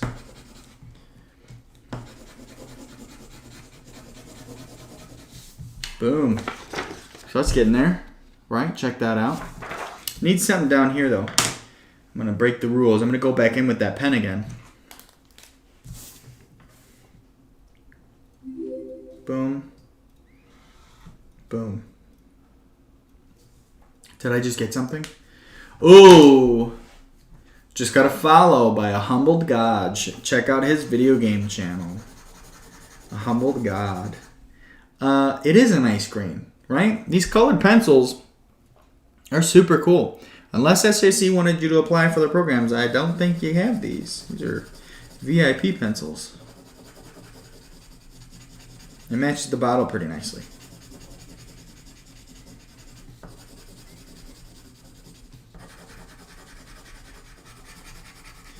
Boom, boom, boom.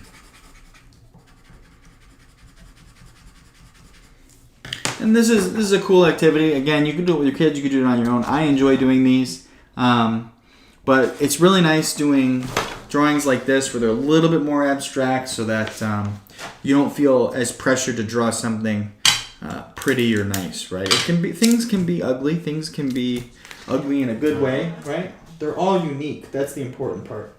When I do my own art, I like to use a lot of lines and details so that you're kind of overloaded with information. But every person, as long as you're practicing art and you're trying, it's good, right? Always know that your art is good. I think I'll do another drawing activity because I think I have time. I haven't been told.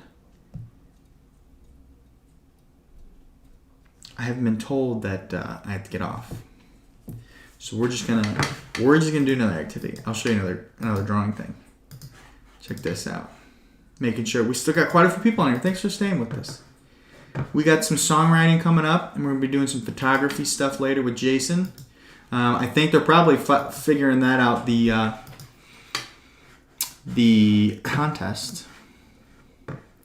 Okay, so drawing activity. I'm gonna use one of my sketchbooks. I'll use the one I made today, the big one. We'll do a blind contour drawing real quick. Now, again, this is something that I've streamed before. So if you want to see a more in-depth one where I do more of these drawings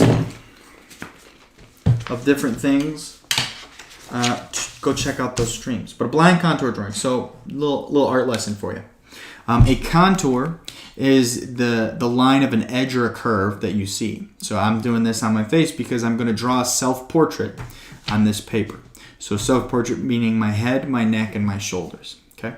So I'm going to draw all the contours that I see. So in drawings, I'm looking for those edges. Basically, all the lines that I see in my face, the outline. So what I'm going to do is, I can't move that. I'll just work with the little image.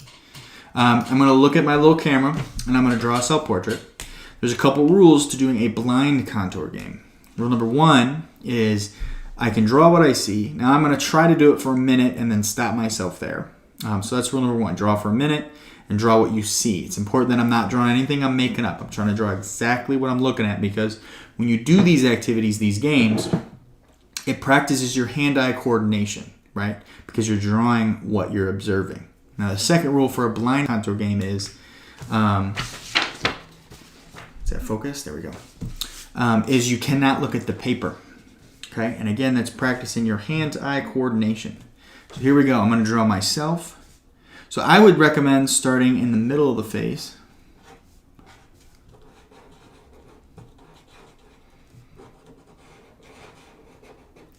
And just move around. And again, these will sometimes they'll look like portraits. Sometimes they'll look like a bunch of scribble scrabble, what I call it. But it's a good practice if you're making. Ooh, I already forgot where I was.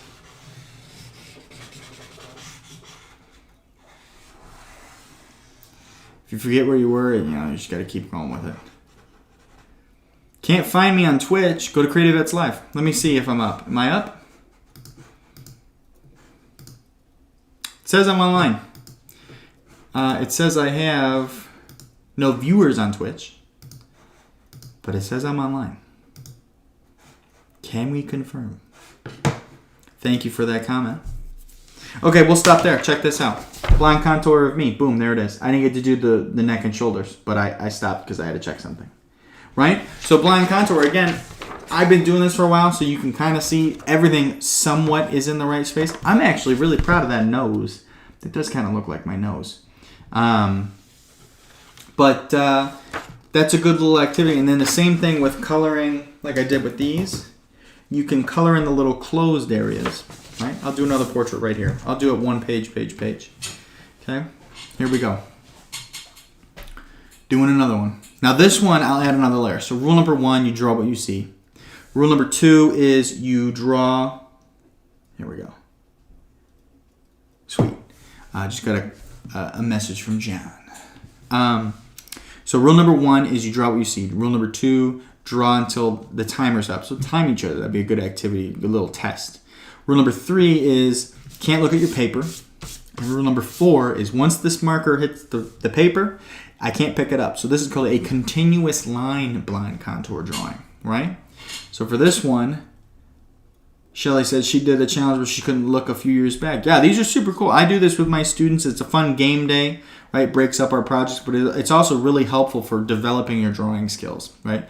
That hand-eye coordination, it's working because you're not looking at the paper. You're just trying to translate that information from your eyes to your hand without even looking at the paper, right? Because when you start looking at the paper, you're starting to think, well, does that look right, right? Just draw it and see what it looks like. So, starting in the middle. Again, this one, I cannot lift up my pen or whatever you're drawing with. You don't have to use a pen. If you need to go to one side of the face to the other, you still have to touch the paper. You can't touch lightly. Just keep drawing. Keep that pressure. Keep that pressure there.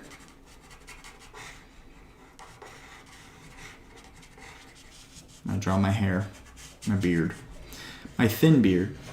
I took advantage of the stay at home in Chicago, and I shaved my beard into mutton chops a couple weekends ago. Boom. Oh, yes. Look at that one.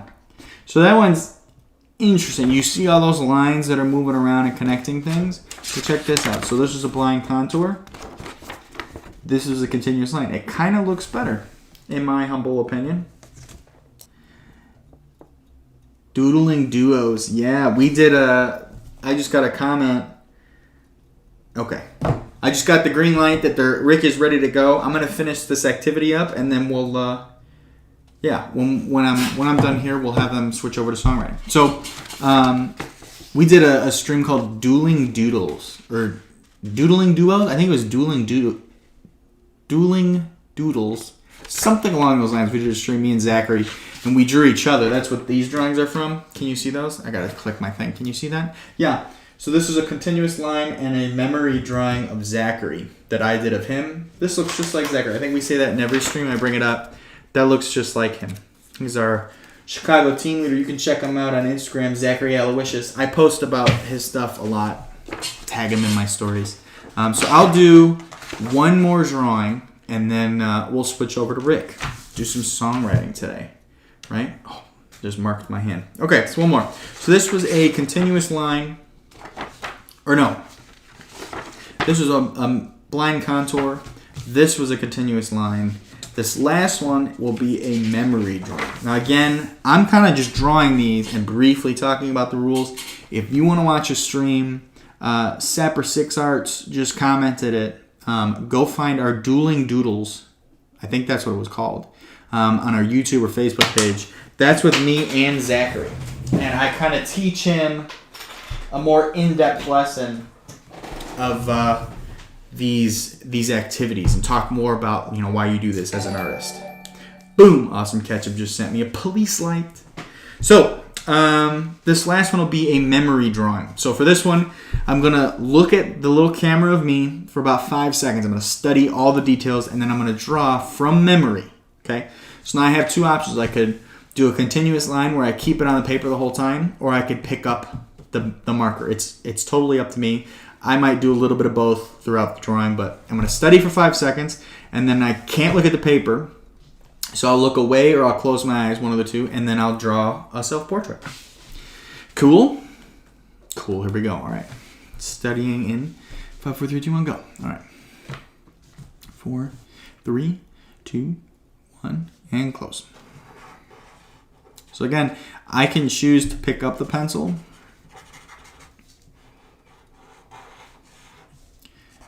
But I already forgot things. And people are like, oh, how could you forget things? It's your face. You'll be surprised. What I like to do a project with my students is we do drawings from memory versus drawings from observation to kind of just... Did I draw eyes already? I don't think I did. So I'll have them draw a shoe. This is a really fun activity for a couple reasons, but I'll have them draw a shoe from memory, but it'll be the shoe that they're currently wearing. So they can't look at the shoe. And initially they'll all try to look, and you got to yell at them not to look, but you draw the shoe from memory. I'm getting distracted. Of the shoe that you're currently wearing, which people forget what shoes they put on in the morning. It's amazing. I put the little CreatiVets logo. And then after that, we'll draw shoes from observation, and I'll let them take the shoe off and put it on the table. That's their favorite thing. So this one looks scary. The eyes are a little bit more detailed. I spent a little bit more time on the eyes. The nose is crooked. You see, that is my beard and the hoodie together. And then I've got my mouth. Check that out. So, let's review. We have the memory drawing. No, I mess this up every time. Let's try that again. Rewind. Whoop. We have the blind contour drawing. We have the continuous line drawing. And we have the memory drawing. Check. Oh, let's put these. Let's do a side-by-side pick. Let's check this out. Vote. Let's do vote for option 1. Which one looks the most like me? Option 1. Option 2. That's the continuous line. And then the memory drawing. Right? Boom. So that's it. So it's a quick little stream. I'm gonna I'm gonna hop off now, I think. Yeah, so this is what we're gonna do. I'm gonna stop my stream, and then we're gonna shift to Awesome Ketchup. You said 2? Yeah, that one looks the most like me, the continuous line. Right, boom, check that out. So this is what's gonna happen. Stay with us, option 2 again, voting. Stay with us, just stay tuned. It's gonna take us a couple minutes to get Rick on, but we're gonna go right after this. As soon as I hop off, they're gonna start getting him set up. So a little review of what we did today. If you watch this again later, or you could find our past streams on our YouTube channel. We made some art books. So if you need to make your own sketchbook when you've got paper laying around at the house and you want to make your own, kind of showed you a couple options. If you want to go and screenshot our story on Instagram or Facebook, there's some little example, like step-by-step drawings for the pamphlet stitch, which is this. And then there's another example for the little zine book, like this. So go on our story, screenshot that, watch the video back, watch our other stream about art books, and you can see how to make that.